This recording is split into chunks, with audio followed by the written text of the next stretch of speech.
creative industry in reference to the creative economy policy and the digital economy blueprint.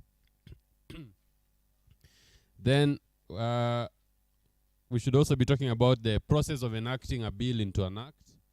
And then finally, the overview of the creative economy support bill. Now, the worst part is they've given the most important item the period just before lunch. You know? Just before lunch. So I'm really praying to God he gives you a lot of attention. Otherwise, I think it's a fantastic discussion which we shouldn't miss anything. But so what I'll try to do, we had already touched on, I think you had already spoken a bit on the blue economy. On the creative economy, right? I had to talk about the 5% GDP. So I won't talk so much about that, but I'll try to compress all this in one, because in essence, we are about 1.5 hours behind the program. Is that okay? Okay. Your mic, Bado. Ama we try.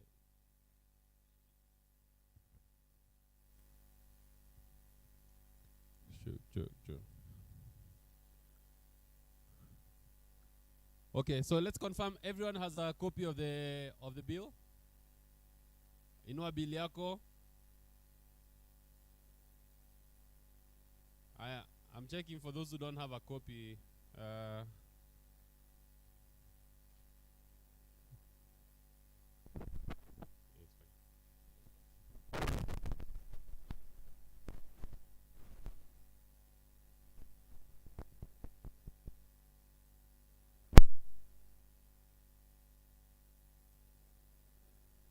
Okay. Now let me start by asking, what sector of the creative economy are you representing? Let me start with artists. And by artists I mean music-wise. How many of us are in music? Music. Lift your hand if you're in music. It's fine. Don't worry. I'm coming there. What is Washanda Kasirika? I'm classifying things wrongly. I'm getting there, because that is part of the problem we have with this bill. Okay, so let's start. You're in the creative sector, but music is a dominant medium you use. Hands up for musicians or people in music. Okay. Then let's talk about art, and by this I am putting together photography, wachoraji. Anyone in that area, if that's your line. I'm saying that very loosely, okay? Sawa. How many of us are in software development, gaming? All right. So if I have not mentioned you, what sector are you in? Acting? Okay. Yeah. Okay. We also have acting. How many of us are in acting? Hands up.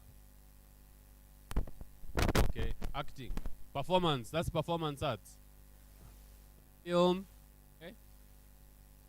My sister, you are really looking at me, but you're not telling me what sector are you in? Yeah. They talk before your mouth, I assure you. They have told me a lot. What sector are you in? Oh, you're in legal. Okay, so you're in technical. So you're a lawyer. You're either a lawyer or a fraud. What are you?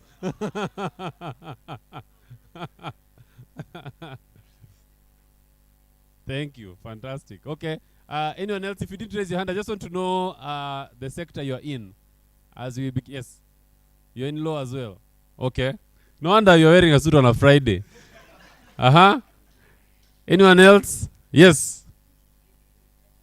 Culture, Article 11. Policies. Okay, that's fine. That's still at Article 11. Sindio. Anyone else? I have not mentioned you, yes? Spoken word in matatus. So, wait, excuse me. Hii mkutano ni yangu. Wewe. You can get an autograph after this. Okay. Oh yeah, we're getting there, Nico. Pole pole too. So who else didn't raise their hand? We haven't dealt with your industry.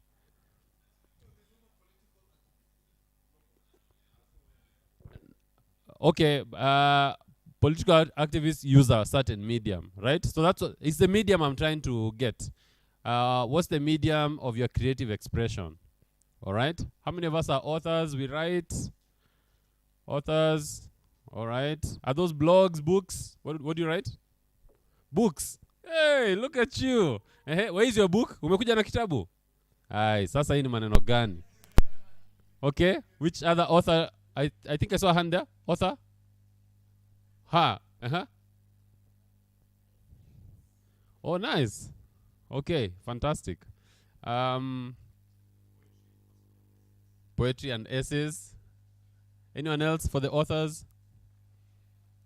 Now, what I want you to understand, the reason I'm asking this is when we begin to talk about the creative economy, you need to realize that the people who sit in decision-making positions, they have very little understanding of what the creative economy is. That's why when you see the president get up, what does he usually talk about? Like even let's talk about online jobs. What was his explanation? He said, unafinya computer, inatoka dollar. His mind, and by the it's fine. His mind cannot comprehend. And so part of the challenge we're having is the same thing I think someone said here earlier. Those of us who wanted to get into creative work, tulikuwa tunaambiwaje, go get a degree, a proper degree, then follow these other things.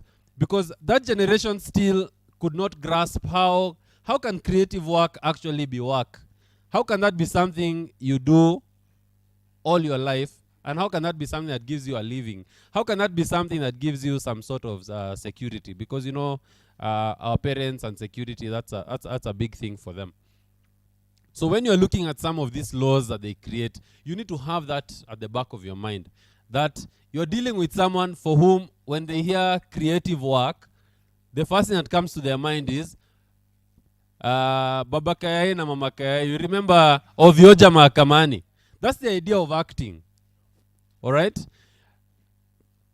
I think we saw when KFCB sent out, you remember when KFCB sent out letters to guys with the big YouTube channels. What were they telling them?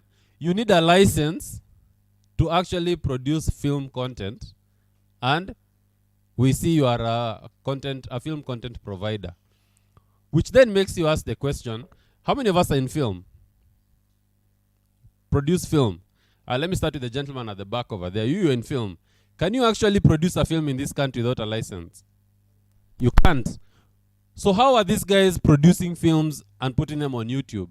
Which meant that whoever was in charge of that never actually saw that as film. It only got to a point where they were like, wait a minute, people are making money. So how can we make some of the money they are making? So that's the idea. When you look at how government tries to talk about the creative economy, they have very little understanding of it. So one of the things we're going to be asking you to do, as we discuss this bill, and as we go through it, I didn't even introduce myself, but I'll get there. But as a lawyer, even I sometimes I look at some of these bills and they can get pretty confusing. But part of what we want to do is that the Constitution of Kenya 2010, one of the things that the guys who were writing that constitution realized is from independence to 2010, we had a lot of secrecy in government. There was a lot of secrecy.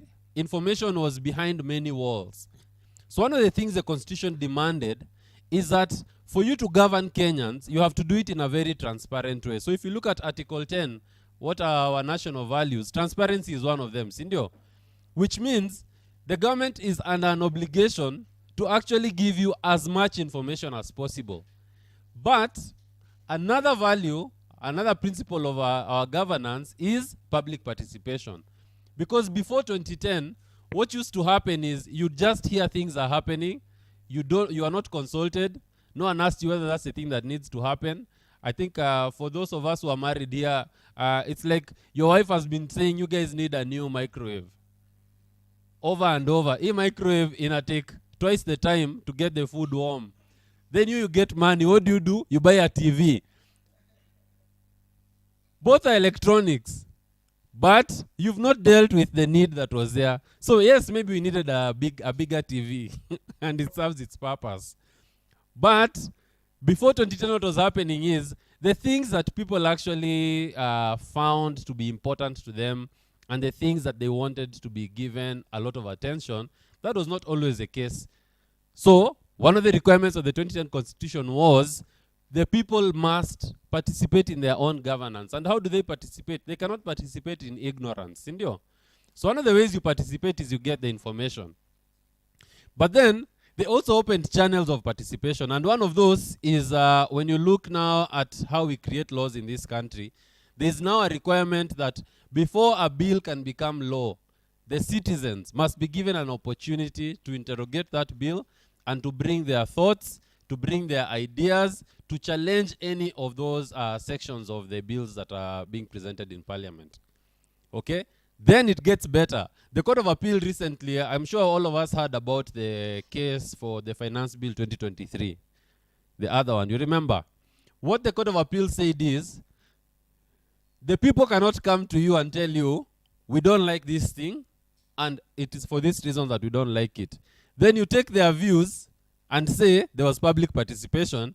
Then you trash all their views and you do what you wanted to do anyway. Now, Parliament is under an obligation. If they are going to disagree with what you've said, they have to say, this is the reason why we've disagreed. This was a proposal by the artists, and this is the reason we've refused to go with what the artists have said. So, one of the deliverables for us today will be to say, you, as you sit here and the industry you're representing, what are some of the suggestions you have for this bill? What are some of the ideas you have? And we're going to write memorandums. Okay? And when the day for public participation comes and they'll say, maybe it will be at such and such a place, there'll also be an expectation that you can actually turn up as a creative and say, I oppose this for this reason. Or I feel the bill is underwhelming for this reason. This needs to be added, this needs to be put there. All that. Tuko pamoja? I think the mics are working okay? You yote ilikuwa kutest mic, imagine. Is the mic okay now? Yes? This is yes. Sorry? No. but if you're taking notes, that's fantastic. Okay.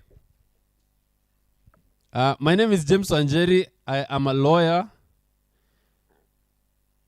And I have the privilege of just taking us through this creative support bill. But of course, when you're looking at, before you get to the bill, you have to look at the policy. What's actually the government's policy on creatives? Who knows what the government policy on creatives is? I have to warn you guys, by the way, how I like to do this is it's very interactive. Otherwise, I can talk here and everything will just go. So how I used to like learning in school is, as if I was participating in a class, then I would never forget.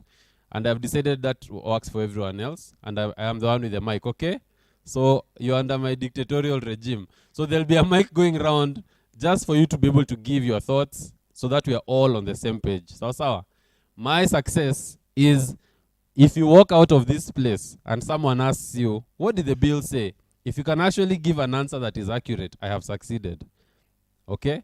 My success is not standing here for 2 hours and talking and saying, yeah, it's been real. No. It's a transfer, it's the knowledge transfer. That's what is important to me. Okay.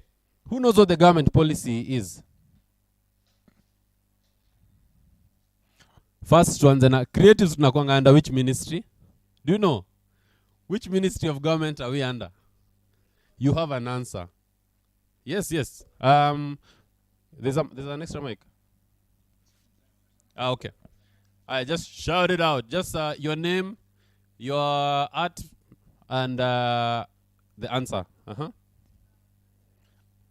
Everybody say hi, Angela.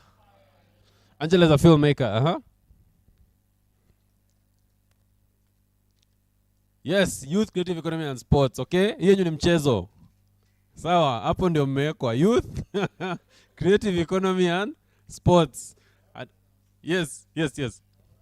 Name, your medium. Everyone say hi Mudamba. Yes.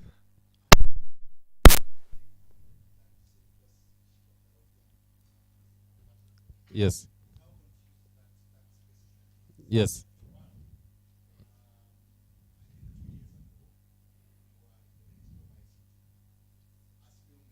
Mm.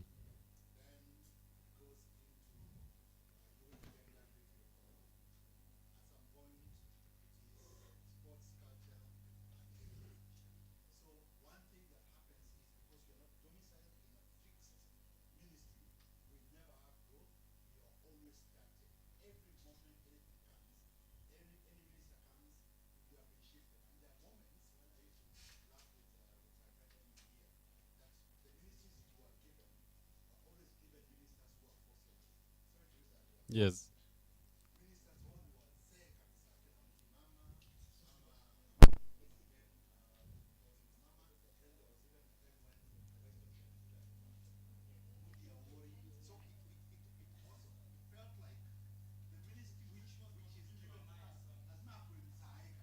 Mm.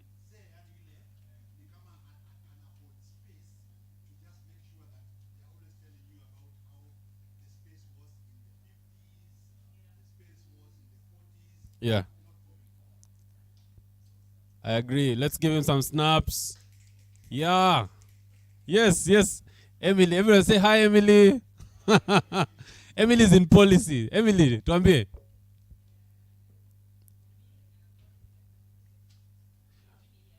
Just inua your sauti. We are trying to get you a mic, but for now, yeah, yeah.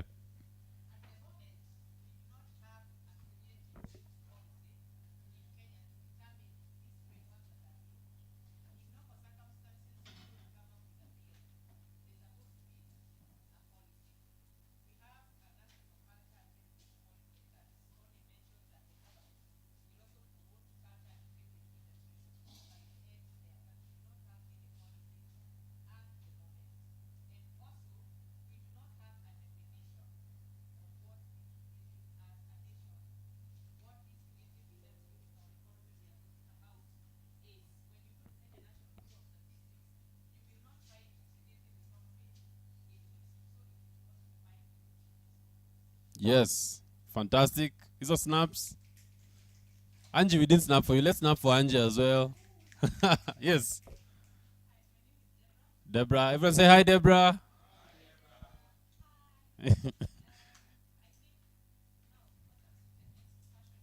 Yeah. Wait, what are you saying about the rest of us?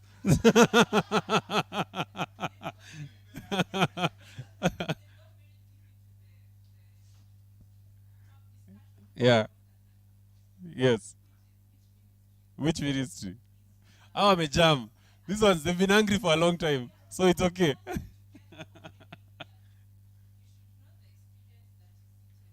Yeah.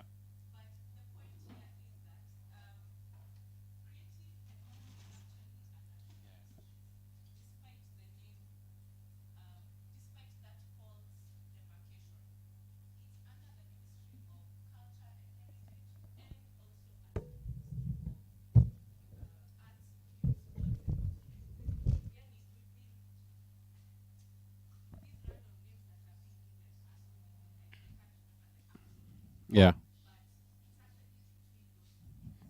Okay. Sawa. Worry not. As I've said, this session will be very, very interactive. My idea is to speak as little as possible and allow you, the artists and the people in that sector, to actually be the ones talking to us.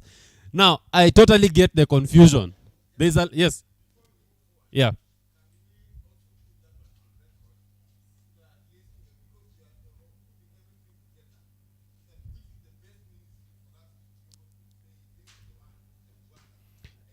Now, if you look at your program, ukiangalia 2 to 3 p.m., there's a group discussion. So at this point of the group discussion, is when now we'll be able to raise some of that and say, based on what we've analyzed so far, the best place to put us is here. So yeah, that's coming. Don't worry. Tumepangia kila kitu. Na tumetenga.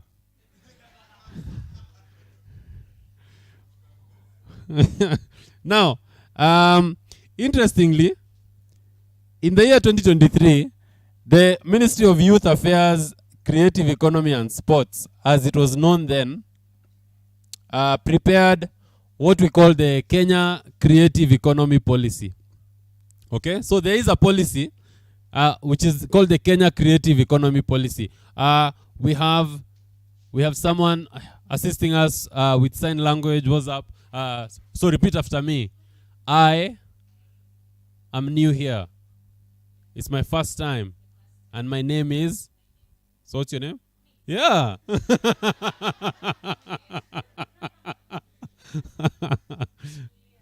Thank you, Julia. Nice to meet you. Let's say hi, Julia. So Julia, Shangwe ni easy. That much I know. Sindio? Okay. Fantastic. Can we get a dongle for HDMI? So that we can use this. But so let's look at that. The Kenya Creative Economy Policy. We're going to be able to project this, but I can quickly go through this. Now, if you look at how the policy is full of government language. And by government language, I mean, it talks a lot about economic growth, about job creation. It also talks about the question of funding. Now,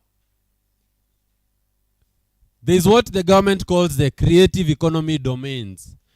Basically, what they are saying is, when you think of the creative economy, these are the 4 areas we believe they fall under. The first domain is visual arts and craft industry. Visual arts and craft industry. So this is what happens there. It comprises paintings. Painters, are you here? Drawings, photography, sculpture, pottery, glasswork, carvings, beadwork, antiques, engravings, collages, and culinary arts. Okay? Hiyo ni kupika, si ndio? Culinary arts ni kupika. Oh my God, did you... Maybe Mokimoni art na hatujui. Watu wa Mrima mmelalia art bana. Anyway. And then it also includes woven fabrics, tapestries, embroidery, statuettes, and other ornaments. Okay? So in Kenya, production of traditional crafts expresses activities inherited from individual and collective traditional creativity. They reflect an important aspect of the country's culture, individual communities' heritage, and social environment. Kenya has a track record in production and distribution of its crafts for domestic and international markets. Now, part of this idea has been that when you think of Kenya's cultural creativity, what is the first thing we go to? Masai beads, sindio? The shawl, a little artwork, but mostly beads. But this has often meant that there's a very huge segment of our creative economy that never gets to be experienced. Why? Because it's not beads. Okay? So as we think about this bill, we need to have that in mind, because the government could be saying, we have sent X number of beadwork abroad and sold it. And for them, they think we have solved that problem of art. Okay? So just have that at the back of your mind. So the first one is visual arts and craft industry. So this mostly deals with the things you're doing with your hands. Okay? Even as you've seen, we're talking even about embroidery. Okay? Fashion. How many of us are in fashion? You are a fashion designer. Okay? There you are. Hey, with a suit on a Friday. We uko sawa. There you go. Then, the next one is we have the audio.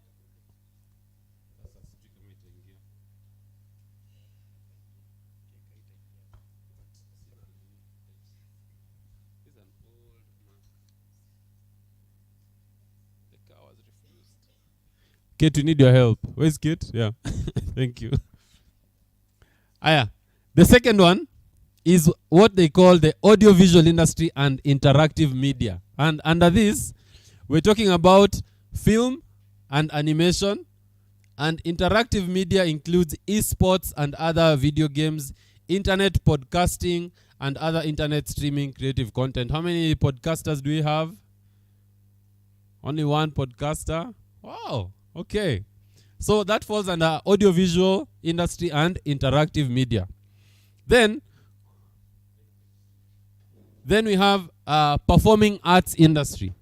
And in performing arts, we're talking about creative expressions by individuals or groups. So this includes genres such as theater. How many of us are in theater? Watu wa theater ndio hao. Music, dance, storytelling, poetry, puppetry. How many of us are into puppetry? Aya, hiyo ni creative economy, my guy. Wewe uko hapo. Sawa. There's comedy. Who is a comedian here? Tell us a joke, bro. It's fine. No pressure. Then we have spoken word. And then we have festivals and other live performances, okay? So this falls under performing arts. And now the idea for this is every community in Kenya has a form of performing arts. Hata ukifikiria huko home, there's for instance, I think it's circumcision season in Bukusu land.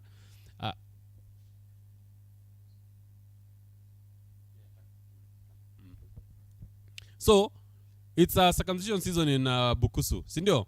So what happens? The boys are taken. First wanachukuliwa na their aunties, I believe. Then unaenda unapakwa the white mud. I don't know how the mud becomes white. And then they parade you through the streets and you are going singing. Unaona? And the idea really is the world is seeing you naked because that's the last time they'll ever see you naked. Because now, from now on, you're a man. So lazima, you have to cover your nakedness. It's so interesting. I don't know why we don't see that as something to... That's something people can actually come and experience. Because today, the world is trying to experience different cultures. And I'm going to tell you about how South Korea used that idea of culture to actually ensure that the arts became such a critical component of their economic industry. So anyway, we have that. Then after that, we go to design, okay? So under design, we're talking about fashion design, jewelry design. There was a Kenyan artist who has been creating jewelry. I don't know if you saw that story.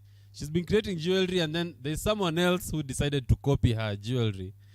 There was a beef like that online. So you've worked so hard, you've built this thing, someone else just comes, copies and pastes it, and then like the big fashion producers in the world. So how do you deal with that? She's called Teresia.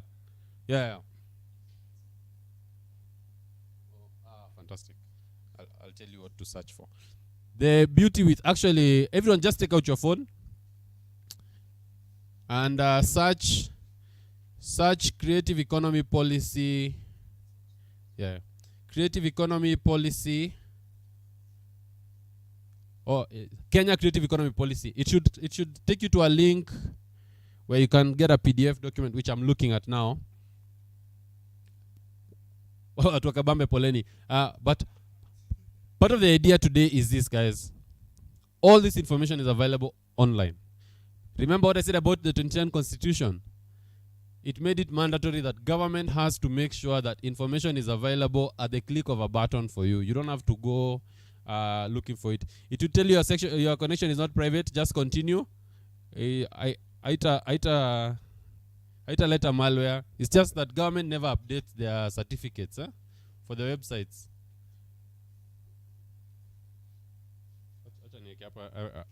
I like to write. Imekuja? Oh yeah, it takes time. Fantastic. There we are.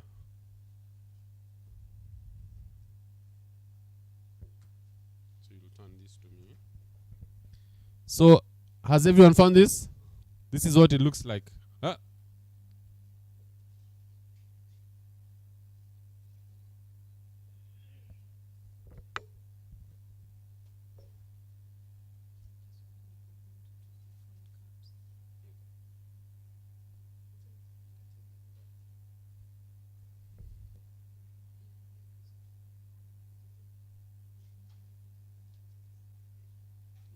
probably need a charger.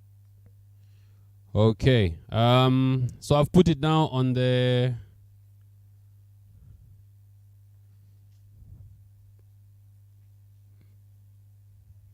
So this is where we are. We've talked about design. And in design, we talk about fashion design, jewelry design, architecture. Architects are also considered as people in the creative economy. Why do you think so? Why? Yes, because there's a question of design, but also, what happens to those designs? They are, yes, some are historical, but they're also protected. Because remember, as an architect, your design is protected under copyright. Sawa sawa. Interior design, product design, toy design. I don't know whether we actually protect designs of our toys here. Kenya kuna shida ya, we make things and then we sell them and we move on. Until one day you are in China walking and then unaona mtu anaskuma ile gari ya waya. You're like, wait a minute. That is Kenyan. Then finally we have what we call the literary arts. So here we have books, pamphlets, other writings and press publishing. And of course the publishing industry plays an important role in promoting the country's literary traditions. The arts facilitate the expression of the creativity and originality through Kenyan authors. And one of the things perhaps, as we talk about this for authors, why is the government putting 16% VAT on educational material? It's making access to education expensive. So these are some of the things, as we are writing our memoranda, these are some of the things we need to ask about, because it's become very expensive in Kenya to actually gain knowledge.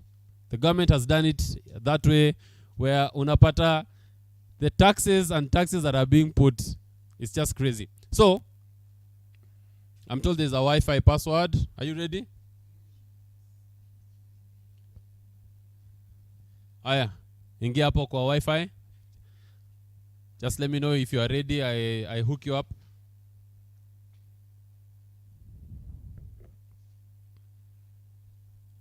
Okay. Mageuzi. It's Mageuzi. Which Mageuzi? No, it's which Wi-Fi name? I could be giving you the password for the wrong Wi-Fi. Mageuzi too? There's only one Mageuzi. Yeah, fantastic.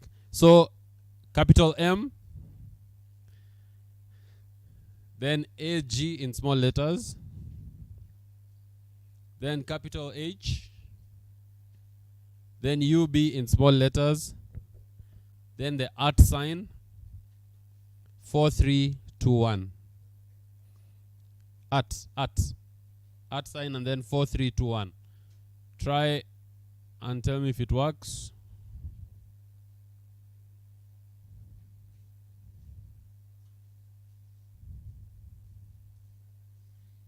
Is it working?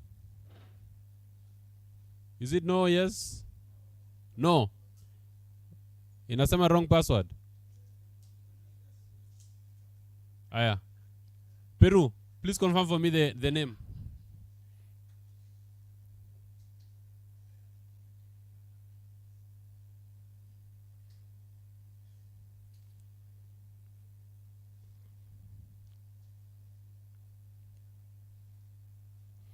Aya.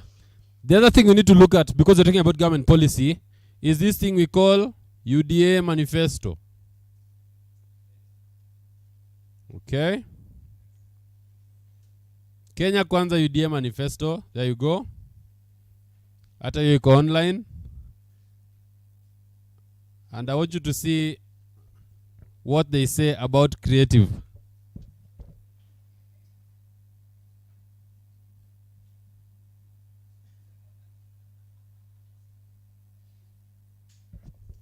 So they talk about the digital superhighway and creative economy, and they're going to be looking at why it's being called a superhighway. Haya, this is where we are. Digital superhighway and creative economy. What is Kenya Kwanza saying? Okay.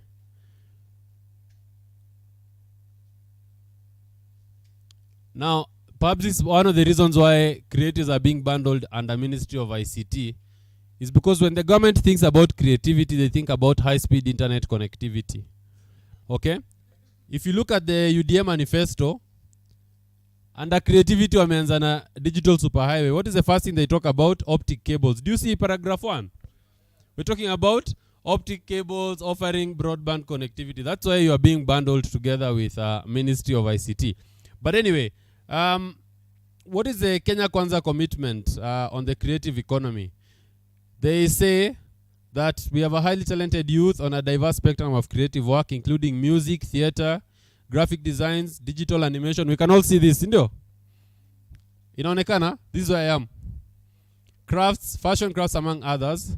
Then the digital revolution buttressed by Kenya's good connectivity has opened up opportunities for this sector to be a significant economic actor in its own right. Additionally, the creative industry can add value to Kenya's exports, such as fashion, leather products, craft industries, etc. Kama nini yako jatajwa hapo, uko kwa etc. Watu wangapi wako kwa etc? The government does not actually think akina Anji can actually export their movies. That's under etc. So as I'm telling you, we need to get into the mind of the people who are coming up with some of these ideas. But what's interesting is, look at what they say. A visit to the now ubiquitous Masai markets will demonstrate potential that requires only very little support to grow into a significant craft export industry. When the government thinks of creative work, Masai market is the thing that comes to their mind. How many of us go to the Masai market in the room, or you have something? Let's say, how many of us actually sell our wares at the Masai market? Which tells you in this room, by the way, as far as government is concerned, you are not in their priority. Because the idea of what your industry looks like is what? Masai markets. Okay, now, what will they be doing? The idea is to work with stakeholders to expand space for creativity, including in the arena of freedom of expression and protection of intellectual property rights. Okay? Art is freedom of expression. Let me be a bit controversial. Do you know in America, pornography is legal because it is free speech? Then, the government also wants to have mainstream arts and culture infrastructure. So in terms of infrastructure, what is the government looking at? Theaters, music halls, art galleries. I think I remember Ruto saying they're going to build a production. It's like studios. Was it every county or every ward? Every ward, eh? Every ward. Nairobi has 80-something wards. Just tells you. So the idea is you have a studio in every ward, let's say in every county, okay? Then identify dedicated streams of resources for their development. Then work with stakeholders to identify the incentives, capacity building, and other support required from the state to scale up cultural production and the creative economy. Then mainstream the creative economy in brand Kenya and commercial diplomacy, okay? But look at what the government says. The idea of mainstreaming is, let's appoint accomplished Kenyan artists and creative sector personalities as cultural ambassadors. Hiyo ni kuitwa status kunywa chai. Okay? So, as we look at this, we need to understand how government works. And the perfect way to see how government works is to look at the Occupy Parliament protests. What happened with Occupy Parliament? They said, you guys need to have leaders. Gen Z said, we are leaderless. Sindio? That became a huge point of concern for government. Why? We now have seen it with the university funding model. What has happened? Get the student leaders, bring them to State House, buy them tea, and then manufacture consent. Okay? So the idea for government has always been, we need to have people, certain people we can deal with. So have that at the back of your mind as you look at this bill. Because part of what this bill will seek to create is what we call a guild. There'll be a creatives guild. We'll be looking at what that guild does and under whose operation that guild is. So, in terms of some of the promises that Kenya Kwanza was saying is, in arts and craft, they will have a portal. This is very interesting. So now, the government will have a portal where it will list all the artists and their art. All right? So that portal will help in listing different players in the industry and market their products. All right? Number 2, they'll promote art and crafts galleries, leveraging on existing public entities and institutions, including our embassies abroad. I think one of the ways the government can actually deal with this matter without even needing to go for portals and everything is, imagine if today the government said all the art in government offices and embassies will be by Kenyans. Automatically, you've solved a problem without having to create a portal anywhere. No one is actually doing that. But that's one of the recommendations that's being made in the bill you're going to look at. Now, in terms of film, there's what they're calling the Creative Economy Bill, which I don't believe has been passed. It will enable the establishment of a film fund. Now, let me talk to the filmmakers. You guys, do you have a fund you access money from the government?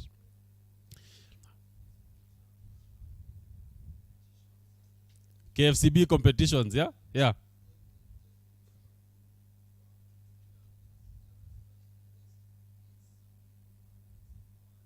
Yeah.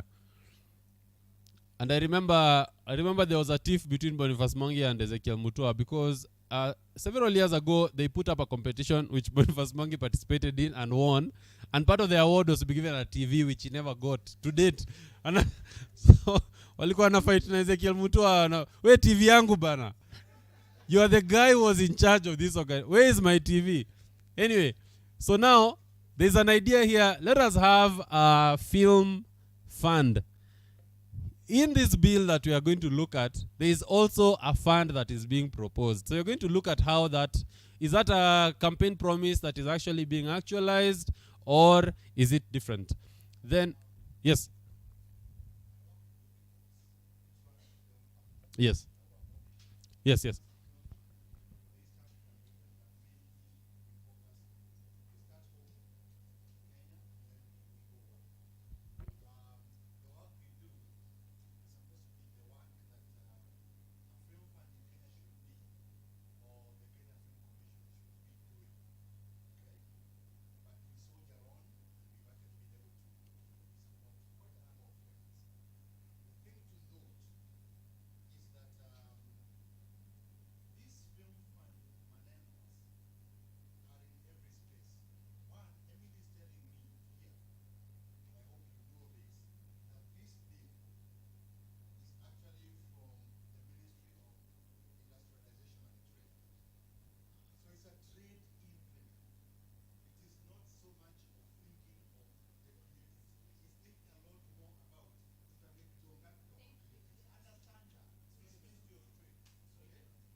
We, mbona mnanitangulia? Mbona mnanitangulia? Yeah. Yes, yes. Yes. Yeah. Exactly. Yes.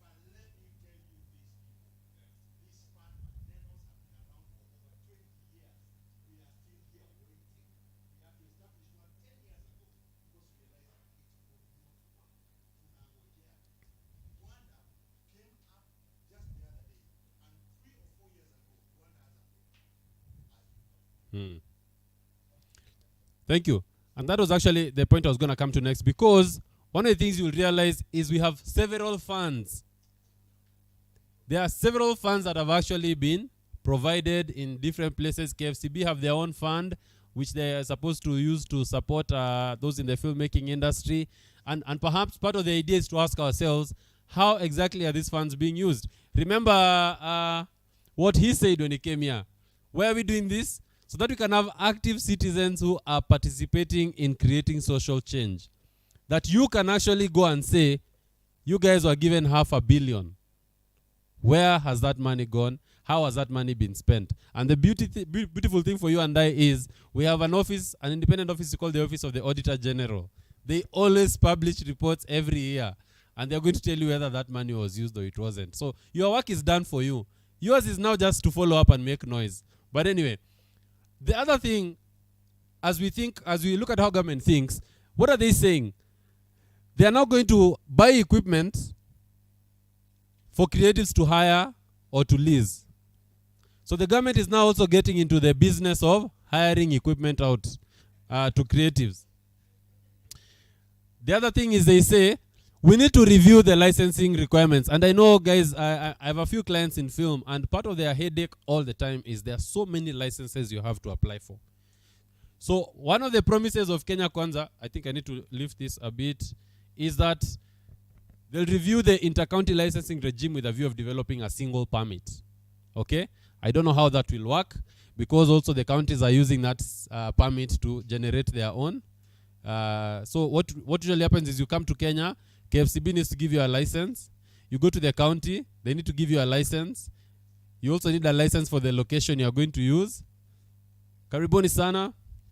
Now, then there's a Green Channel Immigration Scheme and Protocol Service for international filmmakers. Okay, we are going to create something for international filmmakers.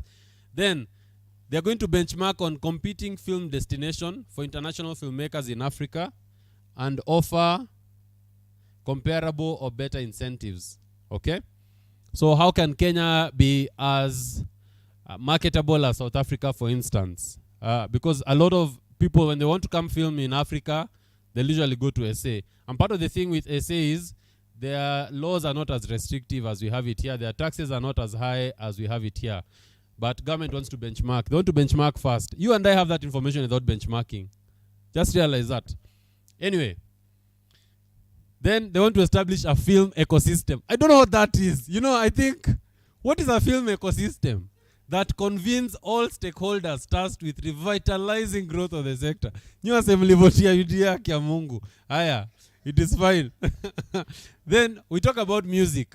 So guys, in music, entrepreneurship, to ensure players are able to turn talents into business, free investment and basic training skills, leveraging on the Hustler Fund.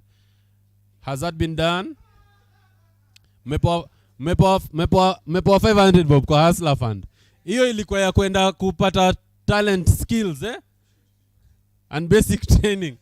Aya. Then there's a question of enforcement of copyright laws. Government to lead an awareness campaign on copyright laws and the enforcement mechanisms as a way of ensuring knowledge about the issue and increase earnings by artists. I have currently taken a complaint to Kekobo because one of my clients, one of the leading media houses used their content to do some marketing for them. I will tell you one day. I hope we can have another meeting and then I'll tell you how that has gone. Because part of what we've also decided to do, we've said, let's actually test these structures. Do these structures actually work? As we're talking about enforcement of copyright laws, does that actually work? And I think for you guys who work so hard to create something, you know the pain you go through when someone else just comes and takes it, appropriates it, and decides they're just going to eat that money. And there's nothing you can do about it, you know? Then the other thing is mobile tunes. Hii sasa ni kesi kubwa. How many of us have Skiza Tunes? You're on that Skiza Tunes platform? How have the earnings been? I saw someone's earnings and it's like they have been reducing every year in Endekishuka. I think there's a game being played between what are they called? Those companies. They're called content providers. The content provider and the mobile service provider. There are some games that are being played there, and so what you find is artists are actually not getting. I saw someone's sheet, and the amount of revenue that had been generated from their work was 1.2 million. But after all these deductions and pay this commission note, they got 300K. And I just wondered to myself, how is it that you are the owner of the product, but you've only made a third of the money that was raised? So they had said they would streamline. I don't know if that has been done. Then establish a similar financing framework as is proposed for sports. That was Kenya Kwanza. Okay? We have a financing framework the same way we have it for sports. Those of us who are in sports, we know there's no financing framework in sports. It's a joke. There's nothing like that that's working there. Okay? Anyway, now let us look at And I'm doing this here for you to just know. If you want this information, you can easily find it. Let's look at the law-making process, which is one of the things we have on that program, and then we look at this act. I think mnyote mmeingia kwa hiyo Wi-Fi. Everything is low. Any questions so far? Am I running? Hiyo pesi iko sawa? Aya. Good.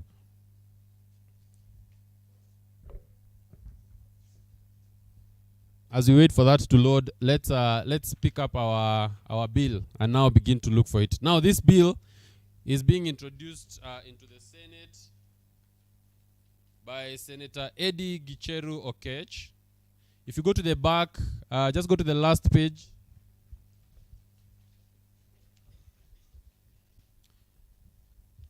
Senators and members of parliament are required to put a memorandum of objects and reasons. Basically, this is to say, this is the reason we are bringing this bill to parliament. And they say, the creative economy leverages on human creativity, innovation, and ideas as a means of economic development. Citizens working in the creative industry contribute to the GDP by creating employment opportunities, paying taxes as a result of the activities they're involved in. The creative sector also contributes to the country's participation in the global economy, as the skills and products in this sector transcend borders. The needs of persons in the creative economy have traditionally taken a back seat in the priorities of the state, as more emphasis is laid on mainstream sectors. However, in an increasingly hyper-connected world, the creative industry is quickly outpacing other sectors of the economy. This bill recognizes this watershed moment and proposes to make systemic interventions to ensure adequate support to persons in the creative industry, including proposing the formation of a guild to champion the rights and welfare of creatives. The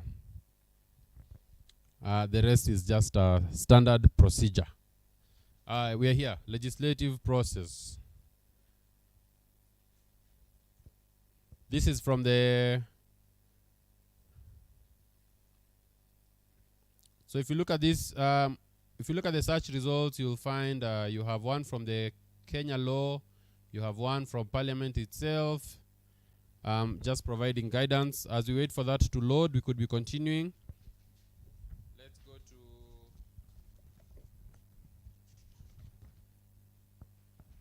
where it starts with 585, where we have the title of the bill, the Creative Economy Support Bill.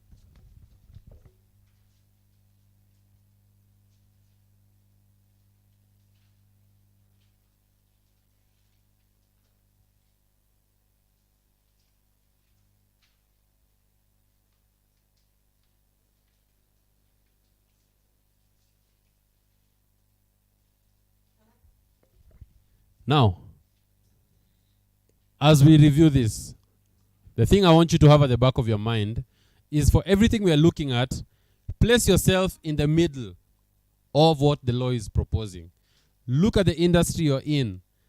Think about the practicality of what is being proposed. Think about how it can be made better. Is this proposal something that needs to be carried forward, or is it something that needs to be set aside? So, you are the one in the middle of it. Don't read like you're reading for someone else.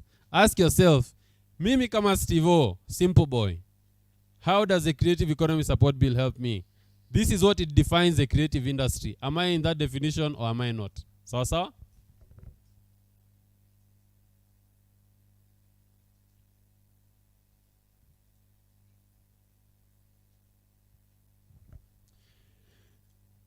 But also to tell you, if you look here, there's a creative industries bill as well in parliament.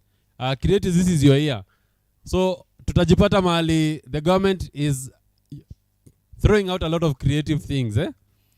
So, as of now, we have at least two creative bills that we are dealing with. Okay. Hey, internet. Sawa. So what is the purpose of this act? If you look at the top, it says, this bill is an act of parliament to establish mechanisms for the support of persons in the creative industry, to enhance the contribution of creative industry to the economy, to establish the creative fund, and for connected purposes. Which means we are looking for those three things. Number one, how is it supporting persons in the creative industry?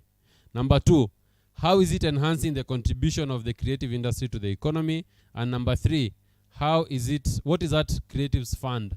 What does it do? How is that managed?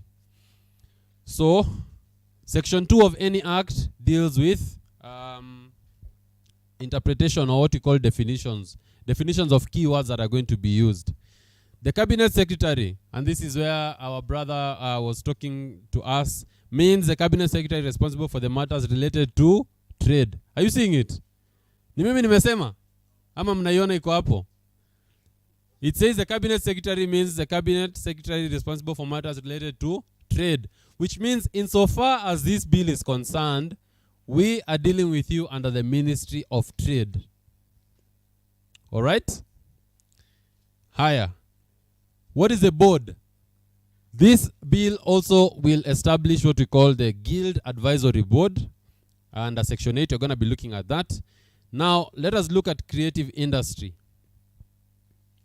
Creative industry means that we have people that produce artistic, cultural, or innovative goods and services, including fashion, publishing, advertising, crafts, music, tuseme wote pamoja, audio, visual and performing arts, video, film and imaging, photography, gaming and animation, graphic design and web design that originate from creativity, skill and talent, and whose exploitation may result in the creation of wealth and livelihood through the generation and exploitation of intellectual property, knowledge and technology. Kizungu ni nyingi.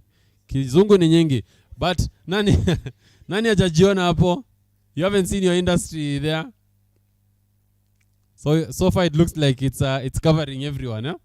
Aya. Then there's the fund. The fund is a creative fund which is established under Section 19, and the guild is the Creative Industry Guild established under Section 6. So we're going to be looking at this. Then now, the other thing we talk about is the obligations of government. What are the obligations of government with regards to this bill? Number 1, the government is under an obligation, both the national and the county government, they're under an obligation to create an enabling environment through direct and indirect support for creative artists and organizations. One of the questions we need to ask ourselves is, what does that look like? Okay? It's there, but what does that actually look like? And as artists, when we will be having our discussion session, this is one of the questions we'll be seeking to answer amongst each other. What does it look like when the government is supporting us directly or indirectly? Both national and county. I think for Nairobi, I remember when Sonko was still, the days of Sonko and Kathure, you know, they're confused. That season, we had photographers getting arrested in town. You remember? Just for taking photos, you're told you can't take photos in town. Sakaja comes in and then he says, you can now take photos. Okay? But the law actually did not change. All he did is he just said, you can now do this. The danger of that is, the day he walks out, we are back to those earlier settings. So perhaps one of the things we need to ask, in terms of supporting creatives, beyond the statements that are made by the president, by governors, what else needs to be done? For instance, are there laws that need to be changed to ensure that photographers and even filmmakers are not harassed simply for taking photos in town? Yes, there's a question there.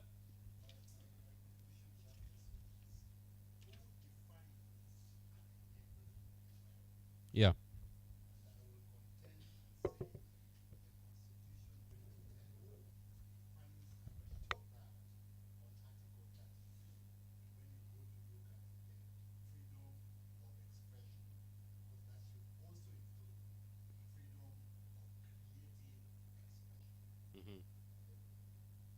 Fantastic. We are going there.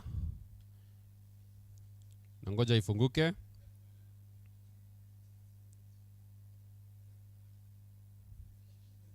That's your learned friend. Fantastic. Aya. So here we are. Both governments also have the duty to formulate and implement policies and strategies for the development and promotion of a sustainable and diverse creatives industry at the national and county levels of government. They should also promote the development of entrepreneurial skills for persons in the creative economy through programs offered in institutions of higher learning. Okay? So, As guys are in college, in university, TVET that the president likes to speak about, how are we ensuring that the creative economy is part of that syllabus, okay? Then invest in development of physical and virtual infrastructure. So I think this is where our studios are coming in. Sindio, studios, we are going to buy cameras for you to hire. Wachia tu hapo, okay? Then the government will also review existing international and domestic trade policies, practices that hinder the growth of the creative industry, and put in place structures that mitigate against the negative impact on the industry and interventions to address the impact.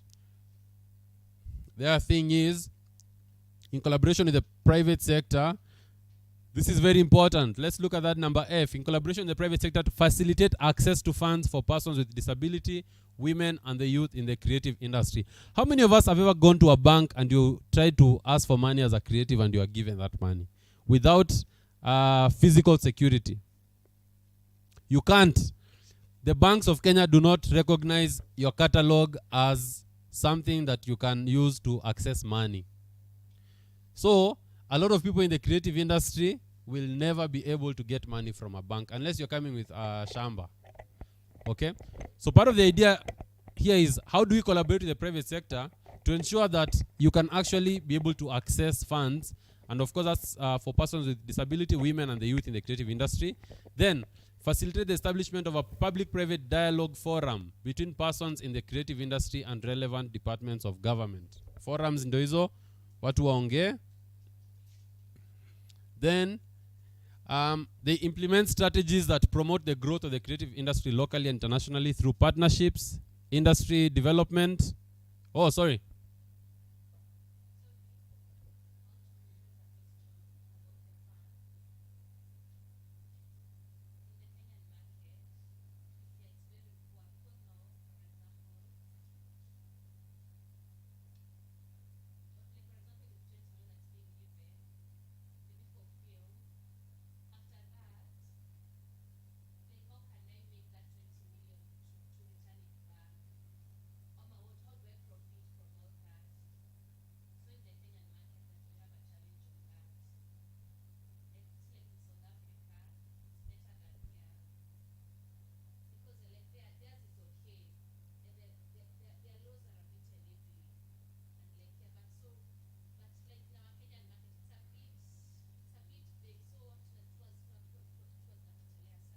Okay, that's fantastic, and that's so cool. Like, yeah, I know what you're saying. Oh my God, thank you. Now, South Africa is fantastic. I was, I think a few months ago, I was reviewing a contract. There's a Netflix production that's coming to Kenya, and while reviewing the contract, because the guys, they're working with a South African entity, and I discovered that in South Africa, there's actually a minimum wage you can pay an actor. It's in the law. Like, as long as you're going to have this production, these are the wages. You can't pay less than this. We don't have that in Kenya. We like to say Kenya is a free market. So that's why you'll often find, every so often you have an Omosh story. Sindio, there was a lady from House Helps of Kangware. That story comes up. Why? Because you find, we see these people on TV, but the reality is that their lives are not as glamorous as what it looks like on the screen. And then because the opportunities are so few, it's like take it or leave it. So other countries, I completely agree with you. Other countries, because they have looked at the industry as something that has the potential to impact the economy in such a great way, what they have gone ahead to do is to put in place proper mechanisms to ensure that everyone in that food chain is protected, okay? If you have the producer, if you have the guys who are producing the film, for instance, the copyright laws are proper enough that if you are to even use someone's music in that film without getting a license from them, it can be struck out. Everyone is protected at that level. You can't take that movie and pirate it and resell it, okay? Then you have the actors. Actors have to be paid a certain amount. You can't go below that certain amount. But then the actors have a union in South Africa. And the actors union in South Africa, for instance, negotiates for what how much you're going to pay them. And they can actually go on strike and say, no one is acting for the next 1 month, and no one will act. Okay? So there's also that bit of being able to come together. But the economy as well has been developed in a way that when, for instance, at Prestige Mall here, we have a theater, a movie theater, Sindio. But what do we watch there? Only American movies or movies that are coming from outside. When we've done screenings for local movies, that's usually done for a period and then withdrawn. So are we able to create the market in a sense that if as a Kenyan you are producing a movie, it can run for the same period Deadpool will run here in our theaters? Do Kenyans actually know that there is this movie that is being shown? Have we done enough to actually draw Kenyans' attention to, here is what we have? So that is what has not happened. Yes?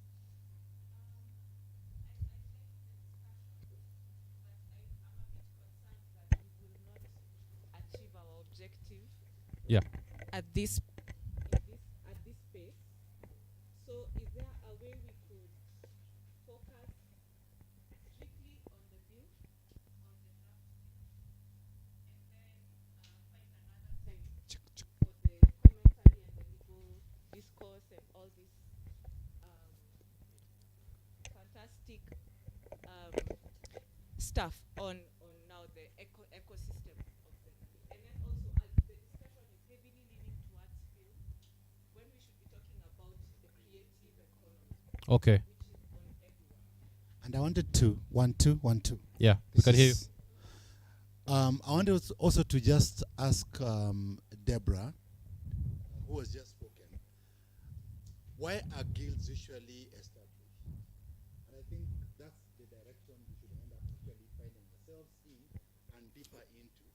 Because I get a little worried in the space where we are, because, for example, and I'm sorry to go to side of film for the moment, is that when you create an actors guild or a producers guild, they are supposed to protect the rights of producers, actors, etc. The question is, how can the government create a creatives guild which is supposed to be created by the creatives so that it can protect the creatives? And at the end of this whole issue, the government wants to be involved in the bolts and nuts space of hiring out equipment, while they should be looking at establishing the bigger infrastructure, which goes into the bigger space that this guy talks about, the distribution of whatever thing they are creating. In the craft space, in the dance space, in the theater space, music, it's a distribution space that they should be thinking about. Thinking a lot more about how to connect Kenya to the East African region, a space where we could have a team of people, nearly 500 million market. How we can tap into that and become the established space. Not the bolts and nuts things, tutawapatia equipment, tutawapatia apana. We should be the ones saying, we have established that, support us, create the infrastructure. And I think that's where Deborah most likely is at, because we should get there. Yeah. Okay. Let me just respond to something she had raised. We are on schedule. I assure you. Just trust us on this journey. Tuko pamoja. We are on that journey together. Could I request this? Let's do a run through the bill. Okay? If you have questions, you ask the questions as soon as we are done. Is that okay? We do a complete sweep through so that we understand how all these things fit into each other. Then the questions come. I think there are some questions that could probably even be clarified as we move along. Okay?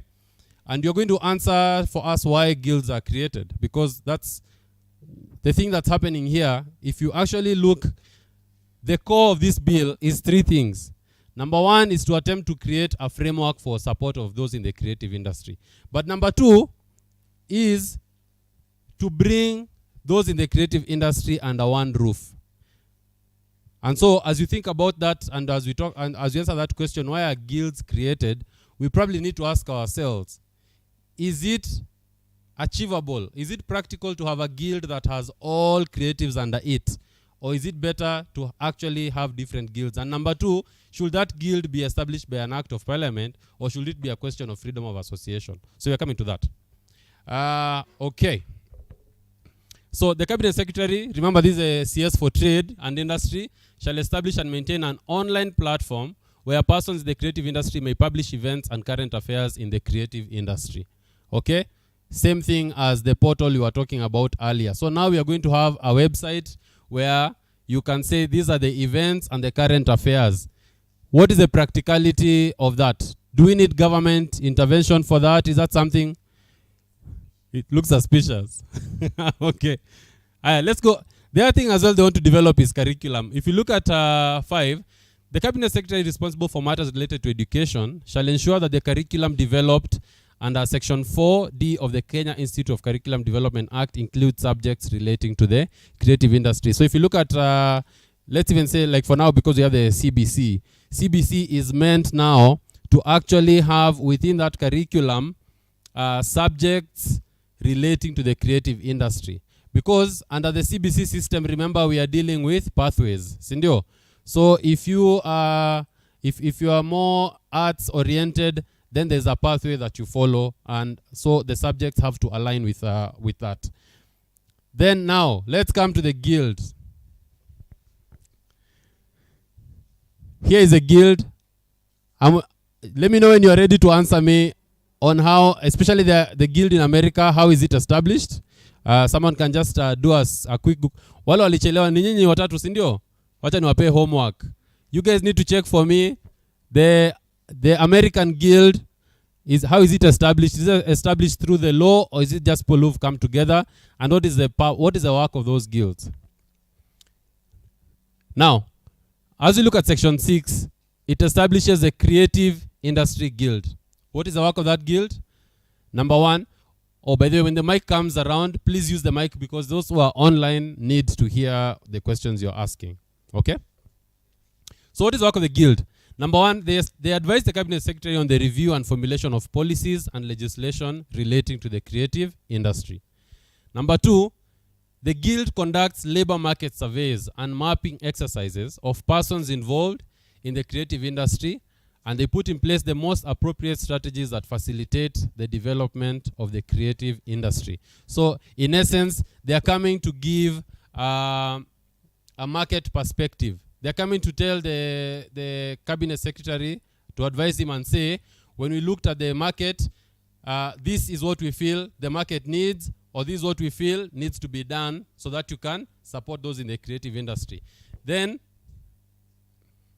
they also formulate and implement. All right? They formulate and implement strategies, programs, and plans for development of the creative industry, and that promote growth and competitiveness within the creative industry. There is also a collaboration factor where the guild is meant to collaborate with relevant institutions to facilitate the protection of intellectual property rights of creative artists. So how is this being done? It's being done through sensitization, it's being done through awareness programs, and it's being done through registration of works produced by creative industries or creative artists. Then, the guild also collaborates with intellectual property rights enforcement agencies to ensure the enforcement of intellectual property rights of creative artists. They also collaborate with relevant entities to ensure that there is a transparent distribution of royalties. This has been a big issue in Kenya. It has been a big fight. The way royalties are distributed now is still very opaque. Unakumbuka ni nani calligraph alipata 3,000 ama 5,000? And then I think Elani makes some noise, then they are told, here is 300,000. And the question is, you gave us 10 Gs, where are you getting the 290 that you are not giving us earlier? So they'll also be involved in ensuring that we have more transparency in distribution of royalties. Then they also develop a framework for classification of subsectors and actors in the creative industry, and establish and implement sector-specific mechanisms that promote innovation and growth in each subsector. So the idea here is to say, yes, for instance, let's talk about those who are painting, okay? You have painting at the top here, but are there subsectors within that painting? So that we just stop looking at all of you as painters, and we'll start saying, okay, these ones, maybe these are the guys for abstract, these are the guys for using digital, these are the guys who do it by hand, all that. So they're supposed to help in the classification of subsectors and the actors in the creative industry.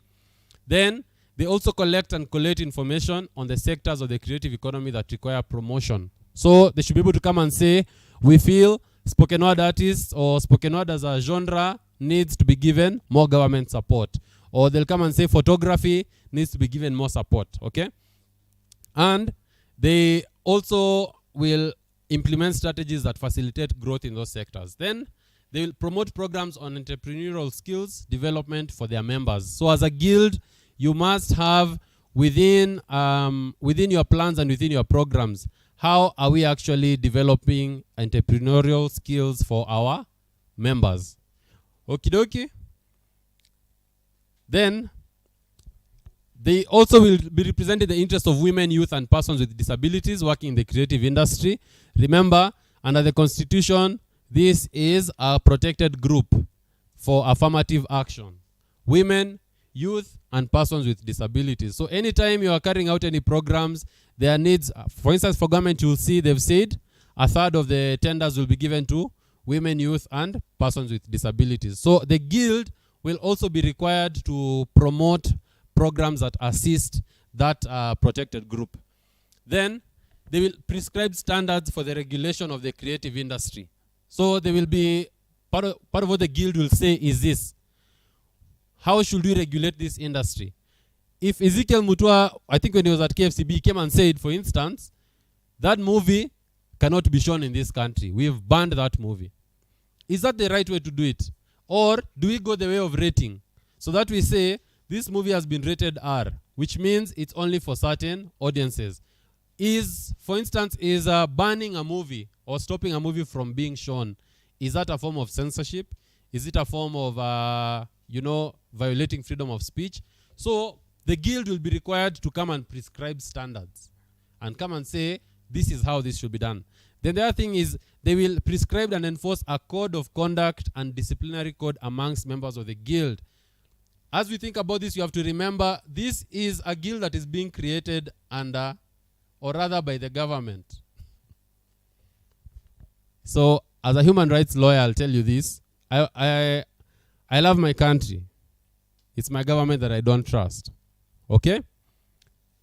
Now, there'll be you'll prescribe and enforce a code of conduct for your members of the guild. And there'll also be a disciplinary code for members of the guild. And part of the questions we need to ask ourselves, if part of the, let's say you are being disciplined in the guild, and they decide to throw you out as a member of the guild, what is the effect of that? Does it mean it hinders access to certain opportunities for you? Is there a way that this can be used as a form of control by the government? Because remember, this is being established under a ministry in the government. So those are some of the questions you need to ask. Even as we talk about, let's belong to this association, you need to ask yourself, what is the danger when it comes to questions of disciplinary conduct and it comes to questions of enforcing? Should the guild be the one to discipline you, or is that a question that is left to other state actors? Then, the guild will also create platforms through which persons in the creative industry may showcase their talents, products, or technologies. Platforms, they're still looking about platforms. We had spoken earlier, Kenya Kwanza was saying we are going to have a portal. We've talked about setting up a website. There you go. You guys, you figured it out? You found it? Fantastic, I'm coming to you. Then, they'll promote amicable resolution of conflicts arising between persons in the creative industry. Now, Article 159 of the Constitution promotes all forms of dispute resolutions, including alternative forms of dispute resolution. But as we think about this, how will the guild promote conflict resolution? How will the guild do it? Will the guild have a mediation institute? Will the guild have arbitrators? Are we setting up a separate legal mechanism for dealing with disputes outside of what is there? For instance, under Kekobo, if someone takes away your copyright, you take your complaint to the board, isn't it? Then you also have the copyright tribunal that exists for that purpose. So the question then is to ask ourselves, as we are trying to resolve conflicts, what type of conflicts can the guild resolve? And at what point do you say, by trying to resolve that conflict, you are now straying into someone else's territory? Sawa sawa? Haya. Is there a mic? Is there a mic for you? Please give a mic.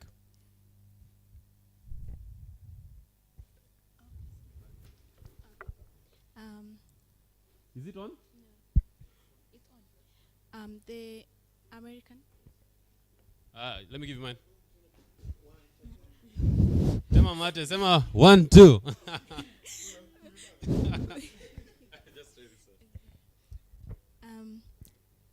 Same problem. Yes. I'll tell them. So the title is the American Guild of Variety Artists. Check mic. I'll tell you what she says. The guys online can hear, but you guys can't hear through the mic. But I'll tell you what she says. Yeah. Okay, so the title is the American Guild of Variety Artists. Yeah. It was created in 1939.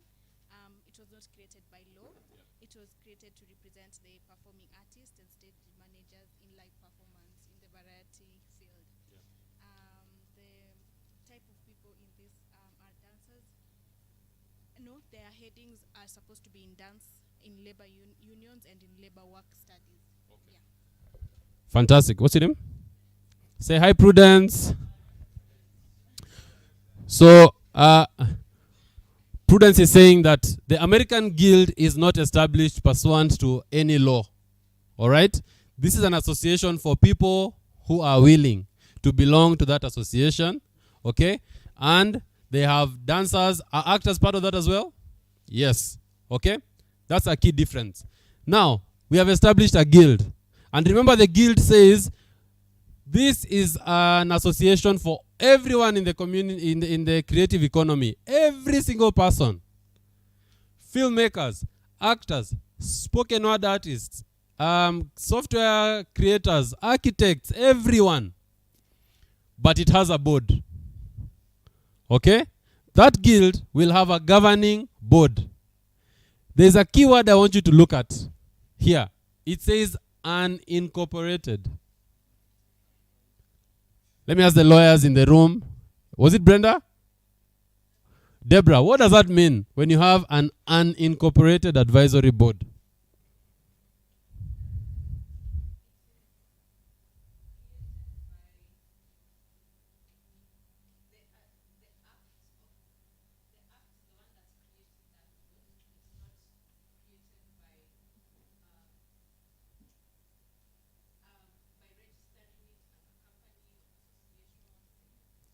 Aya, what's the danger?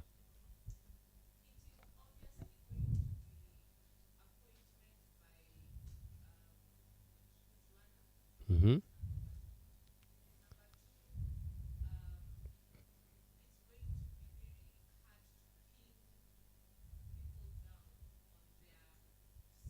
You can't sue that board. That's what I want you to get. You cannot sue that board because it's unincorporated. When it's incorporated, we usually say they have a separate legal personality, which means they can hold assets in their name. Okay? They can sue and be sued, and they have perpetual succession. All right? This board is unincorporated. That's one of the things you need to look at as creatives and ask yourselves, why are we having an unincorporated board? Okay? But number two, who are the members? Number one, the PS in the Ministry of Industrialization, or a person designated in writing. So it can be the PS, or the PS can designate someone else. Tumeanza kujuana. Kujuana number one. Let's see the amount of government control you have in this board. That's number one. Sindio. Number two, one person nominated by the association representing the largest number of persons in the film industry. Which association is that for film industry? Which is the biggest in the film industry? So KFTPA gets one member to put in there, nominated. One person nominated by the association representing the largest number of persons in the music industry. Music industry, which is the biggest? Wasani, you don't belong to these things? Nigani? Yes.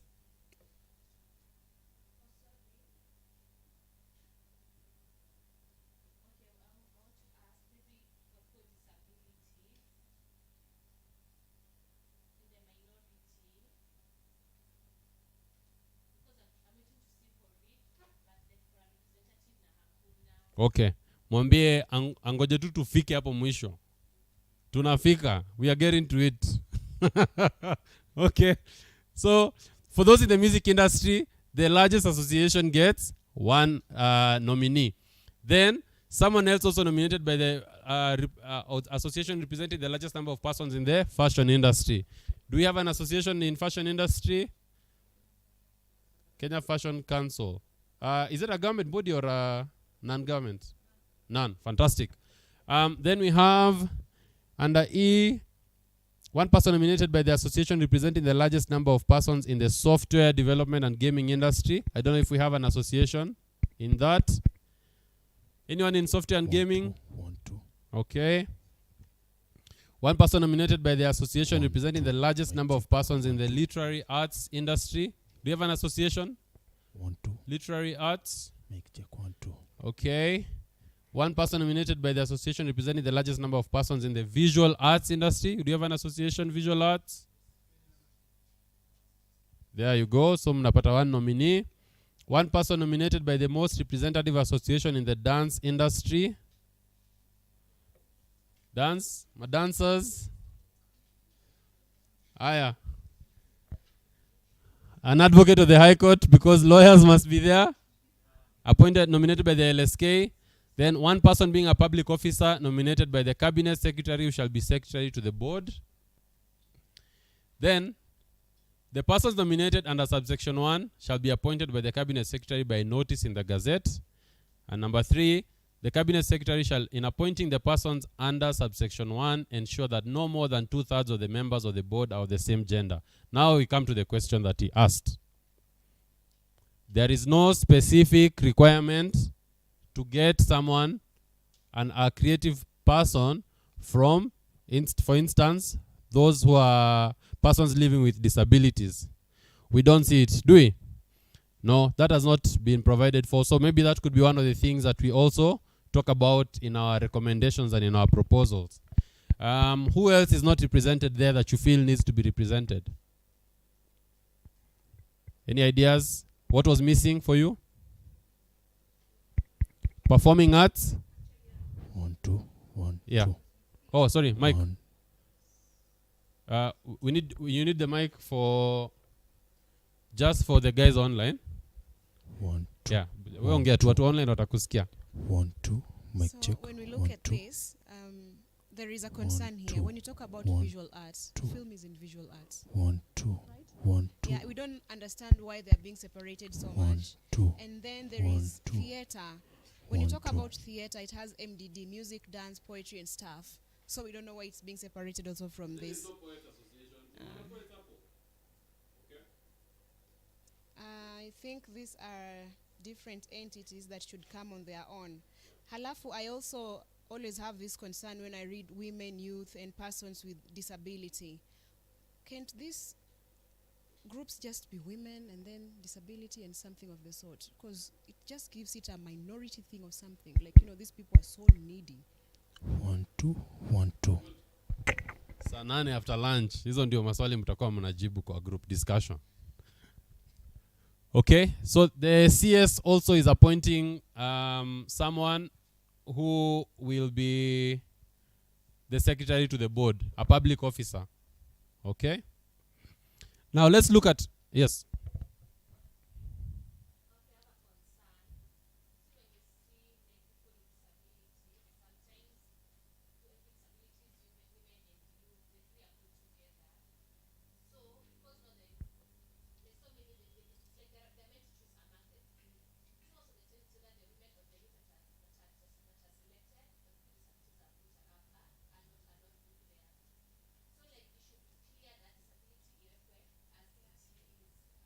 Fantastic. And those are some of the recommendations. Ni hivi?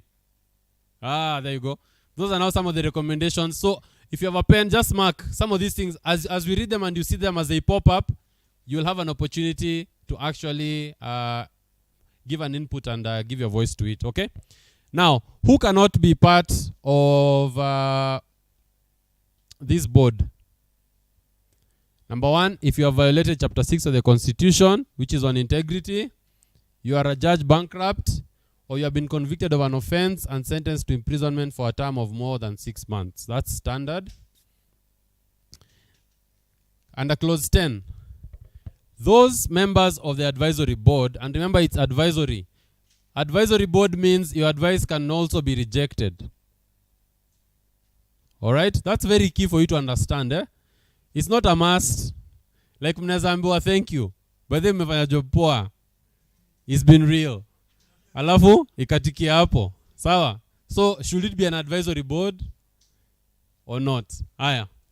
Then those guys shall only be appointed for a term of 4 years, renewable for one further term. So the longest you can serve on that guild is 8 years. We also need to think as creatives. Is that a long time? Is that a short time? Do you want to have a guy seated there for 8 years saying, me, I'm representing actors? So let's also rethink the question of the term limits. Then, the office of a member of the board shall become vacant. So this is how the office becomes vacant. Number one, bankruptcy. And bankruptcy simply means you are unable to take care of your affairs. Sindio? Number two, you are convicted for a criminal offense and sentenced to a term of imprisonment of at least 6 months. Now, look at the difference between those two things. And this is one of the things I will ask us to give our feedback on. If you look at one of the reasons you cannot be a member of that board is you've been sentenced to imprisonment for a term of more than 6 months. But your office can also be vacated if you are convicted and sentenced to a term of imprisonment of at least 6 months. Okay? So we look at that. Then you're convicted of an offense involving fraud or dishonesty. You are absent from 3 consecutive meetings of the guild. You resign in writing address to the cabinet secretary. You are removed from office by the cabinet secretary for, number one, being unable to perform the functions of your office by reason of mental or physical infirmity. Okay? So one of the things we need to look at here, it is a CS that is removing you. Alright? Which means you are serving under whose pleasure? The CS. Now, mental or physical infirmity. How do they determine you have a mental infirmity? How do they determine you have a physical infirmity that is not a disability? Because you could have a physical infirmity that ends up being a disability. So should we remove you for having a disability? That's against the Constitution. Because under Article 27, you cannot discriminate against a person on grounds of their disability. Then, failing to declare your interest in any matter being considered or to be considered by the board, or you die. So we need to look at the powers of the CS there. The CS for trade. Then, within that board, we shall have certain offices. Number one, a chairperson or vice chairperson will be appointed from among the members and will serve for a term of 2 years. Then, a person appointed shall not be eligible for election as chairperson of the board under subsection 1. So let's look at what that says. Who wants to read for me what 8A1 says? So it says 8A is a principal secretary or a person designated. That's number one. And we were at 13, no? We were at 12. So the representative of the permanent secretary or the permanent secretary themselves, or sorry, the principal secretary cannot be the chairman. All right? But not just them.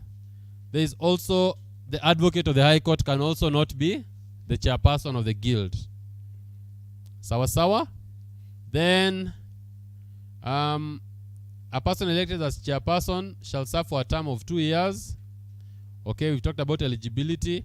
Then you will not be eligible for election as a chairperson or vice chairperson if you have served as a chairperson or vice chairperson of the board in the 2 years preceding the election.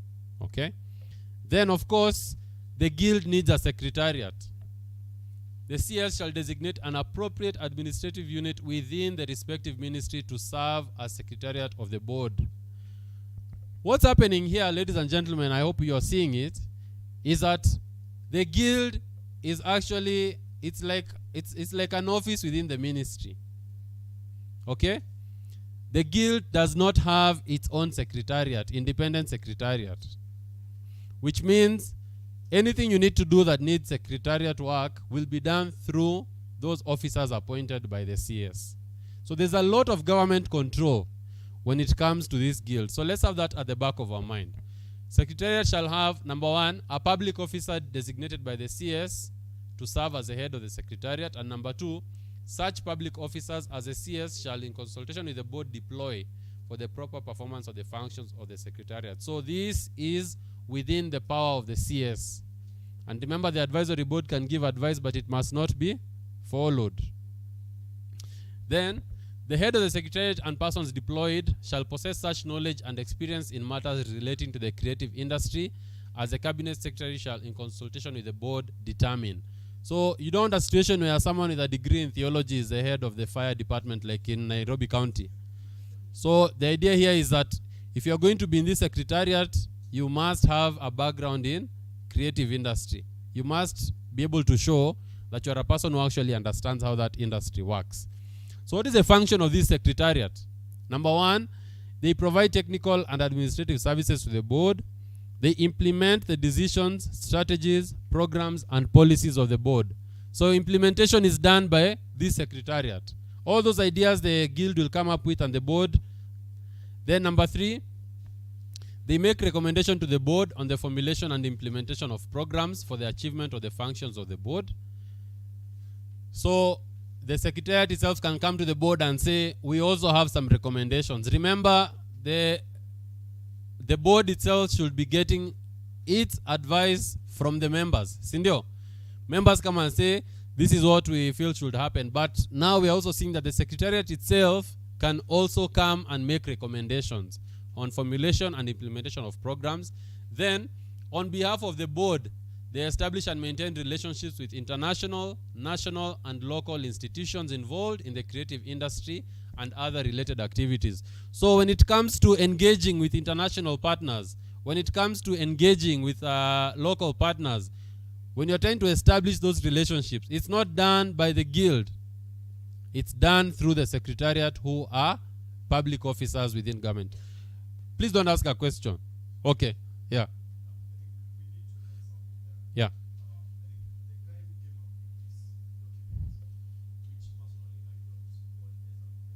Yeah. Yeah.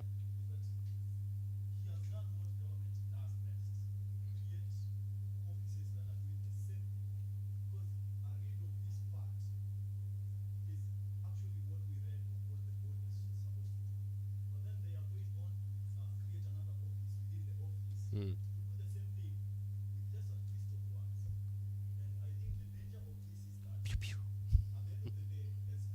Yeah.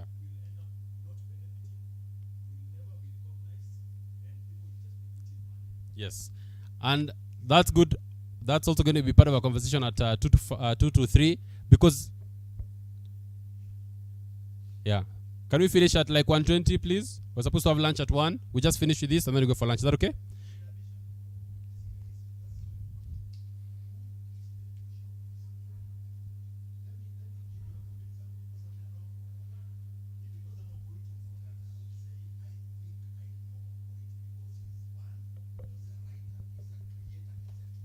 Sorry. If, for example, it was an Okoito Mutata who was pushing for this bill, I would say I tend to believe in Okoiti because he's a creator, he's a writer. He has come from a space where we understand he can have something, because he was even a theater artist, if you follow history a bit. But a person who has never been in performance, he's never been a musician, he's never been an actor, and then he comes up with a bill for the Ministry of Trade, for me it's suspicious. In fact, I'll tell you this, tread on this thing very carefully when you go into it. I won't be there in the afternoon, sorry, but bite into it with a lot of care. If possible, try to just say we shall do this thing ourselves as creatives. We don't need somebody else to come and do our work for us and then guide it ourselves to the end. And I say it with a lot of respect for the guy who has done it, because quietly in his own life, he may be an interesting guy, but not for the creatives. But not for the creatives. Wait, you guys have started asking the questions and giving your thoughts for what should be done at 2 to 3. Sindio, nataka kumaliza? Yes. Yeah. Is there other? Now that KFCB, KFCB is still functioning, and it, yeah. Now, as we think about this as well, I think the gentleman raised a very interesting point, which is that one of the ways government stifles industries is to have people carrying out duplicitous tasks. What I mean by that is, you find the same thing is being done by like 4 agencies. So they're inside there now begins to be a tough war. You know, you are getting into our side, you are getting into our side, then people start going to court, then nothing ever happens. So even when you look at the way these tasks are being replicated to different bodies and agencies, it's also done on purpose as well, because the easiest way is to come and say, but we created something for you. You guys sort out your internal issues.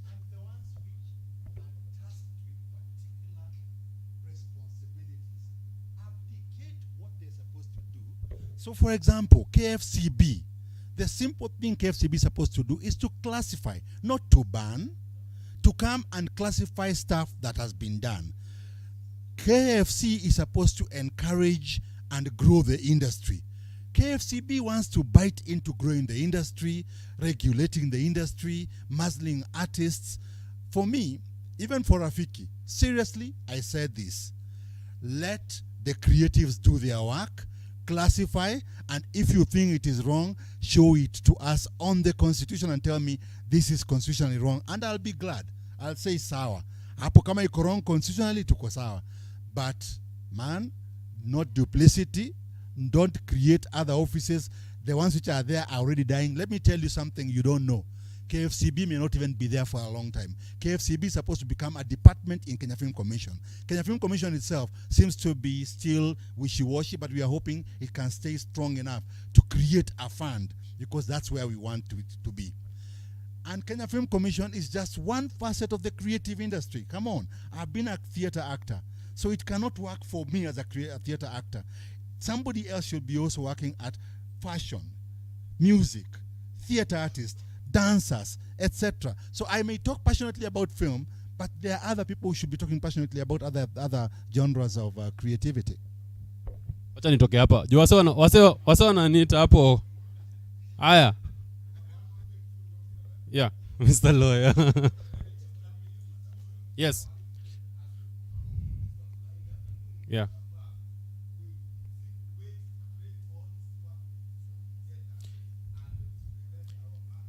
Let me even make it let me make it even easier. As we go through this, now remember, I understand that you are guys who are in the specific industries. You understand what's happening in those spaces, isn't it? So as we look at this, you could also spot something and say, wait a minute, I think that's the mandate of this organization. So when we come at 2, it's also to say this mandate that is being given to the guild is actually being carried out by this other organization. Because remember what we've said is at the end, you need to be able to write a memorandum.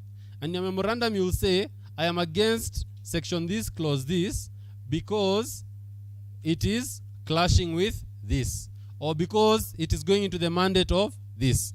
And we are going to see that. And if it's a question of rejecting everything, then you are saying, I'm rejecting everything for these reasons. So, can you continue? Now, the secretariat, you're still at the secretariat, which remember is made up of government officials. There is no artist there. Guys, there is no artist in the secretariat. They collaborate with state agencies, financial institutions, and other stakeholders in the implementation of policies, strategies, and programs developed pursuant to the Act. They also train, disseminate information, and provide linkages and networks with local and international institutions which engage in capacity building on intellectual property, innovation, market access, and penetration on matters affecting the creative industry. That secretariat will also conduct studies, research, and investigations in order to enhance the development of the creative industry in Kenya. They'll maintain a database setting out information on creative artists in Kenya, stakeholders and players in various sectors of the creative industry, and programs in place to facilitate the growth of the creative industry. Database, we're dealing, that already just tells you the first 4 letters is data, okay? So data is being collected, and part of the question we need to ask ourselves, what happens if you are not in that database?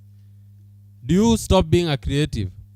What is the effect, or what is the consequence of not being part of that? If you refuse, for instance, and I think you've seen, like with the government we have now, there's an insistence that you must. Nimeona chief wamesema if your child is not in chief, they are not going back to high school for term 3. Sindio? So we seem to have that thing for mandatory. So let's have that at the back of our mind as we review that. Then the Secretariat will establish, in collaboration with the private sector, incubation programs for persons in the creative industry. So incubation programs, what the government is saying here is we have no capacity for incubation programs. So we're actually going to have to look for the private sector.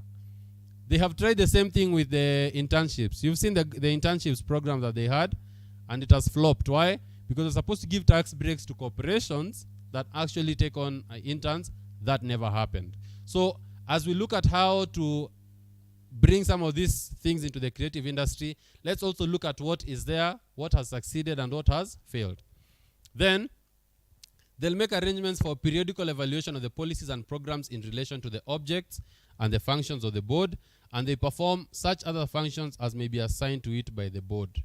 Number 15, membership to the guild shall be on a voluntary basis. No one is forcing you to be a member of the guild. Then, how do you apply to be a member of the guild? Okay? There'll be a prescribed form, and in that form, you'll have to provide. Now, this is very interesting, and I need you to actually now look at the process of becoming a member of the guild. Under 15, it is voluntary, isn't it? But under 16, there's a process that has been created to becoming a member of that guild that as creators we need to look at and ask ourselves, is this efficient?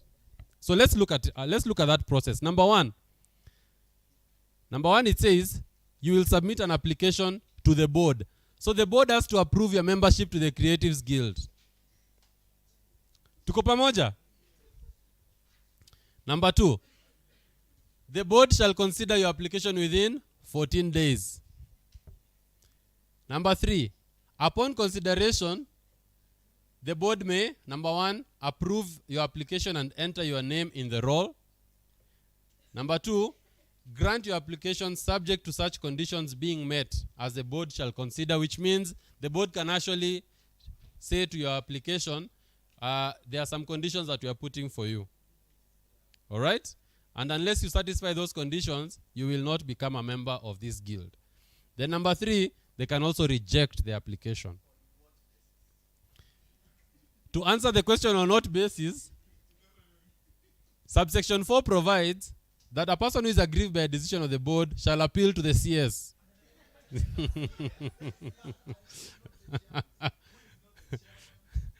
Now, let's think about the fact that number 1, the guild is supposed to represent everyone in the creative economy. All right? But the board can refuse to actually admit you as a member. We need to think about that, and also the fact that for the board to do their work, a lot of the burden is being shouldered by the secretariat, which is government controlled. Now, I told you I'm a human rights lawyer, so I always like to ask myself, if you are the one who drew a mural during the Occupy Parliament, and you are anti-government, what stops the government from admitting you into the guild? And what happens if you are not a member of that guild? Yes, we are saying it's voluntary, but are there certain benefits that members of the guild will get that you cannot get if you are outside of that guild, and is that constitutional? Those are some of the questions we need to ask ourselves. Okay, so what is the role of the guild? The The board shall cause to be entered the names of all persons whose application is granted. A benefit or incentive under this act shall only be made available to a person whose name appears in the roll. Okay? So we are now going to have two classes of creatives, gilded and non-gilded. The gilded, under this section 17.2, will receive a benefit or an incentive. Will it be financial? Will it be a tax break? Can we say maybe wase wa guild hawatalipa 30% or watalipa 25%? And if you're not in that, then what does that mean for you? Okay? Then, the guild shall ensure reasonable access to its services in all parts of the country so far as it is appropriate for the effective and efficient discharge of its functions under Section 7. Good? Now, we have the next part which talks about the incentives. What are the incentives for creatives? So, the incentives that are being provided to support the establishment and development of the creative industry, number one, they shall subsidize the formalization of creatives. Okay?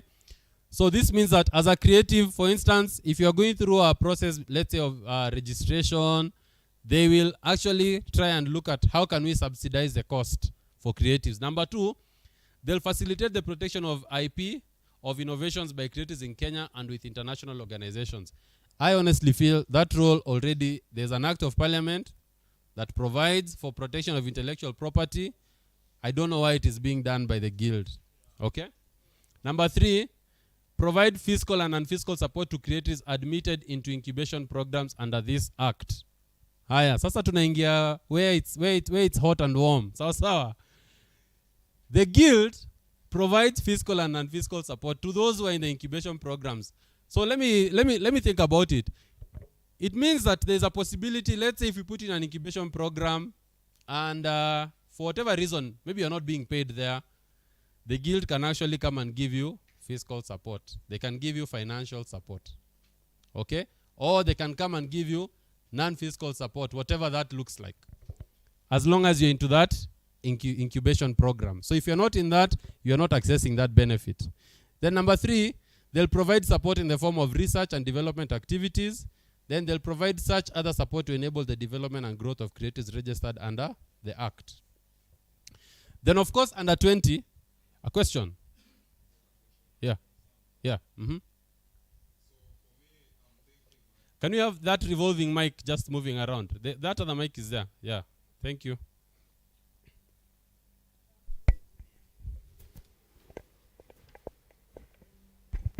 Thank you, and I beg for your protection for time factors. So I've been seated here for the longest time now. As I said, me kizungu mengi jonde inatembea na sijui hadi rada ni gani.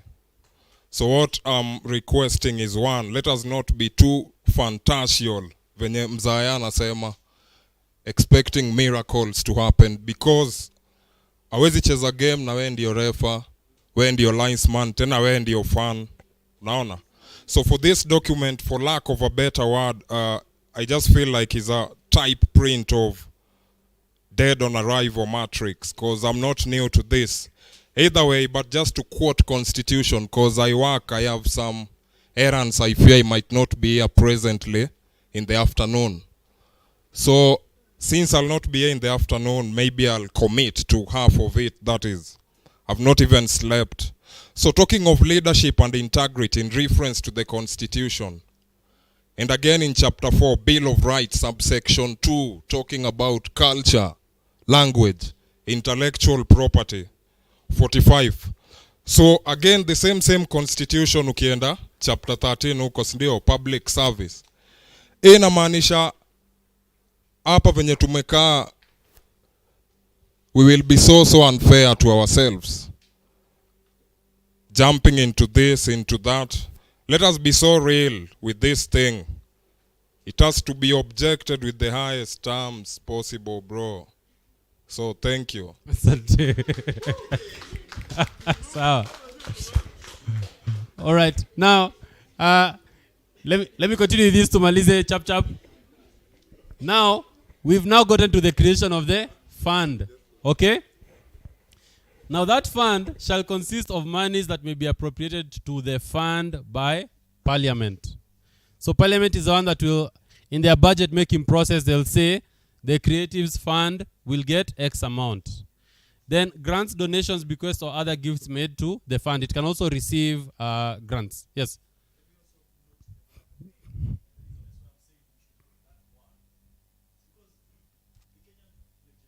Yeah.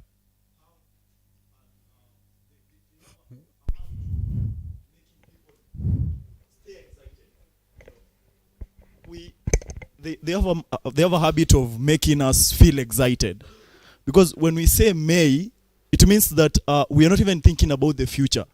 It's like we are not interested in actualizing this thing. It is just, yeah, it's the Parliament may, and we know how the Parliament of Kenya reacts. 10 years down the line, like our very good friend said there, we'll be singing the same thing, and there is nothing we can do about it, because the drafter of this bill was just giving them as an option. They can decide to fund you, they may not. And I agree. So one of the things perhaps in our feedback sessions we'll need to say is that Parliament shall. Okay, so that means come rain or shine, there must be a budgetary allocation for the Creatives Fund. Okay? Then now, remember, this fund is also being governed by the board. And the board shall issue the money in form of grants. They are not loans. They are what? Grants. To persons in the creative industry in accordance with the criteria determined by the Cabinet Secretary by regulation. So they'll develop regulations. Then the CS shall, 90 days upon the act coming into force, publish the regulations which will set out. So we'll actually come back here. We'll come back here for the regulations, because I'm sure they're going to create them. The regulations will determine who is eligible to receive a grant from the fund. And I swear to God, if you find that those regulations say that it's not, you must be a member of the guild, I am sure it will be there. To get that money, you must be a member of the guild. Number 2, what is the procedure for application for a grant from the fund?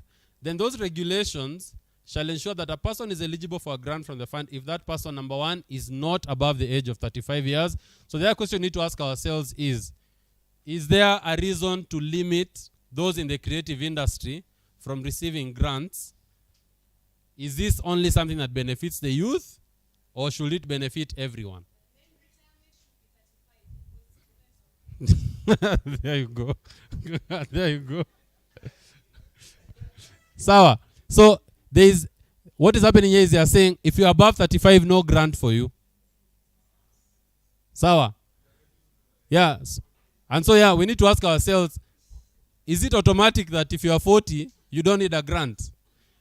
You guys give grants for the fund you have. Is age a consideration? It has never been, it will never. It has never been, it will never be.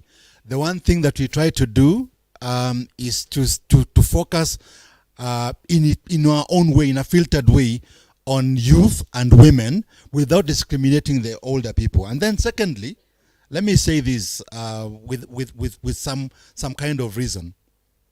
So the Ministry of Trade has gone into the Ministry of Youth and whatever, because this is exactly what's supposed to be done by the Youth Ministry. So trade is coming in and behaving like a youth ministry also. And that's why I'm saying duplicity, coming up with things that don't make sense to their space, will not serve us. Na jamaa umebonga poa sana. But ideally at the same time, as we talk, as he says, let us have weight and reason why we have to reject it. Emotion peke yake itasaidia. Wewe na mimi tuko emotional, bro. Nashika, we are very emotional people. And we know that. I know I'm an emotional person. But we have to now weight it with a lot of why the duplicity? Why are we having another document? Where is it sitting at? Who is regulating it? And their regulatory body is already. Yeah. Why do we... Hizo swali mingi sana ziko na hii kitu. Thank you. Thanks. Now, wait. No, it's fine. Listen. For example, if we look at the CIDP 2022-2027 County Integrated Development Plan, there's a budget allocation for that. So at the Auditor General's office, kishia pale tao kwa ofisi waginaeko kwa hizo ofisi za county.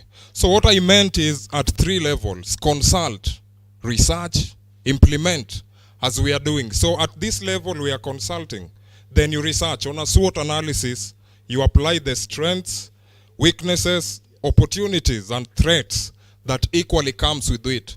So if we talk of doing, redoing and undoing, it's same as learning, relearning and unlearning. It's not that I'm emotional, maybe I'm just too factual about it. Sawa, that's fine. Thank you. Thank you. Guys. Thank you. And I think the interesting thing to note here is we will all actually have an opportunity to speak into this. So that's why we've decided that the first part is to actually try and explain what the bill is trying to provide. So number 2, you cannot also receive a grant from the fund if you have benefited from any other financial support scheme by the national or county government. That's very dangerous, because it means if the county government of Nairobi, for instance, gave you 35,000 for a photography project as a grant, then you can't come here to ask for $1 million, even though your needs are for that 1 million. Is that actually justified to say that because you've benefited from a different government form of support, you cannot receive this? Perhaps it makes more sense to say you cannot receive from the same fund support maybe within the 1 year. Sindio, you limit it like that. But when you say county or national government, maybe hata ni Ministry of Health ilikupeanga grant to do a docu on malaria. Ukuja hapa uambiwe, sorry, mteja hapatikani. So let's think about that as well, because as creatives, you guys, I'm sure you work on a lot of projects, right? And those projects have a lot of entities in them. What we don't want is for creatives to be locked out simply because they access money from the government, which was their right anyway. The other thing is very dangerous here. We have a credit guarantee scheme. Now remember, the fund gives you a grant, sindio? But there's also now a provision for credit. This is the danger that is happening under Section 22. The CS may, in consultation with the board and when necessary for the development and growth of creatives, establish a credit guarantee scheme. If you want to learn more about credit guarantee schemes, just Google that word. You'll find the first link should be Treasury. Treasury actually has a credit guarantee scheme, so you can just understand what's happening there. Kiulizo, okay? Is it? So I still have a question on. Actually, I can actually hear. You have a question on? Okay, so you asked me to look at the American Guild of Variety of Artists. Yes. I'm seeing a correlation between that one, the Kenyan one, and the American one. Yeah. On the American type. Yeah. Now the guild, the type of which the category that it can be put in, it's saying under trade union. Okay. So I am wondering if... Yeah, that's different. The reason it's under trade unions is because, you see, the purpose of a trade union is to bring together workers in a particular industry and then to agitate for their rights. Trade unions are outside. There is no... It's not a government... A trade union is not a government entity. Yeah. Okay. I think. Cool. Okay. Now, can you look at this? So kutakuwa na credit guarantee scheme. And basically what credit guarantee means is that, what's your name, sir? Ahmed. It means, a credit guarantee scheme means Ahmed goes to Kenya Commercial Bank and gets a loan. He does not have security for that loan. I am the government of Kenya. I step in and say, I will guarantee Ahmed's debt to X amount. In the event that Ahmed fails to repay that money, then I will pay for that money. What's the danger here? There are people who will go, get money and not pay, and leave the government to foot the bill. I think we've seen it happening with the Hustler Fund. Sindio? So a lot more thinking will need to be done on this, but let's go through it. As we think about it, have that idea at the back of your mind. So the credit guarantee scheme shall have the objectives: number 1, provision of accessible financial support to creatives. Number 2, a framework for credit guarantee for creatives. Number 3, guarantee for investors in creatives, availing of financial and credit information to creatives, capacity building on financial and risk management to creatives. Then, where the scheme is established, the Cabinet Secretary shall, number 1, prescribe a strategy and operational goals that are aligned to the objectives under section 2, subsection 2, a criteria for eligibility and qualification for recipient of funding under the scheme.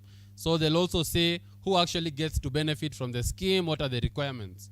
Then number 3, guidelines for the monitoring and evaluation of projects undertaken under the scheme and the efficiency of the operations of the scheme. Okay. Then D, mechanism for transparency, accountability, and reporting on the activities of the scheme. That is also something that is already provided for in other laws, especially on questions of reporting and on questions of accountability, because it's a public funds. So there's sort of an overlap there. Then, the Guild also now has a role of training and capacity building. The Guild shall put in place a program for the training and capacity building of creatives under this Act, and shall, for this purpose, establish a platform setting out information at the national and county level of government. Number 1, existing incubators. Number 2, you have a platform setting out information on, these are the available training programs in Bungoma County, for instance, okay? These are the mentors and resource persons in Turkana County. These are the intellectual and property rights for you as a creative. These are the projects and the existing incubation programs. So there's a lot of reporting happening. These are the available fiscal and non-fiscal support services. This is a good suggestion, because it means that as a creative, you'll have one place where you can go and actually see. It will tell you, this is the business information necessary for the management and develop of creative artists, and such other information as a guild shall, in consultation with the county executive committee member, consider necessary.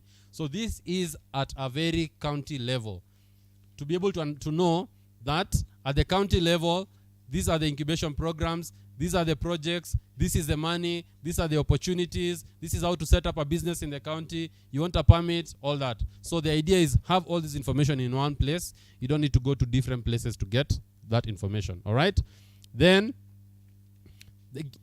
there's application for grant or revocation of patents. The Guild shall facilitate creative artists in, number 1, application for registration, grant, revocation, and institution of legal action for infringement of intellectual property rights. And I want us to read this slowly to understand what's happening here.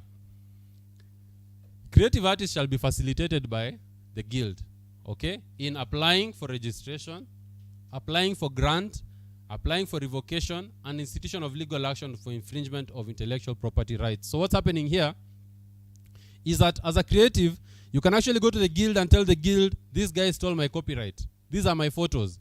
There was that drama with Imara Mall. You guys have seen Imara Mall on Mombasa Road. Huh? All those things you see on their walls, there's an artist who created that, I think, in the US. Was it the US? It was somewhere, and the guy was just sent photos one day. Your work is on is on a whole mall, as in hata wako paint kitu ingine. That's all they did. So, as a creative, you should be able to go to the Guild and tell them, I would like you to help me pursue this. The facilitation is not clear. It's not clear how they will facilitate you, because they're even talking about legal action. So are they going to appoint lawyers for you? So that needs perhaps more clarity. Then the second thing is that they will also facilitate the filing and registration of intellectual property pursuant to international instruments. So this means if you want to register a patent, you want to register a trademark, you want to do anything under copyright, then they help you, or they facilitate your filing and registration. So does this mean money? Does this mean that they actually come and give you money? That facilitation is not clear, so perhaps it needs to be clarified. Then, what are the fiscal incentives? The Cabinet Secretary shall, in consultation with the CS responsible for matters relating to finance, put in place measures for the granting of fiscal incentives, including tax incentives, as shall be considered necessary for the development of creatives in the country. 25 is something people have been asking for a long time. For instance, there's been the argument that one of the ways to spur the creative economy is to actually provide tax breaks. Because think about it. What if we said today that corporate tax, I think now is at 30%. What if we said, if you are getting into the creative industry, corporate tax will only be at 10%? How much money will actually get into the industry? So the CS will be talking to the guy in Treasury and telling him, these are the interventions we feel we need. Fiscal interventions. Reduce this tax. Provide these tax breaks. Provide these tax benefits. Reduce the cost of bringing in equipment by creatives.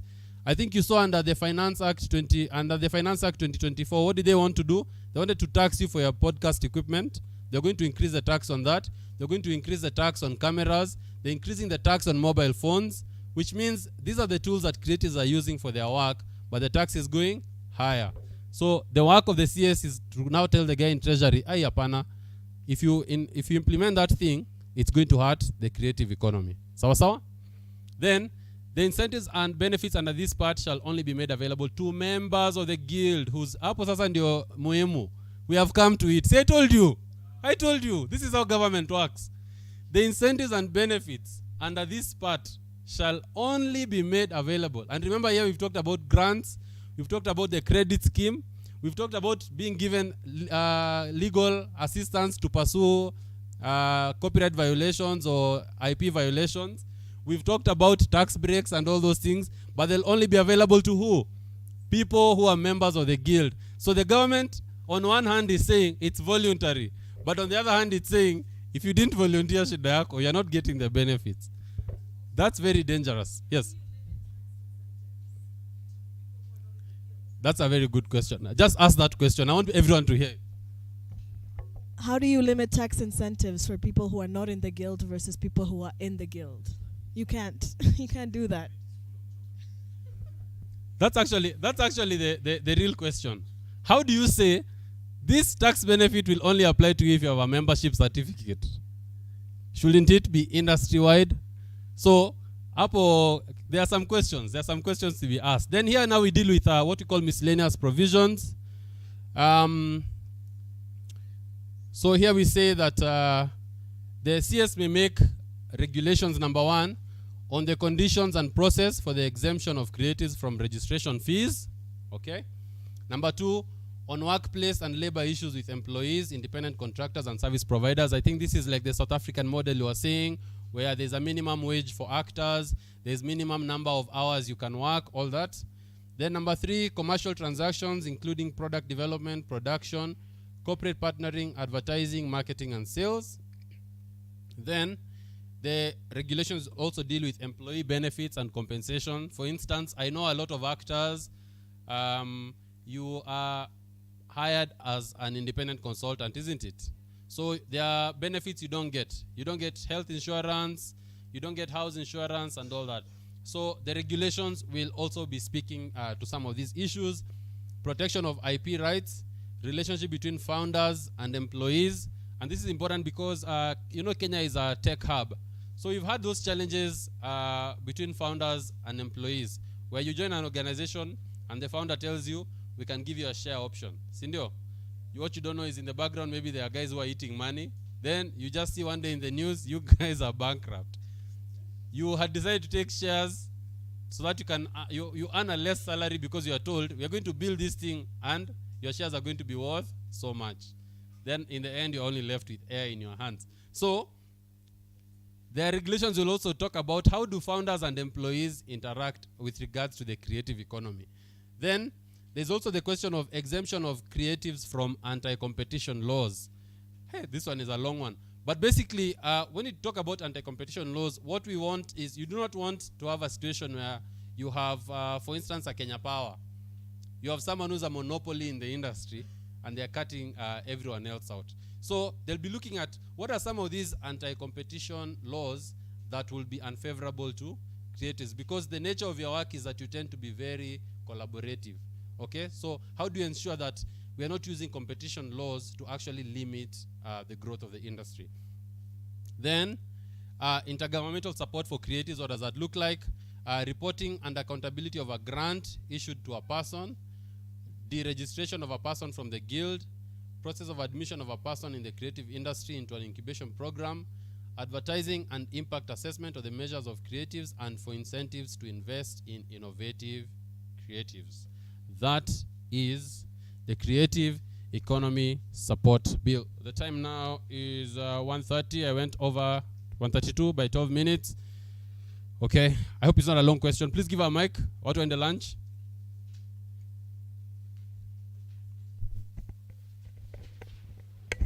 I have a request. Yes. That you give me a few minutes after lunch to give a certain context, because there are other bills that were introduced in December that are related to this one, and we have to tie the two together and ask questions about Okay, those. how much time will you need for that? 5 minutes, about 5 5 to minutes. 7 minutes. You've had. I've passed over your request. I'm not the one who makes that decision. I've passed it over. Yeah. And for me, because I'm about to leave, I'm rushing off for another meeting. I most likely won't even be here for lunch. But I want to say thank you to everyone who's here. And thank you to you. Let me tell you what I meant by what I said. We are passionate. We may be emotional, we are passionate. And there's nothing wrong with being passionate about what we do. The idea is the passion should drive us to a point where somebody should not think we are pushovers. They should understand that we've been here. You may be here shorter. I've been here long enough. And I know when at times people are playing games with us. For me, this is a game for now, because there is nothing serious about what this thing is all about. When we see something serious, we know it is serious. Hii ni mchezo wa paka na panya. Sawa.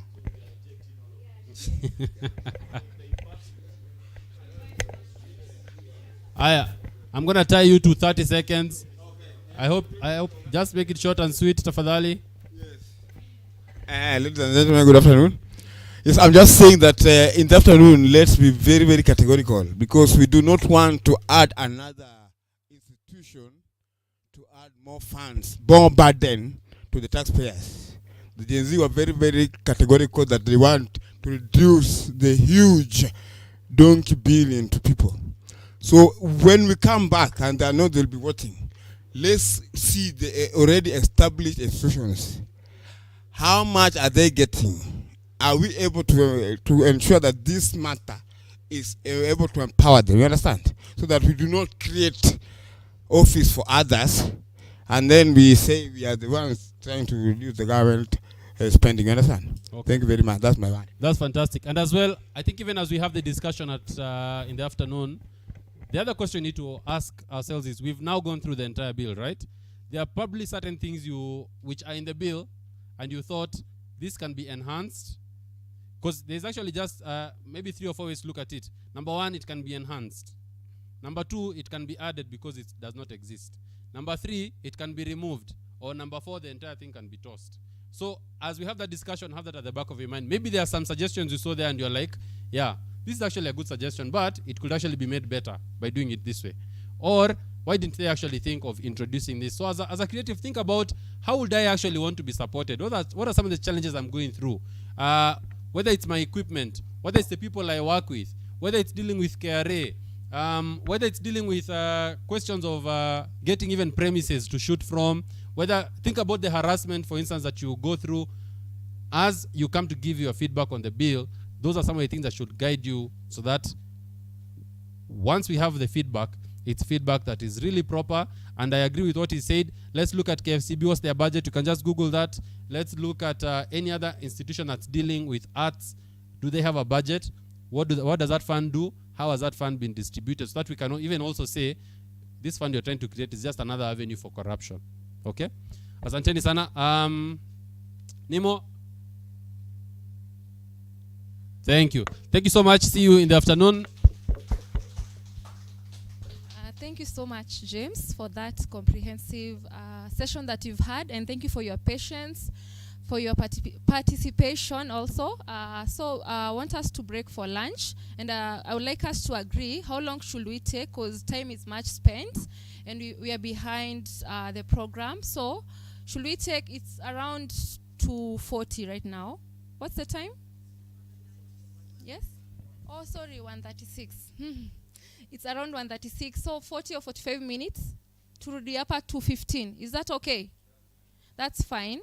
And then we'll consider what you've suggested. I'll see you after, during the break.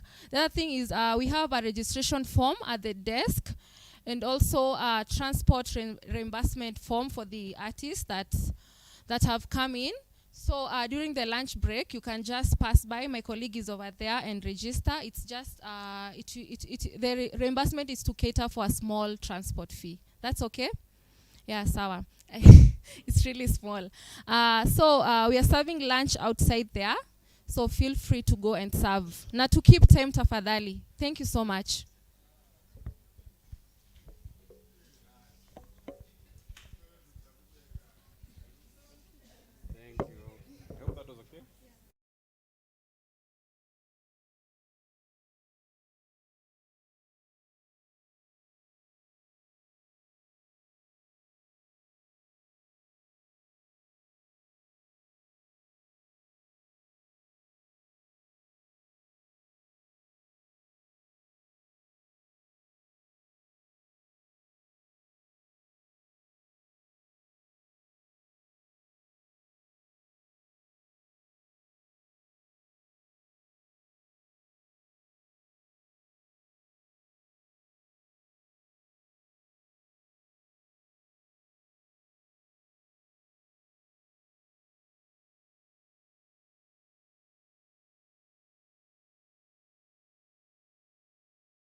has 4 sections, right? It has part 1, 2, 3, and 4. But part 4 is only miscellaneous. So we'll only cover part 1, 2, and 3 and then have presentations. However, during the presentations, if you feel that there's something the guys who looked at part 1 did not consider, that's the point where you also make your suggestions and you say, I think this should be added like that, part 2 and part 3. Tuko pamoja? I just want to make sure everyone is there before you start talking.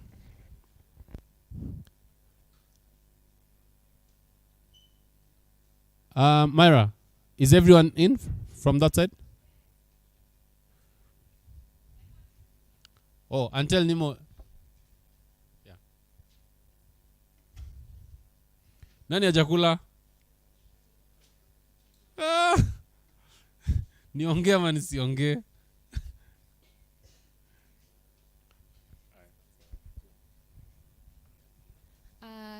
Thank you. I hope we've enjoyed our lunch. Have we enjoyed our lunch? Hizo energies ziko chini sana. So, I want to have a small open mic session. Anyone in the house who would love to maybe do a piece? Okay, karibu sana, tumpigie makofi na tuchangamke.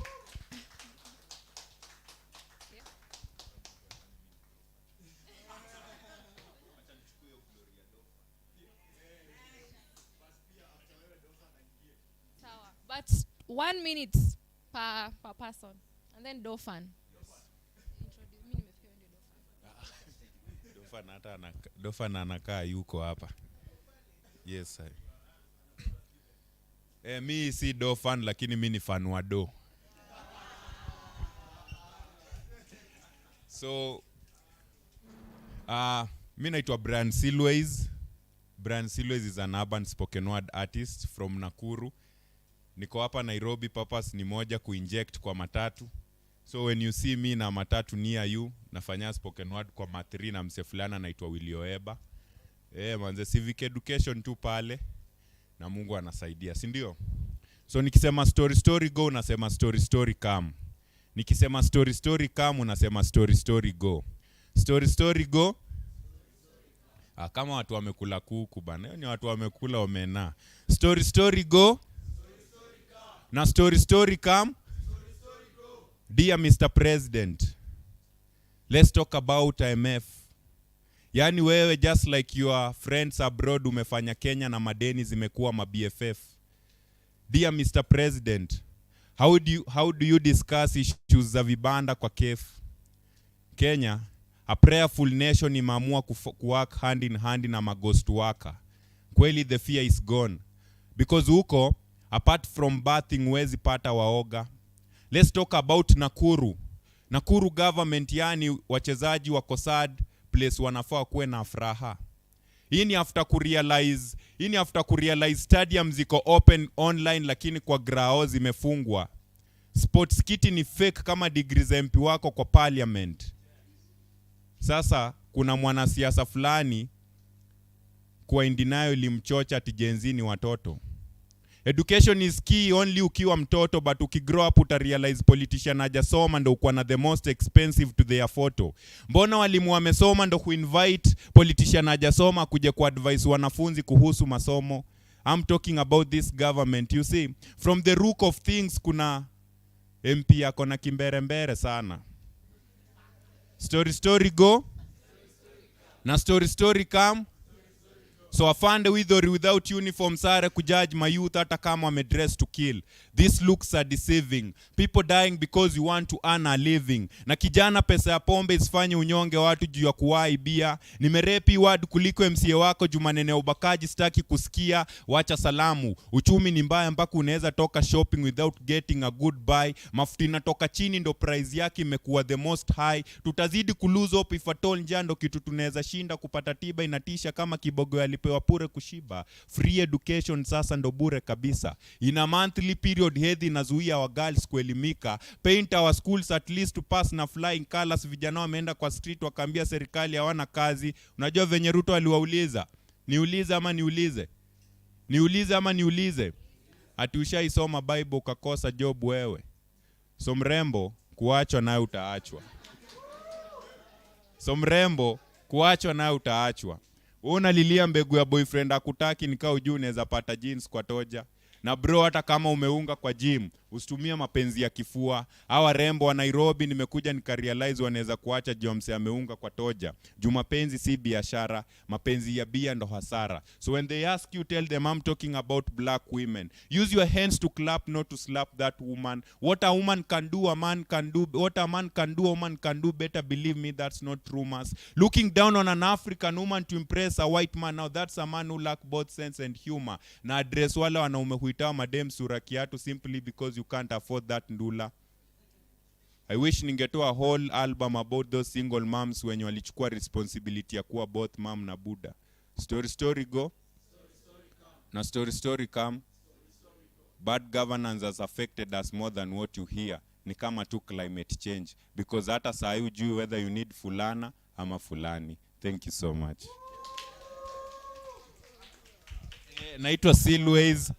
Naitwa Silways everywhere. Brian Silways. Silways ni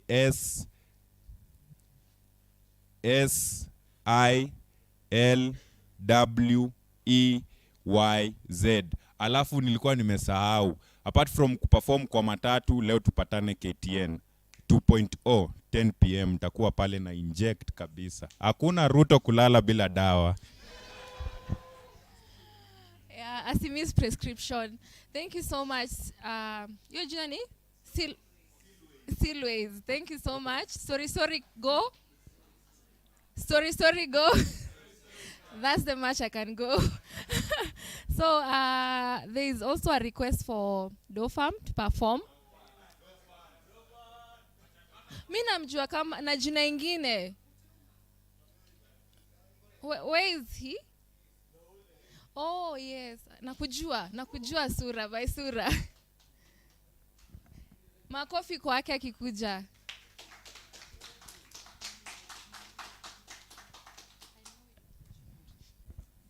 Inaitwa ambush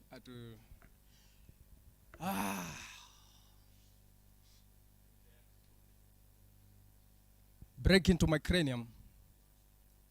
Ushuhudie state of affairs ndani ya akili disturbed. Peace of mind ni adimu. Nikicheki serikali kigovern nchi na chuki badala ya love. Chama ili hapa kuenforce fair fights ainde na force fighters kuingia ring bila glove. Peacekeepers walituma mission wakiwa njaa wakamada dav. Nikujaribu kutetea kizao wakasema I'm disturbing the peace wakanivunja mkono na club.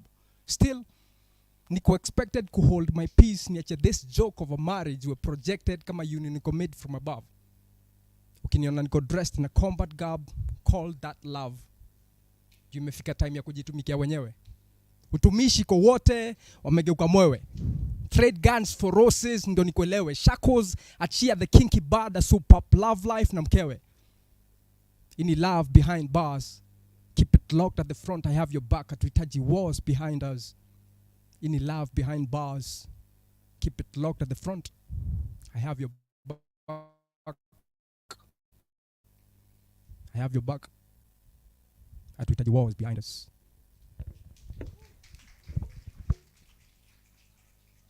Thank you so much, Dofan.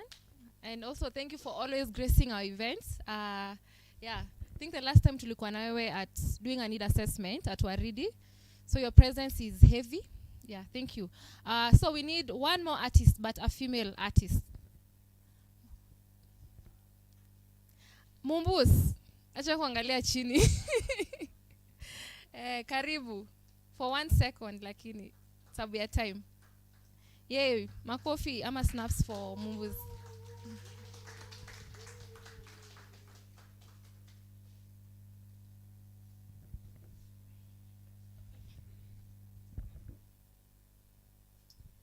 Ambush lakini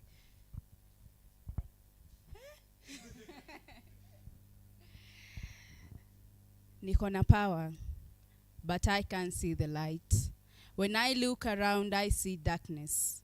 Me who honor the pain in my mama's eyes every time akireceive hizo blows kutoka kwa babangu. Leo anachoma new wound na yet kaza jana bado hazijapona. Na society imekuwa silent on the injustices done to a woman. But we need a better woman. a woman free from violence, from sexual harassment. We need a society that is ready to fight gender-based violence, a society that is ready to speak to every injustice, and a society that is ready to protect every soul from every form of abuse. Kidogo tu.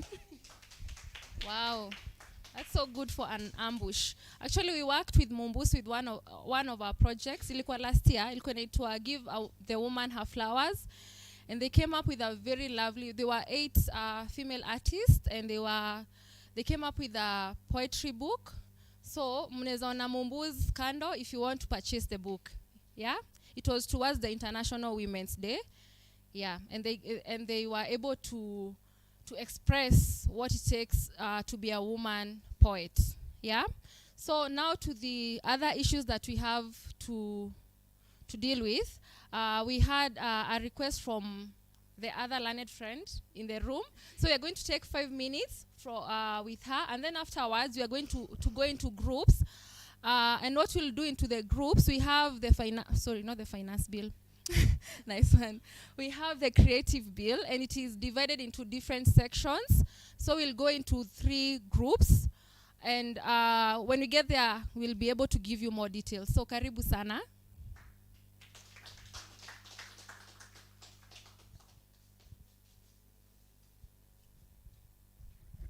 Tuliambiwa finance bill inarudi, so you're not too far from the truth. So I want to give you a little story.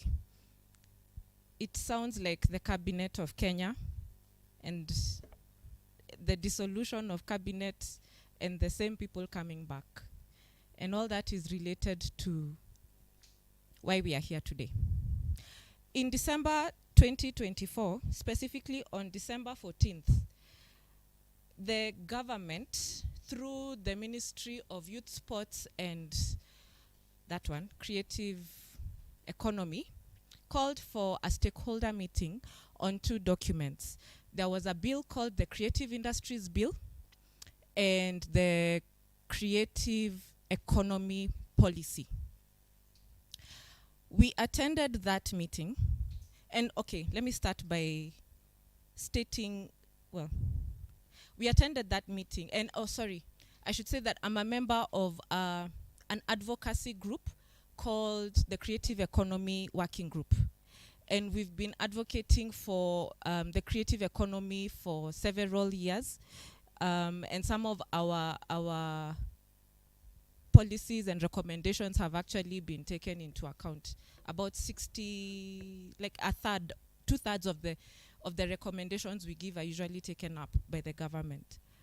At least that was before Ruto was president. So, back to the story in December,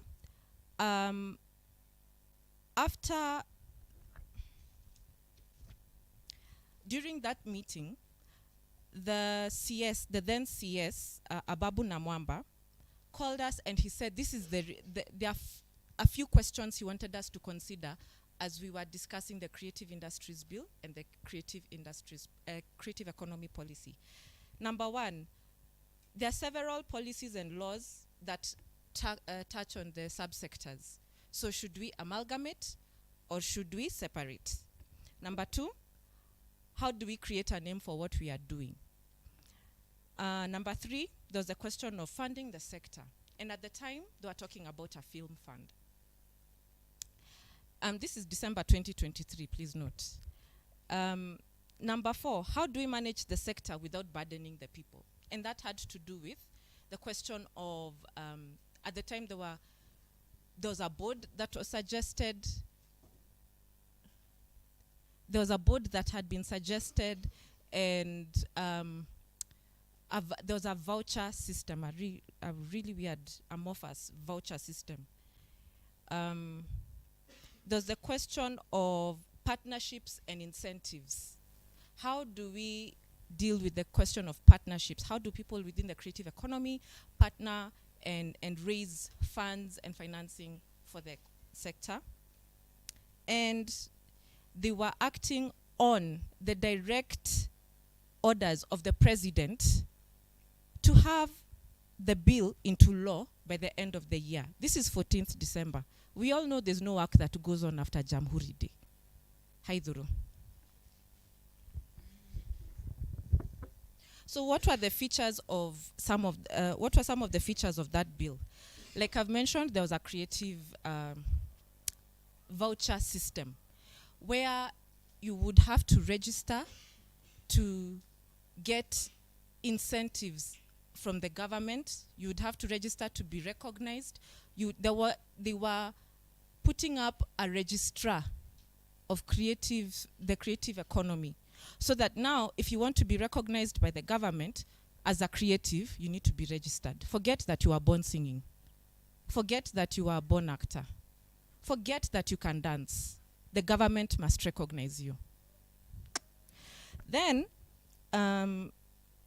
they had an issue of creative hubs, that there should be creative hubs that will be created all around the country.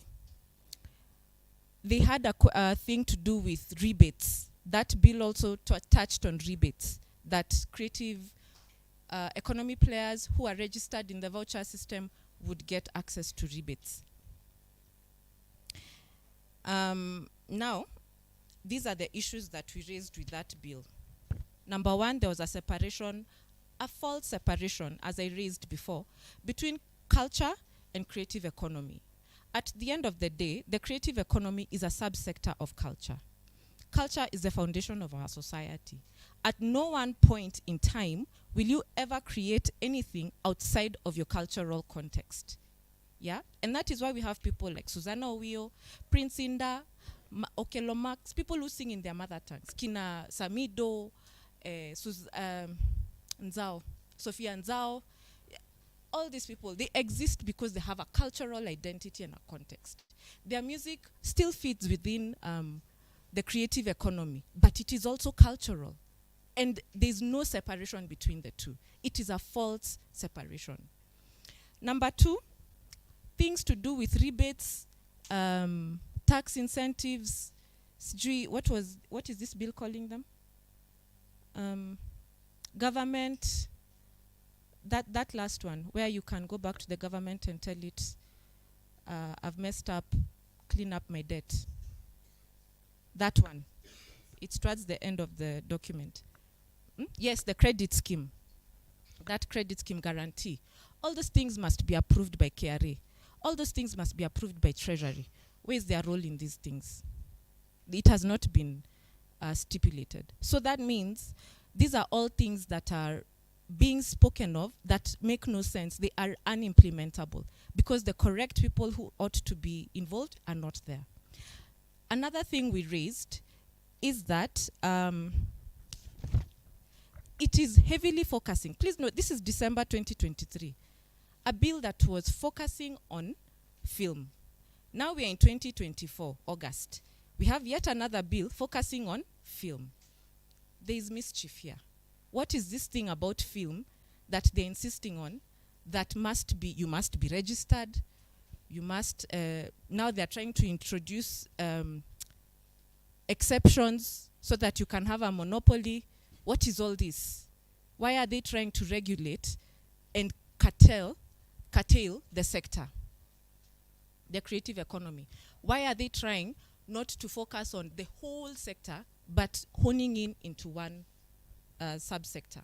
That is questionable. And I could go on and on. I don't want to. Oh yeah, another very important thing you should take note of. The functions and a lot of the things that have been given to the guild under the Ministry of Industrialization are actually functions of the Department of Culture and departments within the Ministry of Youth, Sports and that one. So why is a guild being given the functions of an existing ministry? It makes no sense. And culture, according to the Constitution, is a devolved function, including the development of infrastructure.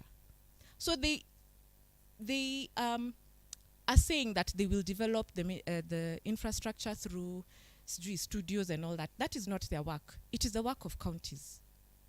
And that is in the 4th schedule of the Constitution. So all this is to say this. that they are trying to bring back a bill that we strongly recommended should be thrown out, and that they should bring it back to the people for better stakeholder engagement. They did not involve the sector when drafting that bill. And the stronger stakeholder engagement has not taken place on the creative industries bill. But they've brought it back under a different name with a few changes, but with the same mess. It is now called the Creative Economy Industries Bill, a Creative Economy Support Bill, but it is not supporting the creative economy. It is trying to support film, it is trying to support young people, it is excluding the experts in the field, it is excluding many other subsectors of the creative economy and trying to focus more on film. So these are all things that the point was to say there is something going on that we are not being told. Because this is the same bill that has been brought twice, like a few cabinet secretaries. We cannot continue like this. The creative economy is full of professionals. It is a profession, and it must be respected. And they must involve the people who are actually professionals and have expertise in these things to do the work that is required in creating the infrastructure and this ecosystem. So this is my last point I'm trying to remember before I sit down. Okay, Menda, I'm sorry. But that was the point, that is a context. There's a lot more that has been happening in the sector, but the point is vehemently oppose this bill. It must be withdrawn, and they must start respecting the people who are actually players in this field. We are not pawns. Article 1 says all power belongs to us. They must start consulting us. Thank you.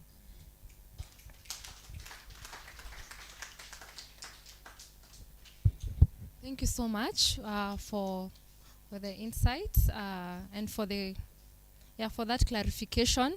So I'm over here wondering. So what's next? Because now we were supposed to go into the different sectors and give our opinions, but there's a lady who was seated next to you. She was advising whatever solution or whatever decision we come up with, it needs to have like a backing, like a good explanation, because either way, or unfortunately, this might just pass as it is. Yeah. So even as we are saying that, quote unquote, to reject, to oppose, but you also need to know on to come up with a way on how to go about it for it to be considered. Yeah, wasiseme, quote unquote, we are being emotional. Yeah, they we need to reason together. Yeah, and give the reasoning.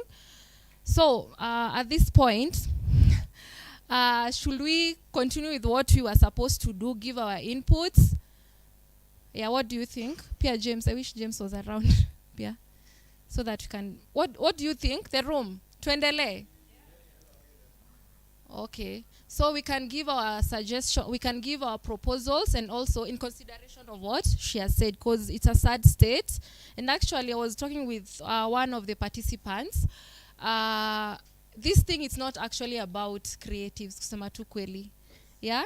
It's a way of kupandilia someone so that you are able to get something that you want, considering it came from the trade and the industrialization department. Yeah, yeah, and that has been the issue with the creatives. Actually, it come to the development partners. Whenever they want to fund artists, most of the time they have to coin it or link it with something else, like use a human rights based approach. It's not always about uyo msanii. It has to give birth to something else. So at the end of the day, so it's msanii, but kenye tunaona hapo mbele ni kitu ingine, and that is what is happening over here. Yes, kidogo tu as So pia ya time is much spent. Nastaki watu wachoke, tuwachope hivi tukua peke yetu tukishangaa what are we going to submit. Yeah.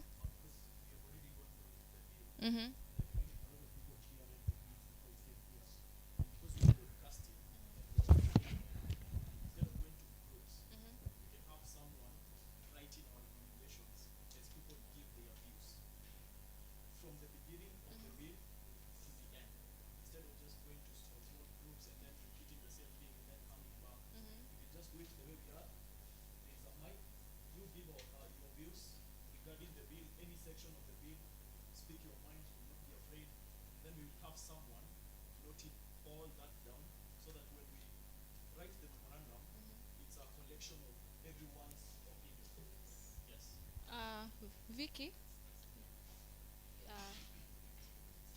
just I want her to come and comment on that.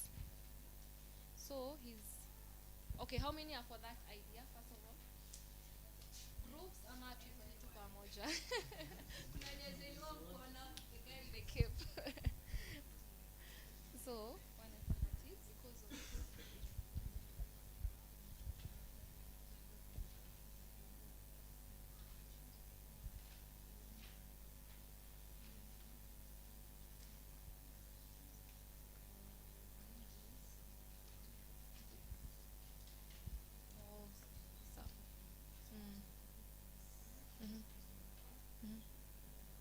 okay.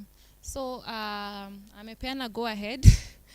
So but the only concern is I hope as we go into the classes to see extend story sana pia because we want to go through every class na pia ndio tupeane our inputs. Yeah. So right now it's 2 not 3, right? 2:49. It's 3, almost 3. So how much time? 2:49. Sawa. How much time should we spend in this? 3:30. That's a lie. Yeah, so maybe tuseme tumalize by 4. Let's keep time. Yes. I'll call in Wanjiri, James Wanjiri, ndio pia tusaidie wakuwa na the lady. The name. Yeah. Oh, Deborah. I'm bad with names. Just a minute.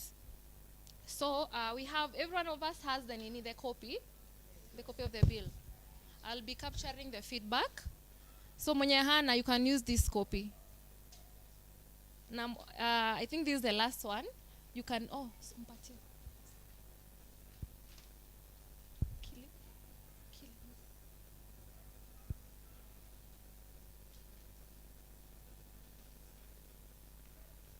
James Wanjeri. Kili. He's doing an interview. Wow. Yes? Oh. Kidogo. Msaidie tu. So they were actually tulikuwa tufanye we were to divide ourselves into the 3 parts actually. So for example, what you're suggesting is I have a template. So we'll have the clause and then our proposal. The implication.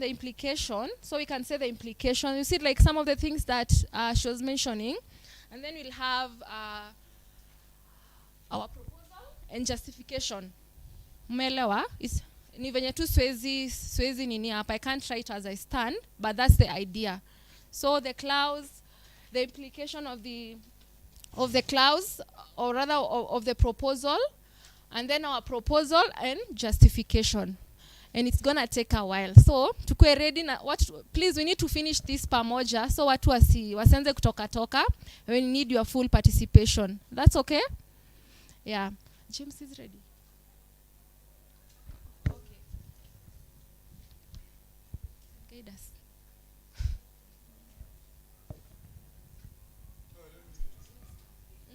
Oh, sorry. Oh, you wanted to talk here? Oh, okay, pole, sorry.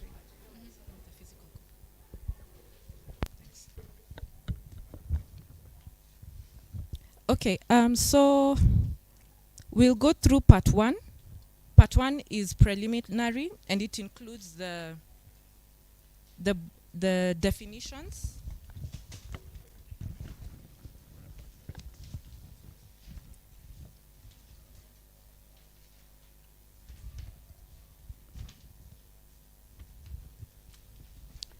The definitions, the online platform, the curriculum. Any feedback in that section, in that part? It's okay.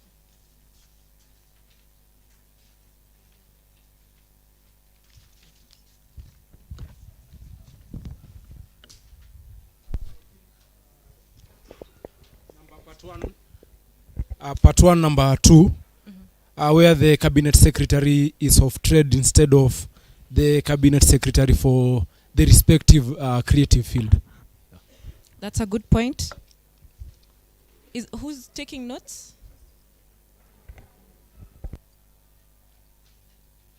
I need to know who is taking the notes.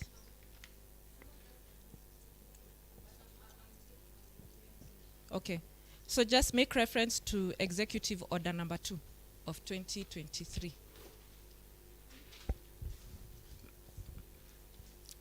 Another point?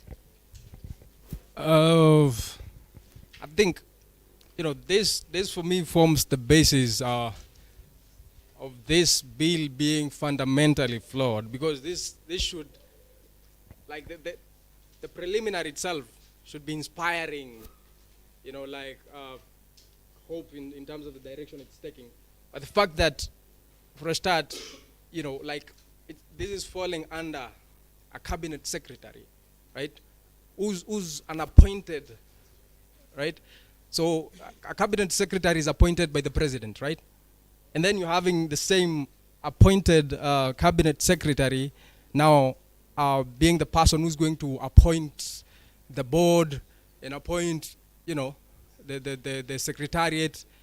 So for me, as an artist who values my freedom of expression, I don't want anything to do with this thing, right? For sure, because it just it shows that they're trying to control my expression, my artistic expression, and that basis alone means, like, if we are setting out on a flawed foundation, then it means that the entire bill really doesn't make sense, right? Because also, why do we have to go to the Ministry of Trade? Okay, I understand we have the fact that they have used industry there.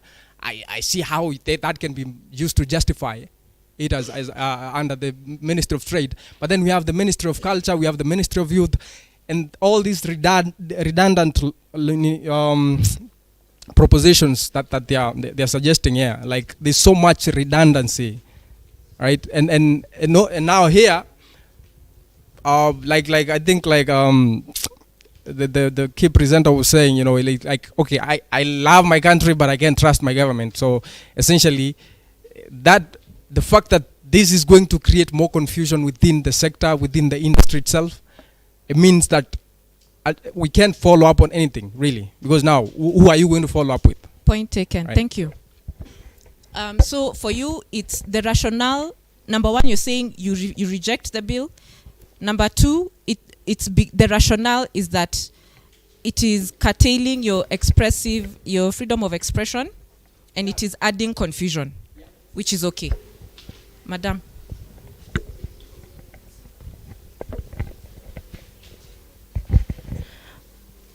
Mine is simple. I don't want to see the word may anywhere in this document. That may to be replaced with shall, so I can be sure. Yes, shall and must anywhere there, so that we can be sure that, first of all, this act shall be cited as the creative economy support, of course, while it states what we would want as creatives in the industry. Thank you. Just a small piece of education. Sometimes the word may, yes, it means optional, but in certain ways that it's used within the bill, it's inconsequential. So, in the way, legally, there's something called legislative drafting. And the way it's written there, this act may be cited as the Creative Economy Support Bill. That's okay. It's not going to affect the name of the bill. But within the bill, I understand what you're saying. Yes, there are other sections. And then to touch on there was a point that was brought out regarding why must there be a ministry? That is how government works. If there's nobody who's been appointed to action the bill or the act of parliament, then it is unimplementable. So it must be given to a person or a ministry. And that is why there must be a cabinet secretary mentioned or a state authority. Mike, please.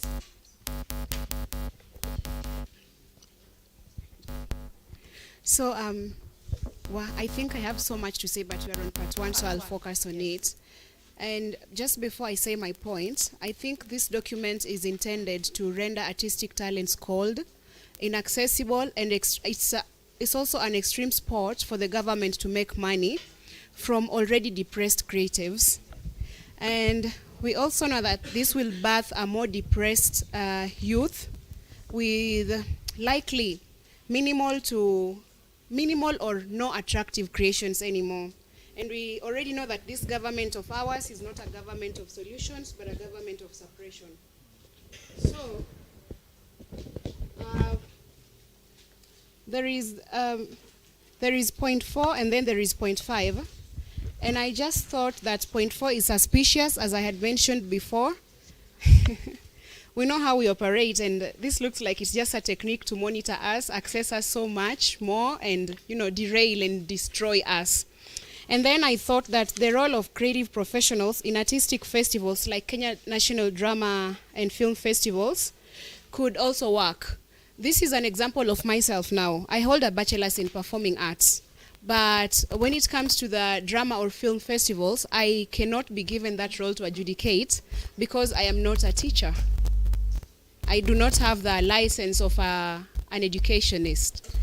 So I think that if we are given such platforms, we can be able to channel proper artistic skills to these children, because there is a technique in which Kenya National Drama Festival people perform, and then there is also a performance instance, in professional performance technique for the people. That's why you get that people come from school level to professional level performance, and it's exaggerated the way they shout and talk and do their stuff. It's very, very hard for us to commercialize our skills internationally. Mm-hmm. So if there comes something of this sort, like give professionals this instance to train, it will be better. Okay, thank you. At this rate, we shall not keep time. Yeah. So can we please keep our comments short? Yeah. And, on the online platform, do you remember Talanta Hela? That is what that is. Madam Chair, let me give. Hello. You can hear me? Yeah, Madam Chair, let me give my way forward on this matter so that at least we can be able to move as fast as possible. This document cannot take us 1 hour. Understand? It can take us 5 minutes and then we're out. Because we have all agreed that whatever we went through is the same as the already established what? Organizations or institutions that we have in the government. If you already have existing, why do you have to allow another Senate to sit down and establish another one? Tatu City. The newly established Eldoret City. Tafadhali. We are not going to allow another establishment of that kind of thing. Let's review institutions that are already there, like the ones that you mentioned, the ones that this guy called what? Is it Mutua who? The guy Kige Kebiot. All of them that are already established, put them down. We go online, we check what budget allocation do they normally get from Parliament or from wherever quarters that they get. How do they spend all this funds that they get? Are the people able to access these funds that they get from the parliament or treasury. If Thank they're you. not able to, then from there we say, let us work on improving the already established what in the institutions. Thank Eh? you. That's a So that valid at point. least So we can be able to do what? Move are you forward saying together. Yes. that we should reject? We should, of course, reject Okay, this one. so you're saying we should reject and work with because- already established. And work with, okay. Already established, so that we do not have to Very allow good. another sitting or the Very president good. approving Thank this you. matter. Thank you. very Thank you. That's a valid point. Let's go to part 2. Are we done with part 1? Everybody has said what they need to say. Another point I would like to bring out in part 1, the definitions are not exhaustive. They have not even, like,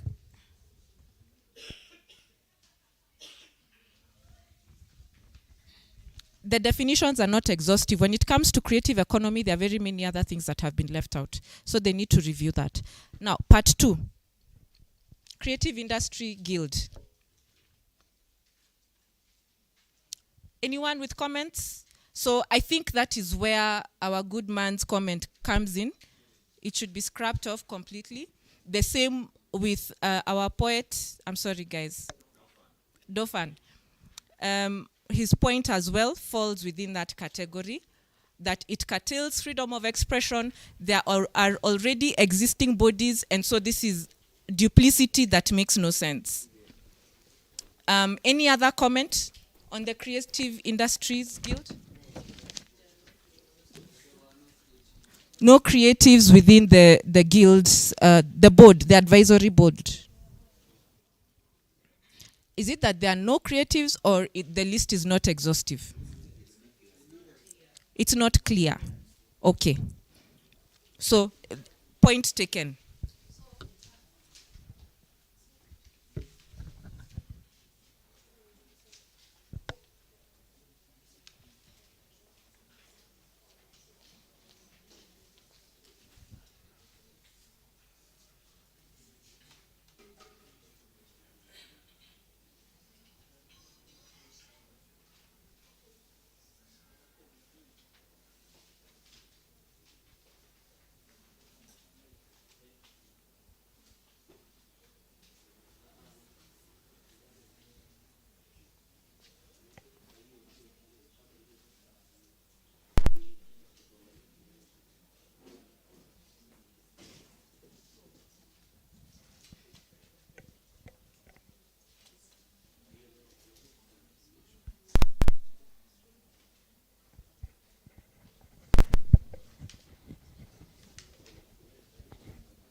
Yes. Okay. So, okay, that's a good point, and we shall do that. For those who believe that the list of board members is not exhaustive, who would you like to see in that list? Pardon? Persons with disabilities. Who else?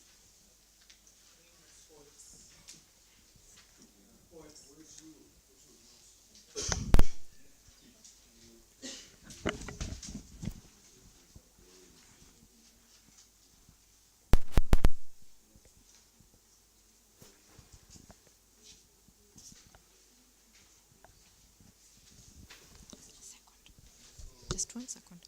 So, rather than spoken word or poetry, there are certain words that are used, and they tend to be clusters. So we have performing arts, we have literary arts, visual arts, audiovisual arts, photography, that kind of stuff.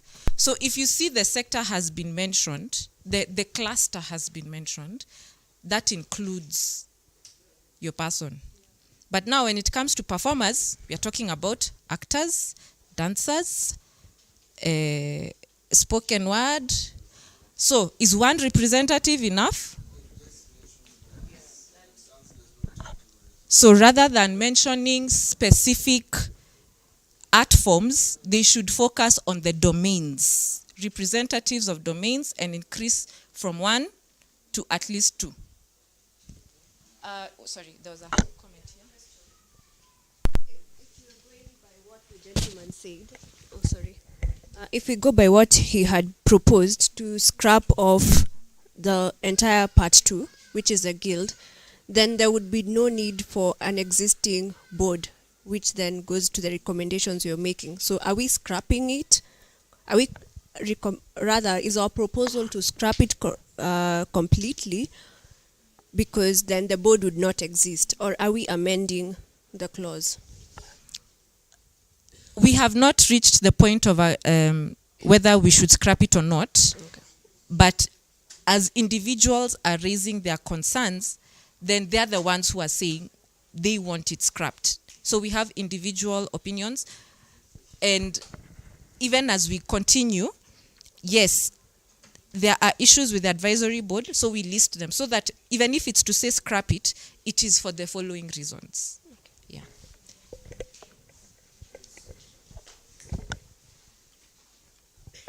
Okay, Paul, I have a question. My concern here, when you say like maybe, like for example, if we're going to be representing groups, that will not be enough. For example, like when the groups are there, like one person will be representing people with disability, but how is he control the entire group? Because you see, among the disability, the people who are doing audios, others are performing arts.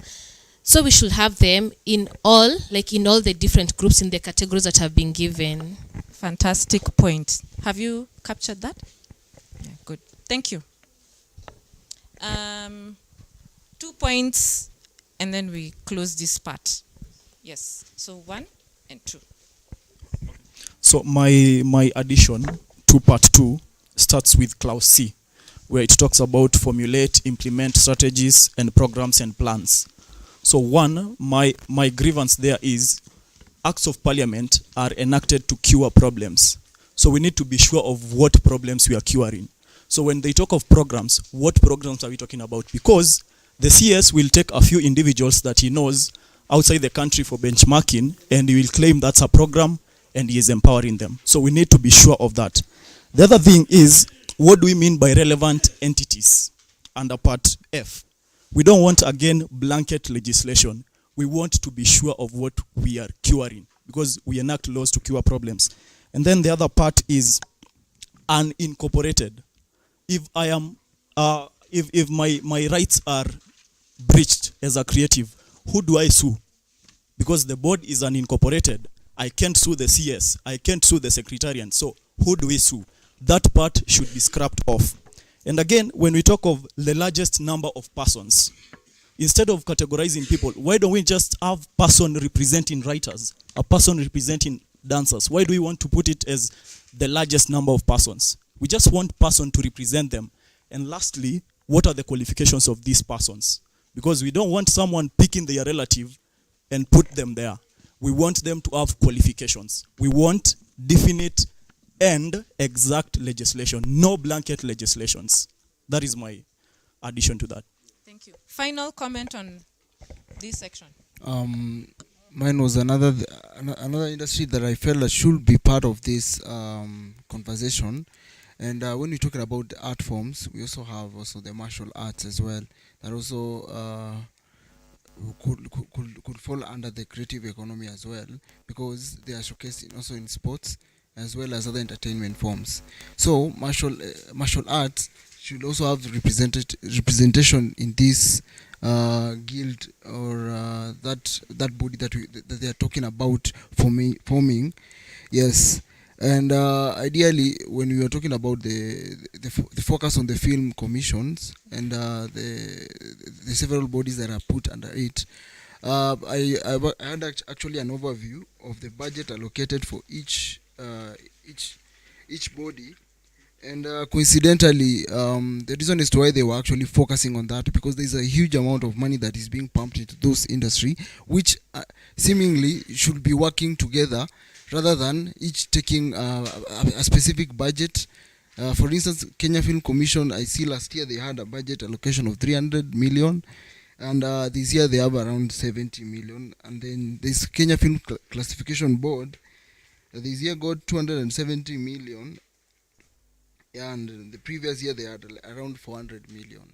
So you see, it's like a stamp on petition for this money to go to the specific parts that they could rather maybe have an association for each and every industry that is represented, because both are film bodies. Yeah. So what if they could just have one for film, then we have another one for the dancers, another one for these other forms of art. Yeah. Okay. Thank you. We need to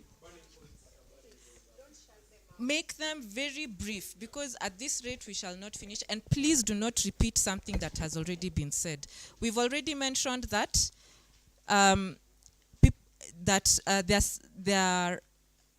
it curtails freedom of expression. There are already existing bodies. Those bodies are underfunded. And there are a few points to do with the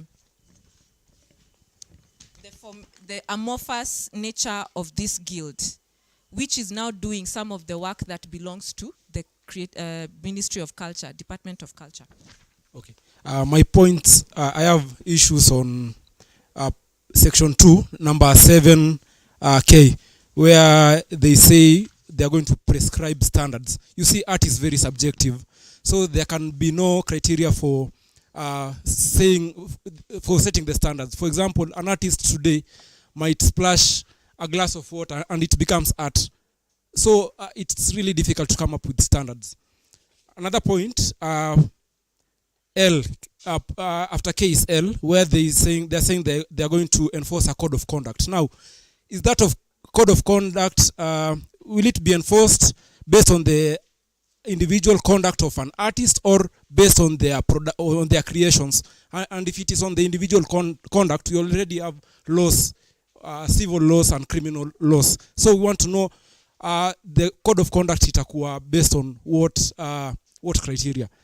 Then M, create platforms through which persons in the creative industry may showcase their talents.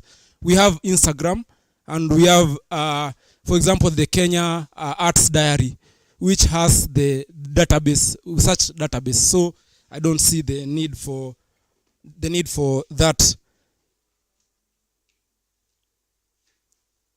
And then the resolution of conflicts, part N.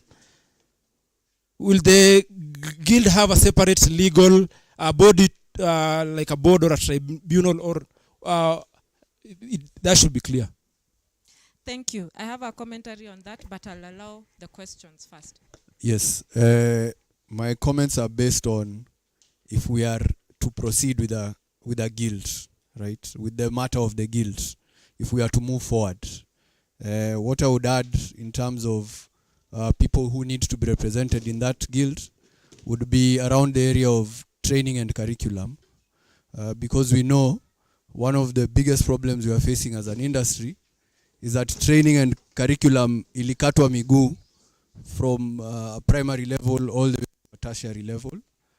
So I would want to urge the inclusion of people from TVET, inclusion of people from other curriculum development bodies, because I think we need to address the matter of curriculum for artists in a serious way. Asante. There's a comment here.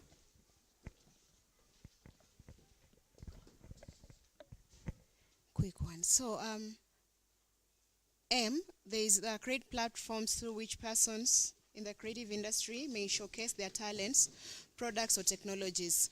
These platforms, are they going to be free of charge or at what kind of price? And then I'm just thinking that we need to advocate, the same document could advocate for a reduction of fees charged for spaces. It's very costly to put up a play, let's say National Theatre. I have to pay 50,000, Braeburn I'm paying 100K per day. And then there is theatre is not mentioned, but dance is mentioned, such things. And then why separate film from visual arts? And as someone who really works on inclusive arts, what about the creatives in prison? there's nothing covering them here. Thank you. Can I? Oh.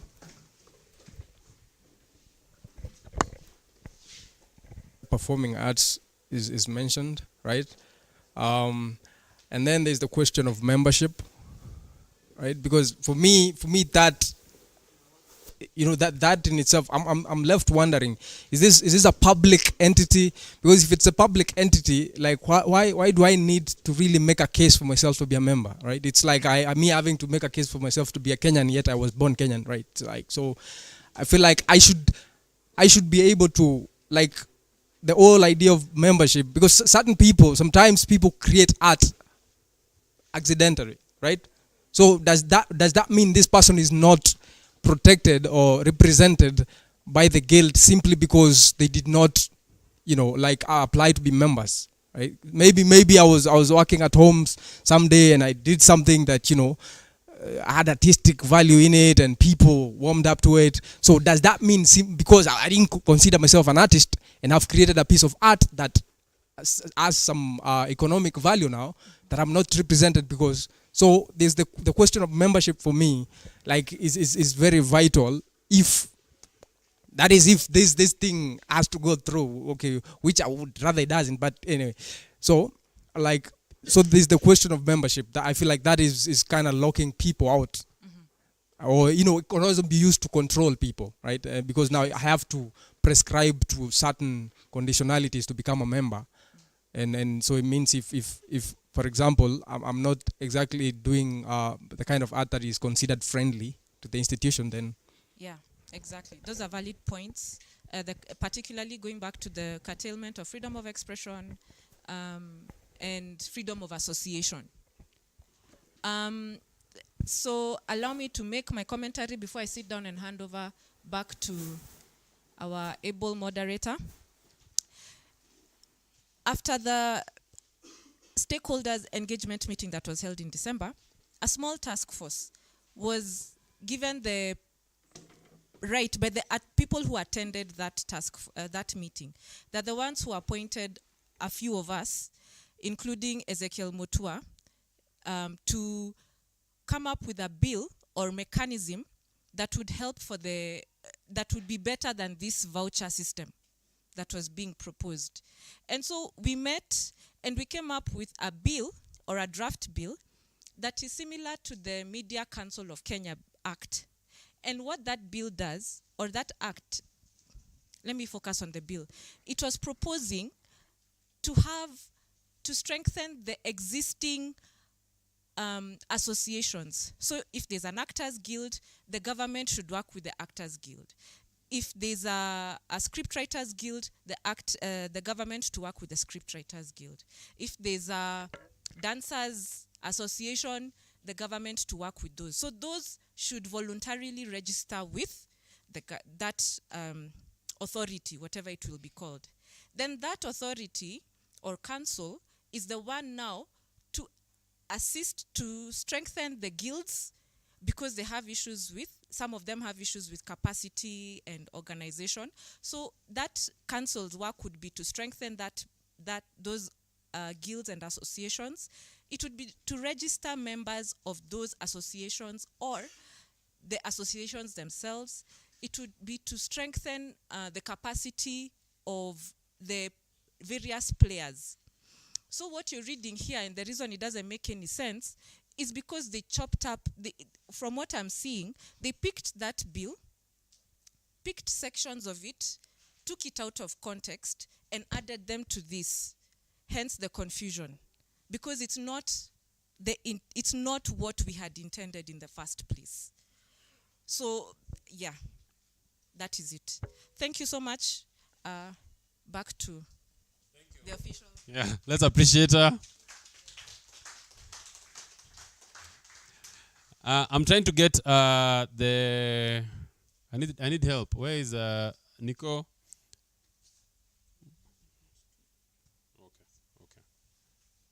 Okay. We need. Oh, it's coming on. Okay.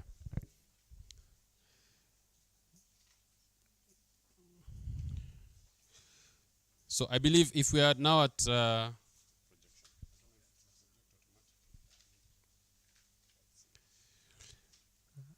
We are completely done with part 1, right? We've given all the feedback for part 1. Okay. So now we are at 2. Oh, we are 3. We are done with 2. Yeah. Mike? Yeah. So on part 2, under section 16, subsection 3C, where it's talking about the board approving your membership or rejecting the application. So the question that the bill does not answer is, how does the board, first of all, come up with the conclusion that I can be a member, and on what basis do they reject my application? Because if it's passed this way, what will be done is we will see what we see in incorporation of companies, where the registrar of companies is refusing to register your company simply because it does not agree with the title of the company or the name of the company, right? So we need the bill to be clear, to remove all this blanket legislation of the board may not at their pleasure. We need to obey the Constitution of Kenya. Okay. Yes. So anything that tries to get in the way of a person joining the association needs to be removed. Exactly. Right? Yes. Okay. Okay. Section? Section 16, subsection 3C. Okay. Section 16.3C, there's a comment back there. Thank you. So I do have a comment or comments. I've written them somewhere. I'm setting a timer. Don't worry, those are our relatives. They are here for the evening part of the session. So I'm going to ask you, please keep your question or comment to a minute so that we have as many people as possible giving their feedback. You're on section what? Yeah, so because of time, I have a request. Section? Tell us the section. We go with you there first. Before the section, okay, I have a request because I have a lot of comments and we don't have time. Yeah. So I'm asking if it's possible that one can go sit down and go through everything, yeah, and then share the comments or reviews through online, maybe. Of course, that's possible. How do you want to do it? Email. Okay, we're going to put an email here. Remember, this is not exhaustive, right? The clerk of the Senate has issued the notice. If you go to the Senate on X, you'll see that the notice has been put there. We have to send our memorandums by the 30th of August, okay? Then on the 2nd of September, there's a public hearing at the Senate itself, and it's open to the public. So we are not exhausting everything now. We're going to provide an email so that if you have, unazenda home by the ufikirie kitu tena, and something new comes, right? So you can just shoot that email there. But as well, we're going to give you a template for how to submit the memorandum, okay? Remember, with this, unlike, how many of you submitted the ones for CSs? You had to sign an affidavit, isn't it? This one you don't. This one just says memoranda. So it can be an email, it can be a letter. It's simpler. So the only thing we're going to do is just give you something that structures. You mean me? Just something that structures what that should look like. So my brother, don't worry. You'll have that chance to actually give even the feedback that comes later. But for now, you're on section? So for now, it's also generic. Okay. Just being the devil's advocate, I would want to say that not everything here is bad. And I'm thinking, for example, in terms of having a database, if you are going to access funds, if I'm going to give you a fund, I need to know you. If I don't have a database, then it means anyone can come and get the fund. And that's why I think so there's need to have a database. And the question is, how are you appointing people who are into this database? And I think that's where now they need to seek clarification from the real practitioners.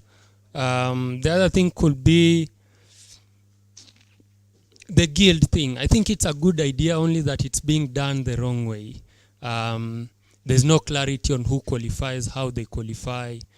And that's it. But I'll share my comprehensive thoughts online. All right. Okay. Anybody else? Yes, my brother. Section? Section 2. Oh, umeturudisha number 1. Okay, section 2.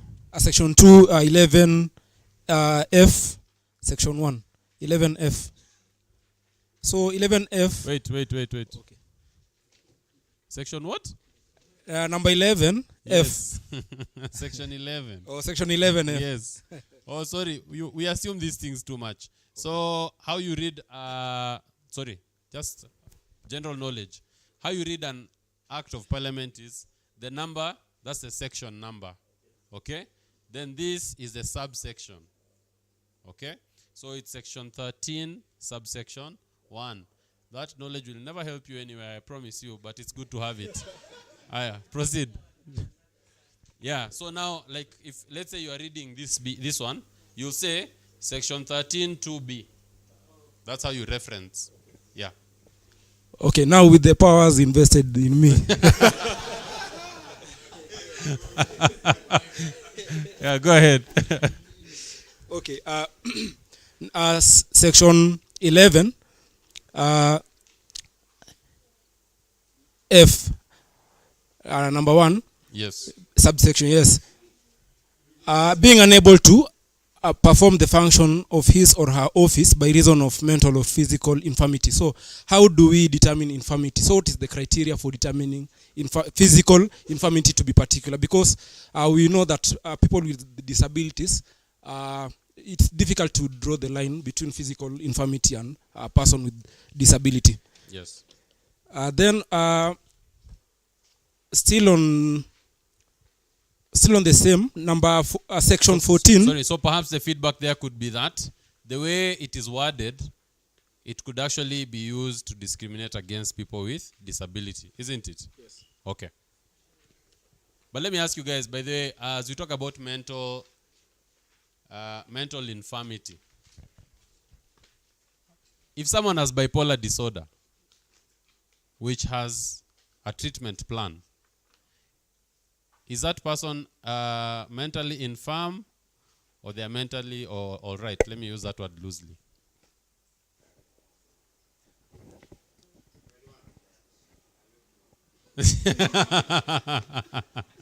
Okay? So that, I think, even as we think about some of these things, our generation understands mental health very differently from how Gen X, the boomers, understand mental health, right? We know that you can actually have a mental illness, but you are on medication and you are functioning as a full member of the society. So perhaps the regulations could actually deal with this. What do we mean when we say you are mentally infirm? Exactly what does that mean? So that it's not a question of yes, you have a mental illness, you're undergoing treatment, and you're okay, that's under control. Cool. Number 2. Yeah, let him finish. Let him finish and then to come to you. Your second point was on? Yeah, my second point was on the entire guild thing. You see, we have Kenya medical practitioners. We have different professional bodies which have no direct government interference. Why is it that when it comes to creatives, they want to impose government operatives? Yeah, that is the issue. Another issue, section 14, yes. subsection H. They say they are going to maintain a database. So what happens if you're not on the database? That is one. Number 2, the type of data that will be required will be entered in the database, and how sure are we that the data will be private because it is personal data? Yeah, so there's a need to introduce data protection requirements with respect to the data that is being collected here. They have not said anything about data protection, by the way, if you look at it here, which they actually should have. Next. Yeah, there are so many. Don't worry. Zikikuja tu naitisha mic. There's someone else wanted to speak on the end here. Yes, I just wanted to ask. Use the mic. Just use the mic. It's fine. It's working. Yeah. Okay. So I just wanted to ask. We are seeing a lot of these bills coming around. We are seeing a lot of guilds being formed. There's new people being appointed and all that. My question is, what about the already existing platforms? We have MCSK, which is in and out of court with these cases, and all the other institutions. We're not seeing any implementation going on. So I'm wondering, how are we sure that even this bill, after it is implemented? Deborah mentioned Talanta Hela, which we've had the cases. It was all bad matters, but that doesn't really matter at this point. We're just wondering, what means are they using to implement the already existing laws for creativity, for creatives, for sports people, for anyone? We're not seeing any implementation in these bills. In any respect with the government, there's nothing going on. So I don't understand, how important is this bill actually, because they've introduced it? That's my question. Yeah, what gap is it filling, right? So maybe the gap does not actually exist. And as you submit your memoranda, it's also to say, you guys are trying to do, under this section, trying to do X, but this is already provided for in this other bill or in this other state agency. What is the difference? So you say hapo kuna duplicity. Okay. Anybody else? Tukija pambele. You're raising your hand, right? Yeah, we start here, moving this way. Okay. Mine is about part 3, section 20, about the creative fund. Yes.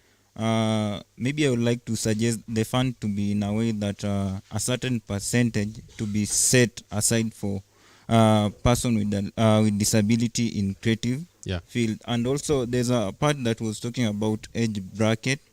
I think for one to access that fund, he or she must be between the age of up to 35, but I don't see if that is possible, because we maybe kuna mse anaweza ka discover maybe his or her talent akiwa 40, na he or she maybe might benefit from this fund. So also about the age bracket also should be waangalia hapo, wasilimit wenye wako above 36. Okay. Yeah. Fantastic. Yes. Okay, so my comment is on section 20, subsection A. There is established the Creatives Fund, which shall consist of monies that may be appropriated to the fund by Parliament. My worry there is that I think as a country we should be thinking about 100 years to come. So if we are thinking about all these people, and this is an entire economy, why are we putting maybes in a legislation that affects us? It should be they shall fund us. If they are not funding us, then we will do it on our own. They shouldn't be legislating on us, right? Yeah. Because we need to reach a point whereby if writers of scripts strike today, an entire economy feels it. That is what we want. We don't want maybes, we want shall. So that one should be struck off. To be shall. Yes. Okay, next, pass the mic.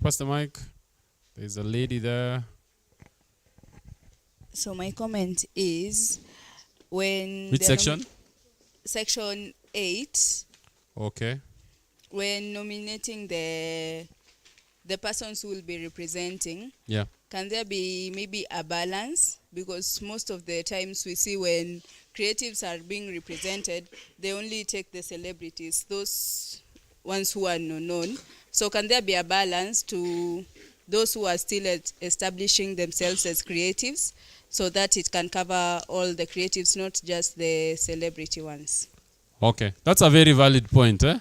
We don't have celebrities being posted and being given these roles. However, remember, for the individual associations to be nominated, of course, you have to be a member of those associations. So perhaps you're here and you've seen one of those associations, but you're not a member. It would be good to join that membership. It's private. It's free for you. And just find out if that's if any of those associations are pursuing something that you'd like to also support. Where's the mic? Before coming behind there, is there anyone here? Give that gentleman. He's called Vic Munala. Surely he must have something to say. Victor, you are just listening to us here. Tell us. I'm just happy to be here. Fantastic. We accept that. Okay. At the back, there's a gentleman with a creative T-shirt. Is that you? Yes, that's your brand? This is my brand. Ah, fantastic. So, let's say in part 3, section 21, on the board shall ensure out of the funds money in form of grants to person in the creative industry in accordance with the criteria determined by the cabinet secretary by regulation. So section 2A say eligibility criteria for the grant from the fund and procedure for application for the grant from the fund.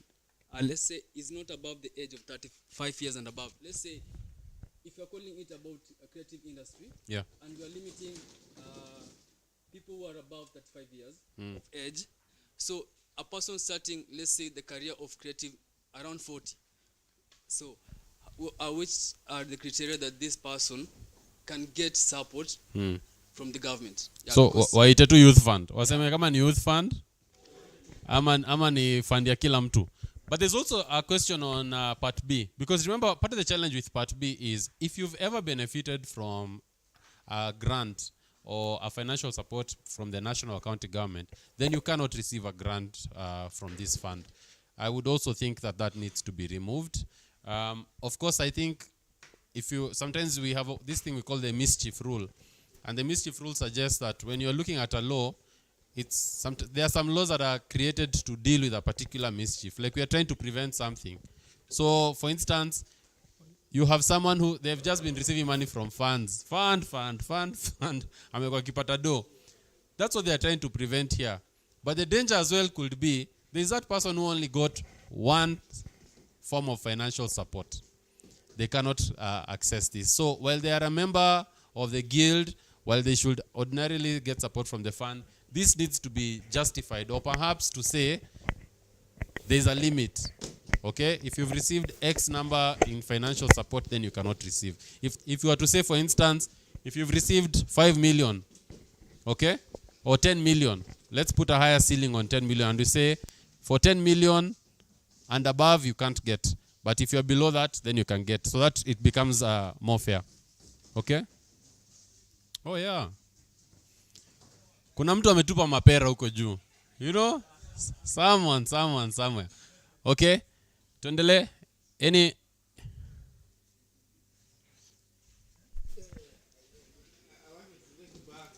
the mic. I want to take you back to where the reason why I said I could not give my opinion, Yeah. On, just use the mic for the online. I'm saying, yeah. It's okay. I'm saying the reason why I could not be able to give my comment on part 2, subsection 11. Yeah. Section 11, subsection 1. Is it 1 or I? Yeah, down there. Infirmity. During 2013 campaign for governor of Kisumu, we had the governor's, of course, conference. And of course, you know, Nyanyongo has a personal problem of fighting cancer. Yeah? And one of the governors said that, how can Kisumu people elect somebody who's going to die tomorrow? Huh? What? 10 years later, the governor is still alive. Huh? So that's why we cannot judge somebody based on their personal problem. Yeah? It can never be the same way you think. Yeah? Cancer or any other small problem that or physical or mental can be challenged and can be God can always remove it. Yeah? And that's why I said we cannot say that somebody cannot be given a job because their leg have been cut, or because they don't have one eye, and it's because they can't be able to blink. You know, that kind of thing. Yeah? They have the reason and they can be able to do or perform better. Yeah. That's how I understand. Fantastic. Anybody else? There's a comment there. Okay, so my question is about the guild and to the lawyers. My question is about the guild and to the lawyers. So you're on section what? Yeah, on your phone you're on section. Oh, you hadn't recorded it? Nimeswali tunasoma kwa simu. Okay, read, then we'll see which section. So it says it's not mandatory for one to join, but when it comes to dealing with the government and when they start sniffing money, what is the probability of them reversing that statement? And so, if at any time I or the people choose to form a guild, will this bill in any way interfere with the formation of the guild, because as I see it, a person who chooses to join a guild formed by a government is not really sane. Okay. If you look at section 15, it says membership to the guild shall be on a voluntary basis, right? But now you ask a very interesting question, because we have the editors guild, right? Which other guild do we have? Writers guild. Any other? Sorry? Journalists have a guild. Is it a guild or an association? I mean, guys who have a guild, like it says guild in the name. Script writers guild. Okay. So, kazi kwa vijana. I'm not sure, my brother. I've never been here in the afternoon. It's monkey business. So I think, so your question, you still have the mic? Okay, just take the mic. So your question is, in the event that you register your own guild. Not me alone, a group of people. Okay, yeah, like that's what I mean. Like you have other Kenyans decide to register a guild. So what's the question? Will this bill interfere, if it passes, will it interfere with me forming that guild? No, it won't. Remember, there's a freedom of association. Okay? The only thing is you won't be able to use the word creative guild, because that one will already have been taken. But you can actually register another guild. So it doesn't mean that membership to this guild means you cannot become a member to another guild. Membership when it comes to associations, it's unlimited, unless in those specific moments where it's restricted, either because of the law or because of the function. Okay? So for instance, are you a lawyer? No. So you can't be a member of the LSK, because that association, the membership is restricted by the law. That's not what is happening here. Cool. Fantastic. A question here. Mine is not a question. Yeah. Mine is on section 26. 26? Yeah, and just borrowing from what he has asked. Under section 26, it's saying that incentives and benefits under this part shall only be made available to members of the guild whose names have been entered into the roll under section 11. We have the freedom of association, right? Yeah. So we can form our own guild that actually involves creatives, right? So what this sounds to me is like what Sakaja did with the food program. It's only benefiting the children in the public schools. But we have children in the private schools who also need that food, right? So personally, I think that section should be amended to be able to benefit all guilds that are available, as long as they fall under the creative economy. Yes. They should be able to benefit. And I agree, because the money is taxpayers' money. Yeah. So you should not limit who gets to receive taxpayers' money on the basis of a membership. Yes? Oh yes, mine is on section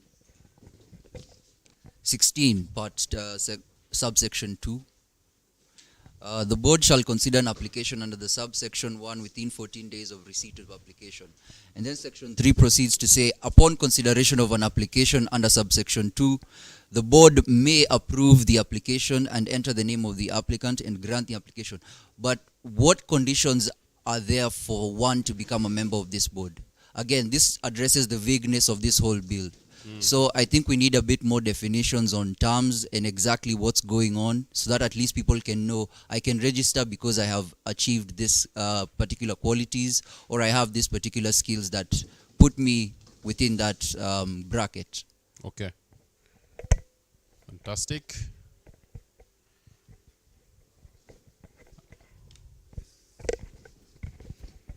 My direction goes to part 4. Part 4, section 23, subsection... Part 3. Part 3. Part 3, section 23. 23. Huh? Yeah. Section? Section 23. C. This is just make G. sure. Is it the same as yours? E. Yeah, it's the one. It's the one. Okay. So Yeah. which one? So it's mentioned that the guild shall put in place a program for the training and capacity building of creatives under this act, and shall, for this purpose, establish a platform setting out information at the national and county level government on business information necessary for the management and development of creative artists, and such other information as the guild shall, in consultation with the county executive committee member, consider necessary. So mine is actually a question to what information are they looking forward to sharing at the county level and also at the national county in regards to the development of creative arts and also the management, because for some time the management of creatives in the industry has had some bit of a problem. So are they coming in to improve the relationship between the management of the creatives and the development of the same, or what aspect of the information that that is necessary for them is it mandatory for those individuals managing the creatives supposed to submit? Yeah, so it needs a bit of a clarity. Okay. And also I think if you look at section 23 at the beginning, it says the guild shall put in place a program for the training and capacity building of creatives under this act, which, depending on how you want to interpret that, it could also mean that these programs for training and capacity building will only be restricted to creatives under the act, which means the members of the guild. Which means outsiders then will not be able to benefit from this. So that's one of the things as well that might need to be removed, so that we say it will apply to all creatives without any restrictions. Yeah. Exactly. Anybody else? Hapo nyuma iko swali. Uliza hiyo swali. But the guys, you can disagree. We're not here to just agree. Okay. Let's go. So swali yangu ni about the whole bill. Yeah. So first of all, I repeat again for those who didn't hear, I'm from Nakuru. Yes. So Nakuru tumekuwa na some issues with our governor. So there's a time governor alienda online aka abuse one of us, anaitwa Willy Oeba. Akamwambia like you have been writing little emotional poems and you have been tagging me. But what Willy Oeba did, because he's a human rights advocate, so he was asking for accountability. Whenever something happens in Nakuru, he will be like, Governor Susan Kiika, what are your thoughts here? So the governor told him, you write little emotional poems. And then we had a presser as artists, and we were asking the governor, like for example, Nakuru is a UNESCO creative city, and UNESCO creative city, there is a way you carry your artist. That's why that title is in Nakuru and not in Nairobi or any other city. So we were asking, Nakuru being a UNESCO creative city, there are benefits the government of Nakuru enjoys. But the benefits ziko tu kwa maybe ikikuja ni staff na do na nini, but ikikuja ni kuangalia wasanii vile inafaa, hawafanyi hivyo. So we were left to, because the governor went ahead, and then when we went for a presser, the governor did a counter. She went and paid a Nation Media magazine a whole story kusema venye amesaidia wasanii wenye like ana nini tu kutick boxes, hakuna hata anasema tu nimesaidia wasanii. So tukabaki hivyo, hatuna mse wa kuendea. So my question is, with this bill, how do we make sure that we get that the people, tunajua nani ndiye anafaa kufanya nini, nani ndio atafanya nini, because hii bill ni kama tu siasa. Something kama stories za Kawira Mwangaza, utapata watu wa Meru ndio wanafaa wana deal na hiyo story, but pia utasikia president ako huko anaongelea hiyo story, because tutaongelea hii bill hapa, but anytime msanii hata anakosana na ministry fulani, unaona president ndiye ana deal na hiyo issue, anasema huyu niachieni, huyu ataitwa pale State House apewe maybe chai yake. So utapata, how do we make sure that this thing really works? Ndo kama governor ame abuse one of us, tunamsuu wapi? because at the end of the day governor alitutumia tu dogs wake mablogger, and then you see bloggers wako hapo like tunataki kue kama kitu imefanyika hii, this is beyond bloggers, like just leave it na wakue wakijua like hii kifanyika, bloggers wakae kando to deal na sheria, because at the end of the day tulitumiwa bloggers na tukaambiwa we want tunataka viti, kama ni pesa mnataka semeni, you see. So how do we make sure that hii kipita ama isipite, how do we make sure that wewe kama venye we ni legislature umetutake us through, tumejua this is what is supposed to be done, ikienda hiyo the next step huyo mwingine pia afanye, like kila mtu afanye kazi yake, isifike place yenye the whole thing inakuwa tu summarized na one person because maybe akona jina ama kitu yote ikifanyikia wasanii, calligraph anatokea anasema nimeongea na Ruto, hiyo mambo tumemaliza. How do we make sure that the system works? Yeah.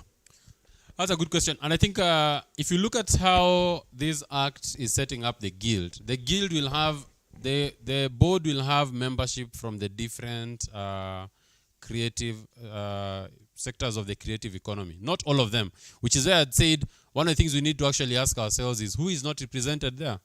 I didn't see the Architectural Association there, for instance, as one of the people who need to send their people.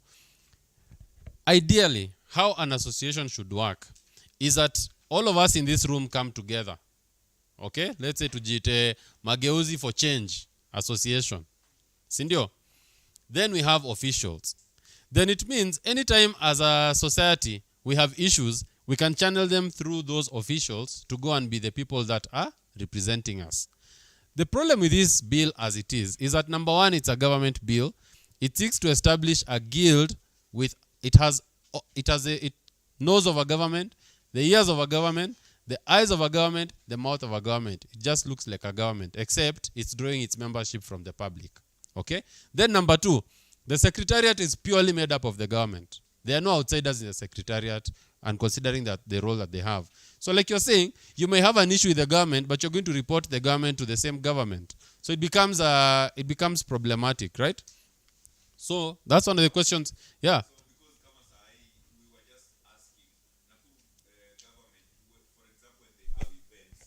Unapata there are no even contracts. Unaitwa event, una perform, mtu anatokea tu kwa amepocket, anakupea kadhaa ati kazi fiti. Unajua hii government haina pesa, we shika hii. But at the end of the day hawa sewa nakula do. So huo mse huwezi mpeleka place because ni system. Like ukienda huko utapata tu governor anakuja anaongea ku water down the whole issue. So unapata like nataka ifike point yenye kama ni issue ya kudeal na Ruto, because unapata kama issue inafaa iende kwa parliament, wacha parliament ifanye kazi, isikue tena inafika parliament, tena parliament imeenda state house, ati state house sasa ndo inaamua, like hiyo issue inakuwa watered down. Hizo ndo issues zenye hatutaki. So how do we make sure that even those people who will be representing us, unaweza pata tuko nao hata maybe tumechukua huyu ni msanii mwenzetu, si ndio? Lakini haezi ongea because wewe ni mkubwa wake na hiyo si kazi yako. Wewe ni chairman, lakini wewe ndo unataka uongee useme hiyo story, and then because you have influence na wewe ni mkubwa, hiyo story inaisha tu. So kama itakuwa hivyo, hata tukiwa na hii bill hakuna kitu tunafanya hapa. Yeah. And I have another question perhaps that maybe we are not thinking about. Who considers your application? The board. Sindio? Aya. They have 14 days, which means if you apply today, I apply tomorrow, another one applies, the board has to sit at least every 14 days to ensure that they consider your application and either approve it or they don't. So, hawa say wakika there must be an allowance, sindio? There must be an allowance every time you sit to consider, for instance, these applications. How many meetings are we going to have of this advisory board sitting to actually consider applications? Because there's a question of finance there, right? There's a question of how those funds are used. But then the other question is, considering that these people, they are not being employed, because as you've seen, they are only coming under appointment by the cabinet secretary, isn't it? They have other jobs they are doing. Will they have the capacity to actually approve the applications of all these creatives? Or are we going to find ourselves in a space where they say, hii kazi ni mob, tumeachia nani? Secretariat. And secretariat is people in government. So we need to think about the practicality of this suggestion actually. That the board itself is the one to actually look at it. Or are we going to see now in the regulations, they decide, let us hand over that role to the secretariat and they do it. And what is the danger of that? Yeah. So you can also be thinking about that as you look at the memorandum. Yeah. Senior, if I may. Yes. Just in a minute.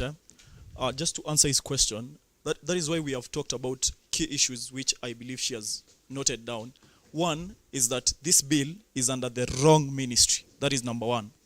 Number two, there are absolutely no qualification. That is the first question I was asking myself. Why is it that we don't have qualification of that secretariat? One, the people that we are putting in that board or they are putting there, they have not stated any qualifications, right? You just have to be a member. Exactly. You just have to be a member and you're there. And the way I see it, this is now going to turn out to be like the association of churches, where pastors are never involved. It's just the top pastors that are called in State House. They bring in a press brief. Yeah. And then the rest of the artists are left hanging. That is why, in my opinion, as I stated in the morning, this is not a bill. This is just some guy who was bored, never did the research, decided to come up with a few clauses. Yeah. And just to, as we continue to look, remember, I always say that governments never move at the pace of the people. The people are always moving faster than the government. So one of the things you're going to see in the near future, and especially with the Kenya Kwanza government, is we'll find more and more there is an attempt to group people, to bring people into associations, into groupings. Why? For the reason he said, groups are easier to manage. That's why Gen Zs need to have a leader. You get? So we're actually going to see that more and more. And the danger of that is, if the government is the one that is convening us, then they can also break us up. I don't know how many of you are familiar with the history of Maendeleo ya Wanawake. You remember Maendeleo ya Wanawake? When Maendeleo ya Wanawake was actually being introduced, their agenda was that women in society, they're not being given a voice. There was questions of violence against women, all this.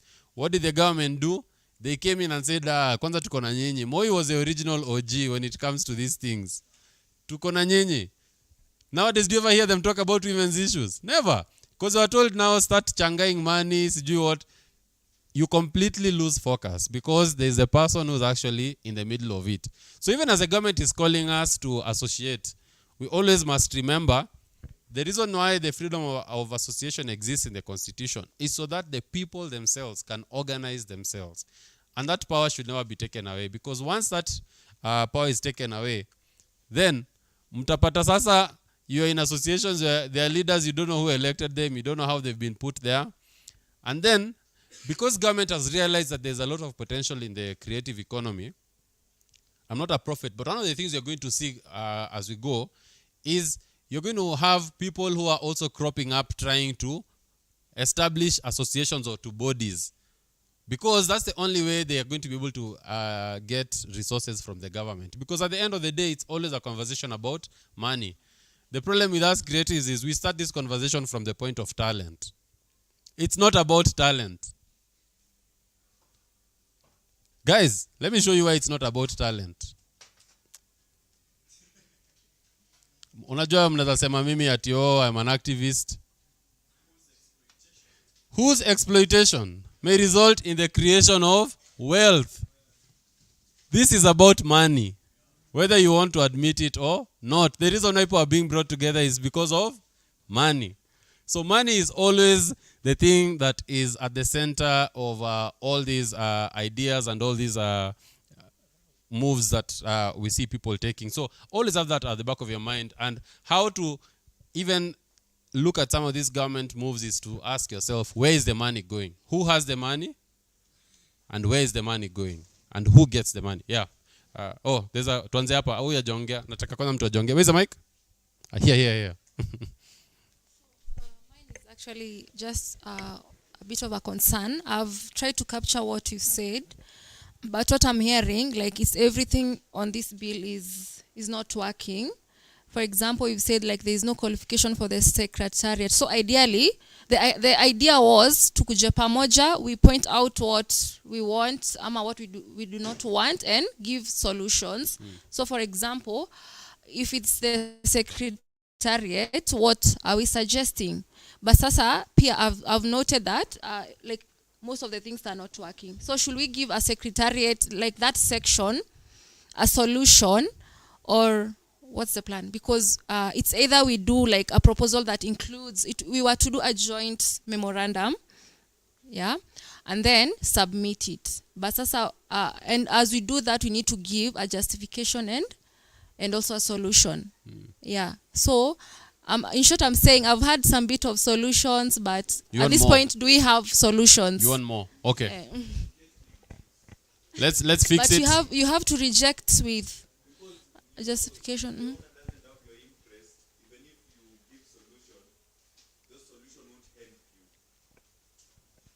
Okay. I think Deborah. Yes, Deborah has a solution. We've highlighted the problems. That's good, and we also need to be able to say this is how I see this being resolved. Yeah. I wonder whether all the solutions will be found by the people in this room, not because, from my experience, what I've seen working is the larger team proposes or highlights what is not working, and then there's a smaller team that meets to now strengthen the bill.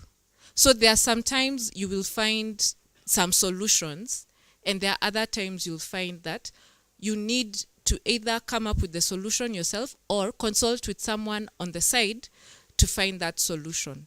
So I'm not sure you will get all the solution. That template is admin. Could I ask, just in regards to that, is there a possibility that once all these views are collected, they'll be put in a place where we can all access, so that we say, hi guys, these are the suggestions that were given, this is what it looks like. And then if guys want to add more into that, it can be an editable document, or they can give their further thoughts on email, and then we capture that. I don't know if that would work. So that we first see what, this is our first draft of what our memoranda as guys who came for the town hall is. This is what we propose. And the guys who had maybe thought of other things, they send. If someone says, okay, no, I think the best way to deal with this is this other way, then it just now becomes us guys giving you the feedback, and then you guys pick it up. I don't know if that would work. Yeah, that will work, but now the issue is time. We also need, because I need to go and clean up and do everything that I'm supposed to do and share. So I'll share my email.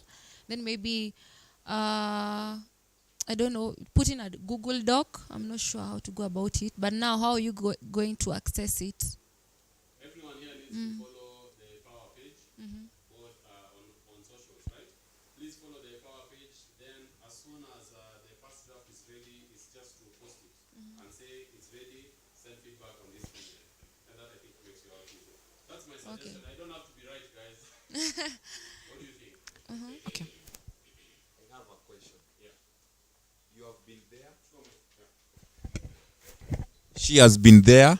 You have been there. She has been there. Whatever we are doing here, will it be followed ama ni PR too? Because for example, kama to this hatuwezi compare hii na finance bill, si ndio? Hii ina include tu wasanii na creative, si ndio? Finance bill mpaka watu walikufa. But you saw John Buddy saying, okay, we were in opposition, finance bill was bad. But now since we're in government, I'm sorry guys. Na hiyo ni finance bill na mpaka watu walikufa. Na mpaka wase wamejam. Yeah.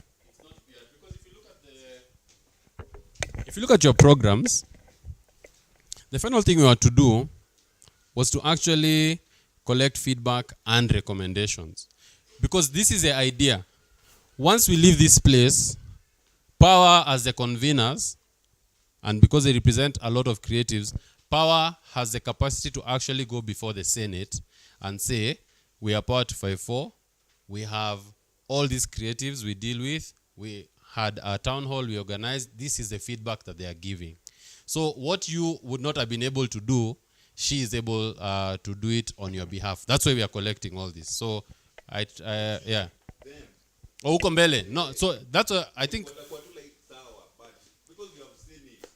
No, earlier I was indicating earlier that if you look at the decision of the Court of Appeal in the Finance Bill of 2023, what the Court of Appeal said is that once these memoranda are submitted, the Committee of Parliament or the Committee of the Senate will have to prepare a report.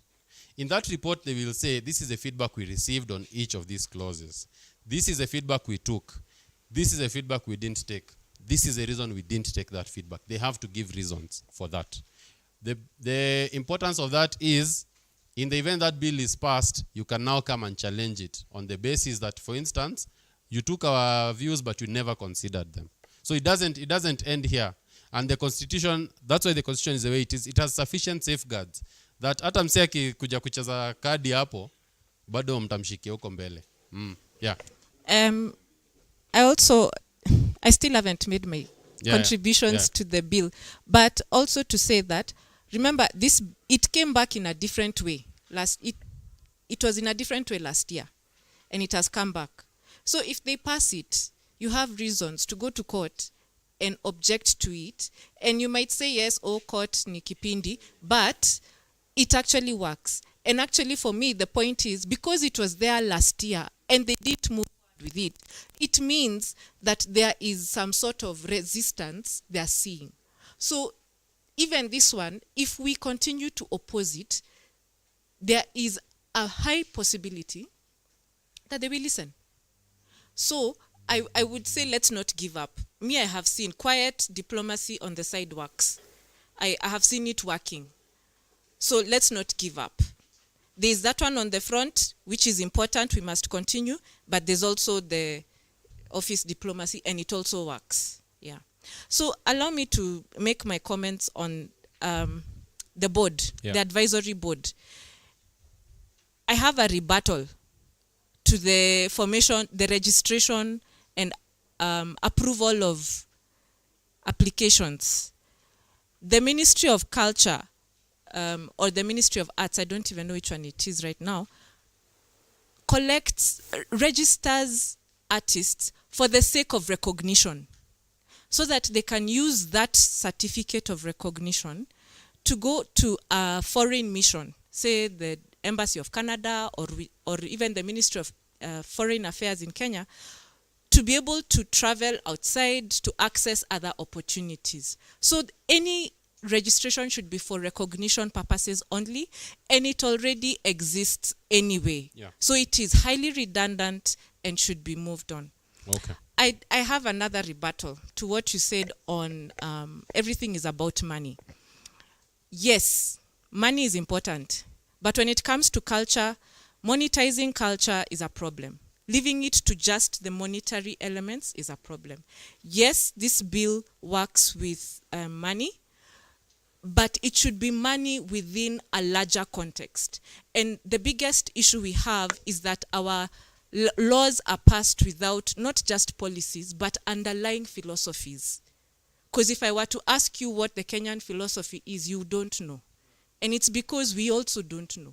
Nobody has taken the time to sit down and to try and formulate such things. And that's why we are wishy-washy, being pushed all over the place. So I am very cautious when it comes to the economic angle of things, because money tends to overshadow and blind people to other more fundamental issues. Thank you. All right. Thank you. We are really running out of time. It's okay. This is just a quick. So I'm going to give everyone 30 seconds. 30 seconds.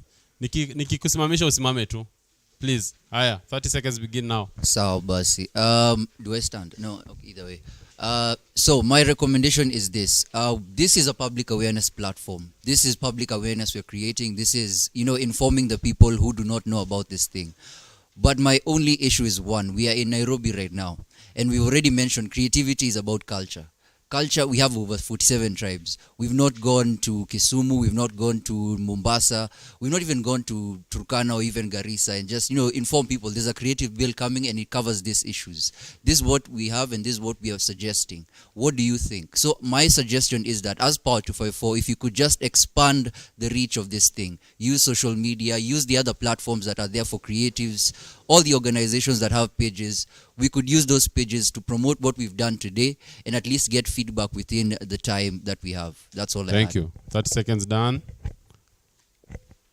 Mine is a proposal to what she asked. I think we should make our work easier by doing this. We have gone through the bill together, clause by clause.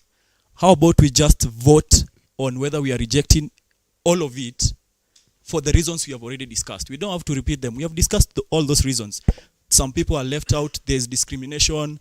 There's a lot of unconstitutionality in it. Why don't we just vote because the creatives are here? Let's just vote on it. And then we will make our work easier. Okay, next. Thank you. In regards to what she has also mentioned, I think what's really important here and what has really empowered this conversation is the sovereignty of creatives to leverage their power to hold systems of governance accountable, and that needs to remain that way. So that if they want to form another guild or something like that and we don't want to pass that, us as creatives, we can hold them accountable and we can also propose. Yeah, because I think the whole idea of this bill is to leverage that for monetization as well. Yeah, and they want a piece of the cake too. Okay. Nima will come here and she'll give some feedback on everything you've said. I just want to draw your attention to this. I told you everyone wants creatives, eh? So we have this, they're calling it the Creative Industries Bill. This is now being done by the Ministry of Youth, okay? You can go look for this. It's available online if you just search. And as you can see, the purpose is to nurture and support the development of creative industries, facilitate innovation, talent, research, and entrepreneurship. There goes entrepreneurship again. Provide for registration of Creative Industries Association. Okay? So please go read through this because it has some interesting things that will actually pop up. But this was not for today. This is just to let you know that even as we talk about questions of overlapping, we're probably going to come back here to talk about the Creative Industries Bill.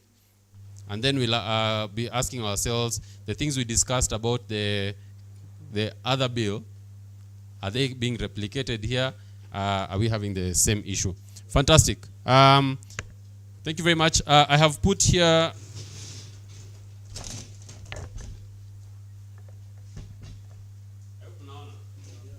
those emails. Please take those emails. Angeline at...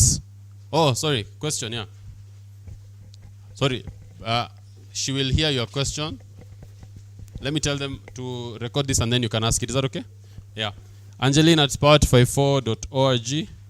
Programs at power254.org for your feedback. Baba Taifa, unaona kweli? Buda umezoom manze, umezoom. Nunua miwani bro. Najua msanii hawezi vaa miwani na kwe mkali wa hip hop. Vaa tu miwani bro. Kama nameless. Angeline at power254.org and then you see programs. Sorry? Wait, hizo ni shades bro. Hizo ni mashades. Uva hizi alafu useme wewe ni hip hop artist. Wapi? Tuonane nyuma, tuonane hapo nyuma. Fantastic, yeah, that's the question. Yeah. Okay, I wanted to comment on, I think, chapter 24. Was it? Section 24. Section 24. 14.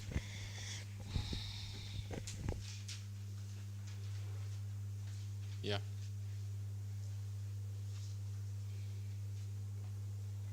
Yeah. I feel like in Kenya, the special category, they don't get as much support. Like for example, in other countries, like for example America or South Africa, they get a lot of support perhaps in things like sign language, but in Kenya we don't see that. So like for example, you see like, because you have deaf content creators out who are here, some of them they aren't even aware that this is going on, and perhaps they don't even know that there's such a thing that's happening. So I think there should be a special category support on the content of the people with special needs. So want to also create awareness, maybe things to do with sign language, perhaps. Yeah, so I think it's something that can be considered when all that is being done. Okay. Does he have a suggestion on some things that could be done? Like maybe for the secretariat, because they're responsible, they can support have a category for special content, creating awareness, sensitization. Yeah, that I'm sure that's workable. So that others are able to see and know what's going on. Like for example, I'm a content creator and I use sign language. So like in case I create my content, who's going to watch it? Who is my audience? So like we should also have that, like a way for us to also market our content to our audience, and that would be nice and good if it was considered. Because we see it happening in other countries, but in Kenya it's not there. You know what I'd like to see? I'd like to see someone signing the news. Can you imagine how to see the news in silence, but they do the caption down here? That I think would be revolutionary. Yeah, tumezoea kelele ya news. Because like okay, so he's adding. So like for example, we even have like deaf movies where the deaf are the ones who are. It's a movie where the deaf are acting. But like so like has your nekangi cause there isn't enough marketing on them. But there's also some of them on YouTube. Yeah, in movies in language that have been done by the deaf, some with subtitles and others with maybe voicing in the background. Fantastic. Just come and stand here because I'm done. My part is over. Where's the mic? The mic could go there. Tupige James makofi and Deborah pia tumpigie alisaidia. Yeah. Thank you so much, James, and each and every one of us for your inputs. Yeah. Yeah, I'm telling my colleague, I feel like imeenda hivi, but it's okay because we've been able to give our genuine feedback, and I'll try and capture everything that we've talked today. Apart from that, there's a list that is going on. Yeah, collect your email addresses. So when I'm done doing a draft of today's feedback, I'll share with us so that you can give our opinions or rather comments. But we'll need to do that very fast before the deadline, which is next Friday. So we have a week from now. So kazi kwangu, and then to you also, like you need to be very proactive with that. I feel like there's something I'm forgetting, but yeah, here's my email address. I'll invite my colleague because our other learned friend, I didn't get his name, Wambua, yeah, had an opinion, and I'll invite my colleague Kili to maybe give more inputs concerning that. But thank you so much for your participation.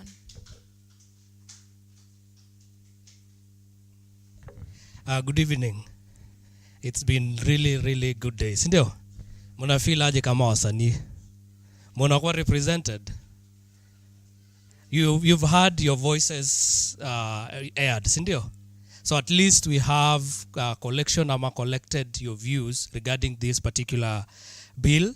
And I think like Angeline has mentioned is, we are going to collect all these views that we've taken out from this particular meeting and put it in a template or in Google Docs so that we can all feed in and strengthen that particular submission, so that by Friday next week, God willing, tutume pale Senate our memorandum which is well fed na iko na strength, ndio? Now Wambua had commented ama alikuwa amesuggest that we do the voting, which another friend of ours there alikuwa amesema there are parts that are good, sindio? Then there are parts that are not good. So why don't we go the route of first of all exploring amendments on these particular parts that we feel that are to fit, sindio? Ndio kama basi baadaye tuone walikataa nini zetu, then we do we go the other route, sindio? Because we don't throw away the baby with bath water before hata asonge, sindio? we must have we must try to mentor and see and nurture the baby first of all. Kama basi hashiki, tuachie ulimwengu, si ndio? Ama namna gani? So that would be my my suggestion or my take on that.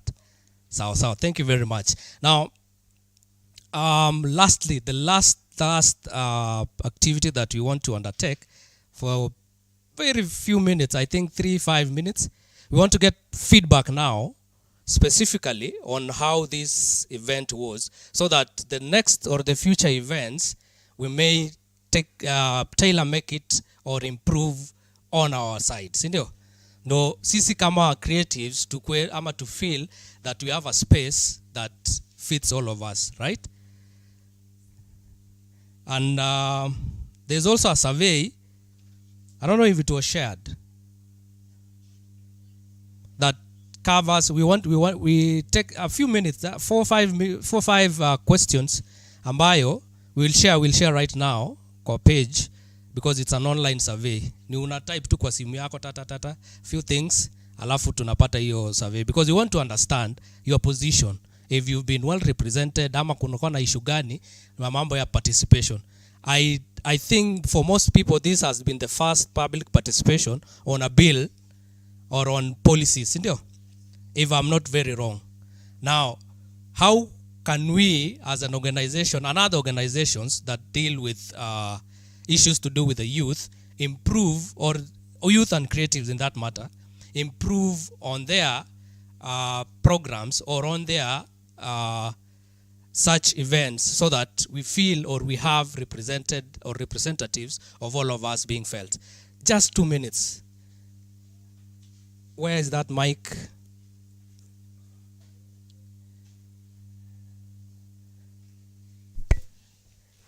How best can we do our future events to feel we are all included? Yes. Okay. Hellos. Hello. Hi. Copy me. Do this for hi. Yeah. So thank you. My name is Samuel. That's my sign name. Taka kumita Samuel. 3. I'm deaf.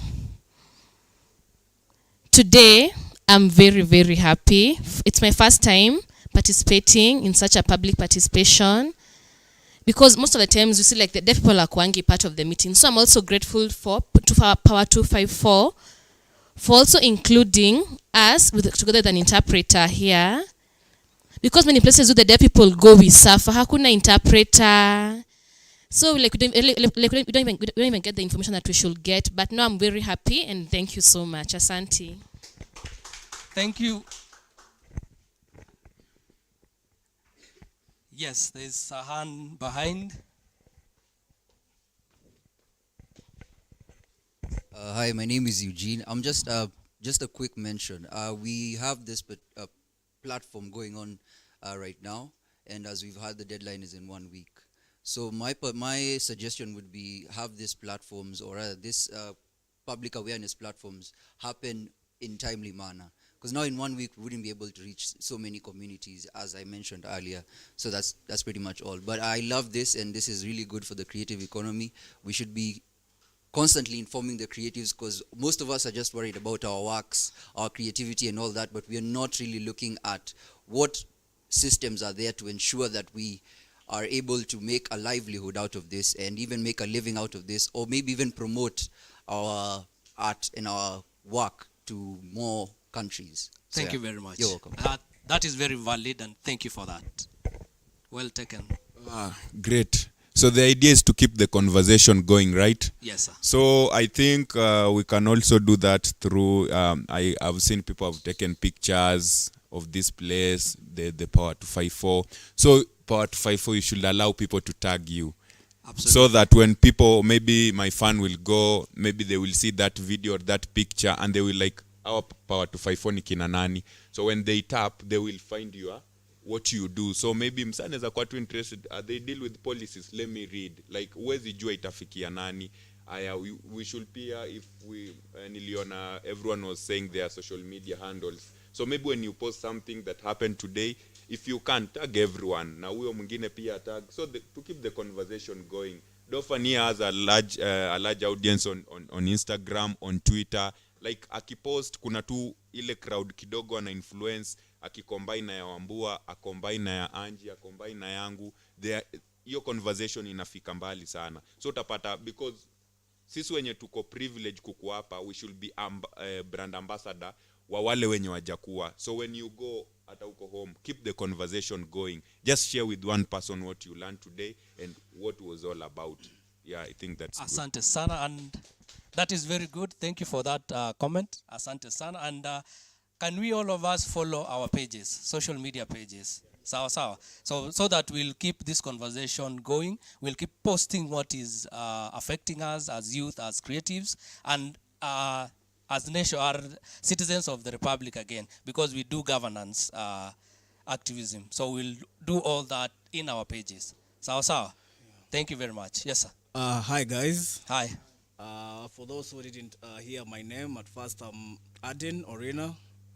I'm actually privileged to be here because it's my first meeting, or rather my first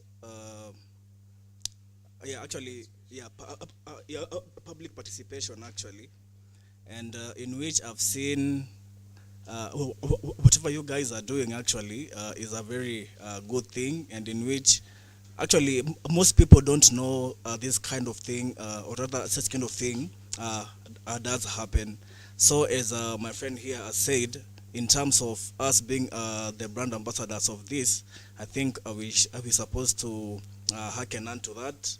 And also I want to thank you, because at least I've had a really interactive session with you guys. For those I've been able to interact with, let us keep this fire burning so that we may be able to be the change that we want this country to deserve. And for that, thank you.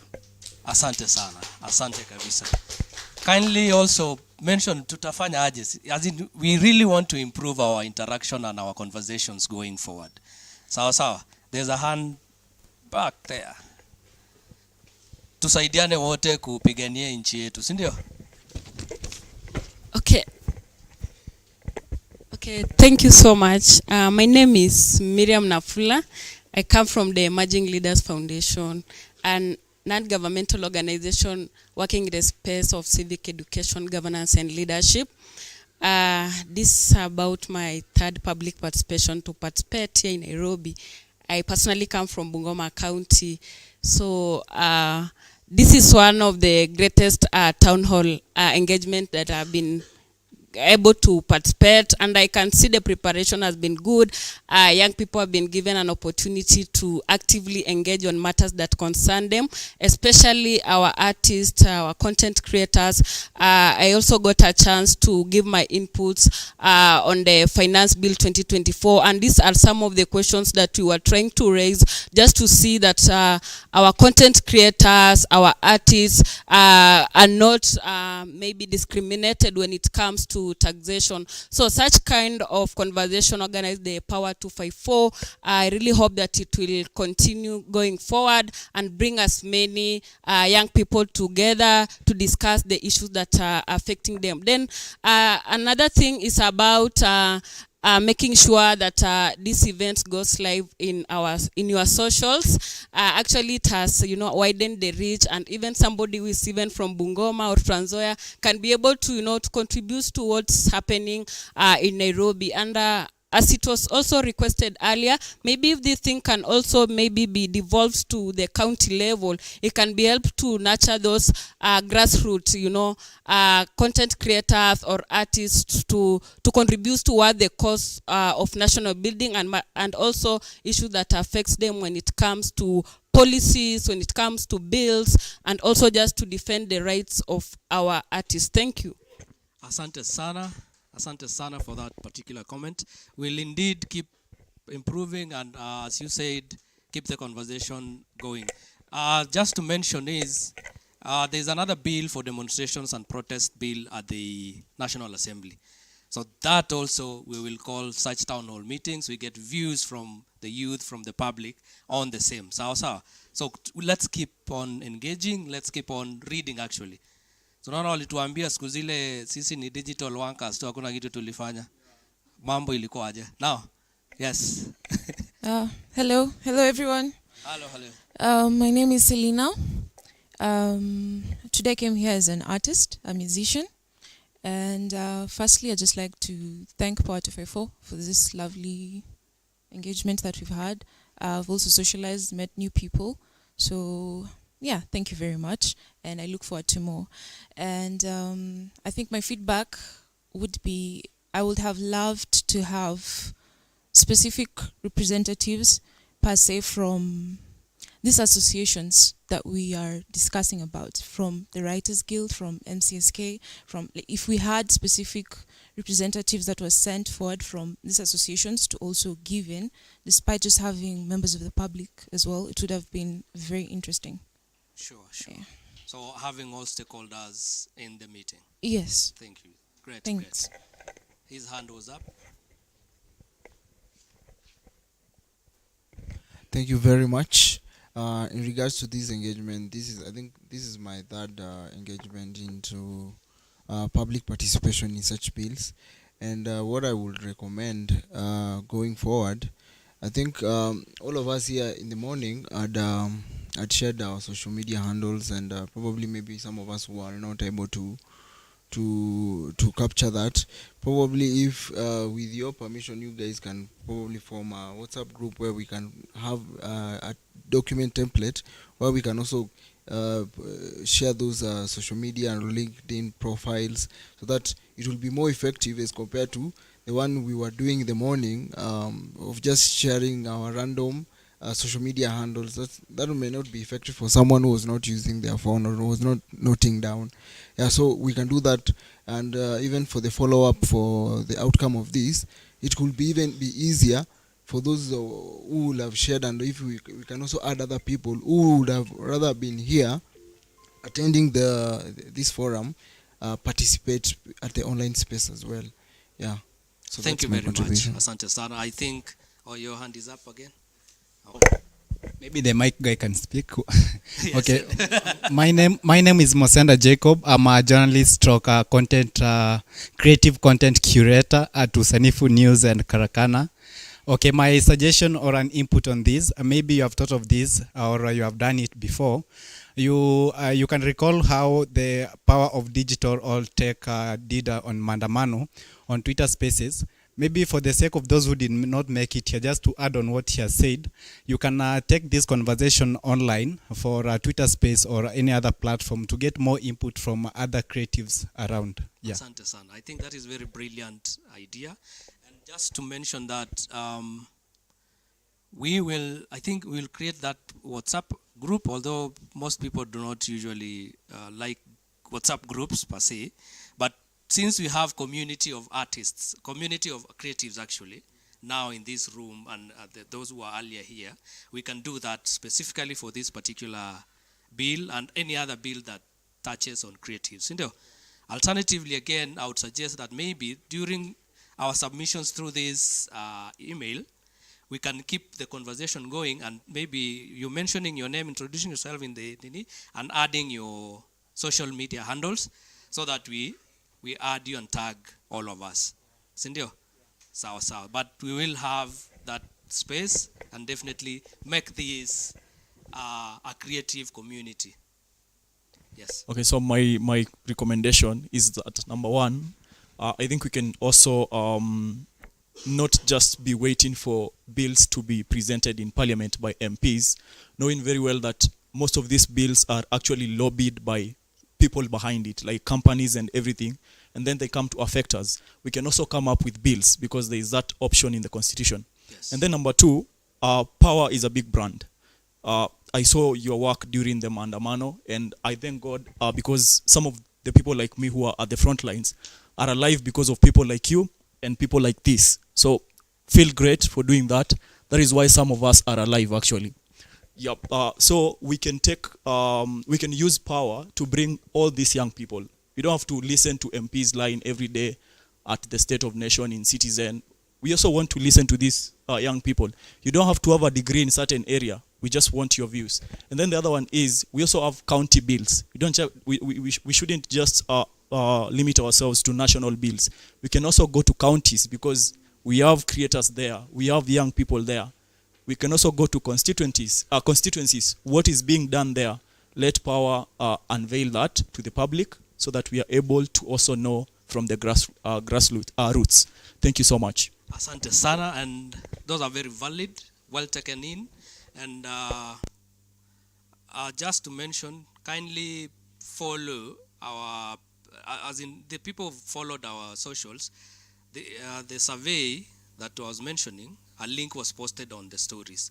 So just click, do that quick survey, a minute or two, follow us. And by the way, like you've mentioned, we are working now in 3 counties. That is county of Nairobi, Kajiado, and Nakuru. And I'll speak to the creative from Nakuru because we've been there to Kaptembo and Biashara wards. So we will have that talk. So we are also doing and monitoring county bills. As much as we are doing the national bills, we're also doing county government bills. So nafikiri hii conversation ni mzuri, tuendelee hivi. When we call upon, ikiwa ni X Spaces or any online platform, tutoe maoni yetu, si ndio? Because there's power in numbers. Nikienda peke yangu ama power peke yake ikienda as an organization, haiwezi kuwa na that much weight than when we go as a team, si ndio? Active citizens driving change. Sawa sawa. Let's be proactive, let's be active. And anybody else? So there's also Power Radio, like I mentioned in the morning. We also have Power Radio we use to disseminate information. If you want to be a guest in that radio to have conversation, kindly just mention. We will consider, we'll ensure that uko kwa hiyo radio. It's an online radio. Sawa sawa. There's a hand behind. Nani ako na mic? Oh.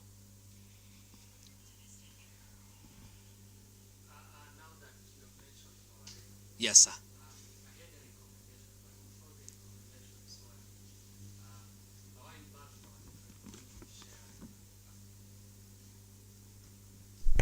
You shared a call where people could send maybe proposals that could be actualized in the radio.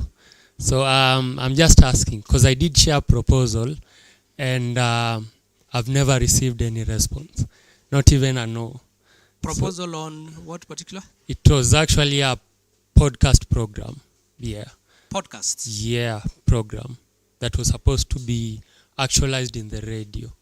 And no response was shared back. So I'll ensure that you get the feedback. And yeah, please. And the good thing is I have your email. Yeah. But you can also take my number and we go to conversation. Sure. Yes. In terms of feedback, I'm very glad for this. It's my first time. And as a creative, I know most of us creatives, we usually don't or try not to engage ourselves in such bills and things because we know they don't have our interest. But then I realize then the blame comes to us that we never participated in the public participation. So I'm glad for this. Let's do more of them. As Wambu has said, we can also draft our bills and table them to the parliament. Yes, other than that, I think you need to do something in terms of directions to this place. I spent almost an hour looking for this place. I was using public transport. So, yeah, probably at hapo kwa gate iandikwe Mageuzi Hub because apparently no one knows Mageuzi Hub ni wapi. So I was moving around with the motorbike guy asking around. Yeah, that's it. Sawa. Asante sana. Sawa. But our offices are at Tetu Apartment and Milimani Lane. That is State House Close, Ralph Bunch. Unaingia hapo. So hata ukisearch Tetu Apartments on your maps, itakuleta pale.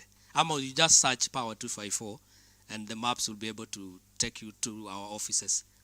This is the space that we feel. Sunaona ni artistic angalau, ni place creatives wanaweza jibamba, si ndio? Sawa. Any other final comment on our side? Anybody else? So if there's none, oh, there's a hand behind.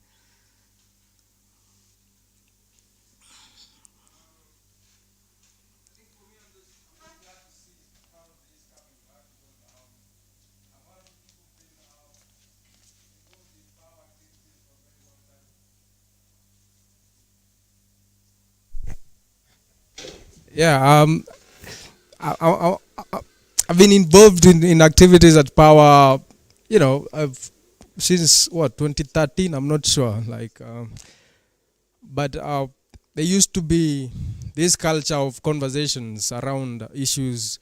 But then I think when the former space, when Power left the former space, the initial space that they were at, and then the other was just an office space. So now that Mageuzi is here and there's more activities happening here, I think this is a good thing. And the fact that now we are delving deeper into these issues that we are going through as a country, because we are at a really pivotal point in this country, in terms of citizen engagement with policy. And it's important that there are spaces where we can have these conversations, right? And because essentially that we've seen this government has no qualms in auctioning us out, right? And if anything we can do to fight that back, we have to, we need to. So for me, I'm just I'm just looking forward to more of these kind of conversations, also to keep track of what's going on, because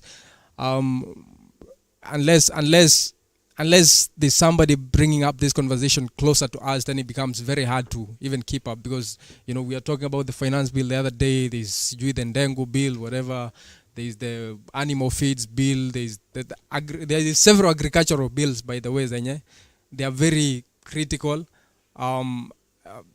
Because they have a plan. So apparently the agricultural plan right now to make sure people are consuming more processed foods, and to make sure that more land is privately owned, right? So those are the two main objectives. So what hizi bills za Ndengu unaona za nini, it's just to make sure mnabuy more food kutoka kwa duka na super than yenye mnapata kwa shamba, na ku make sure all this Masai land becomes privately owned. Because the bigger chunk of Kenya is Masai land anyway. So basically, there's a lot of bills that needs to be critically analyzed, and people need to be to participate in responding to. Because if we don't do that, these guys are going to, you wake up one day na utajua what belongs to you. Right now, kwanza watu wenye wako shule, going to campus is going to be, ikafika mahali sasa utakunaambiwa enda KCB uombe loan ya kulipia shule, unaona? So we really need to start breaking these things down and now seeing how we can engage. And I'm hoping this conversation goes somewhere, because this artistic, especially about the creative economy, imekuwa. I was a part of a creative conference, economy conference that during Uhuru's first tenure, I think ilikuwa pale KNT. That was before the 2017 elections. I think it was 2016, right? And we were talking about these things, right? So, but then apparently ilikuwa tu aware ku leverage votes za wasanii na maybe influence ya wasanii kwa votes nini. And then we find ourselves here all the time. So I think arts as a profession in this country has never been respected. It's still not being respected.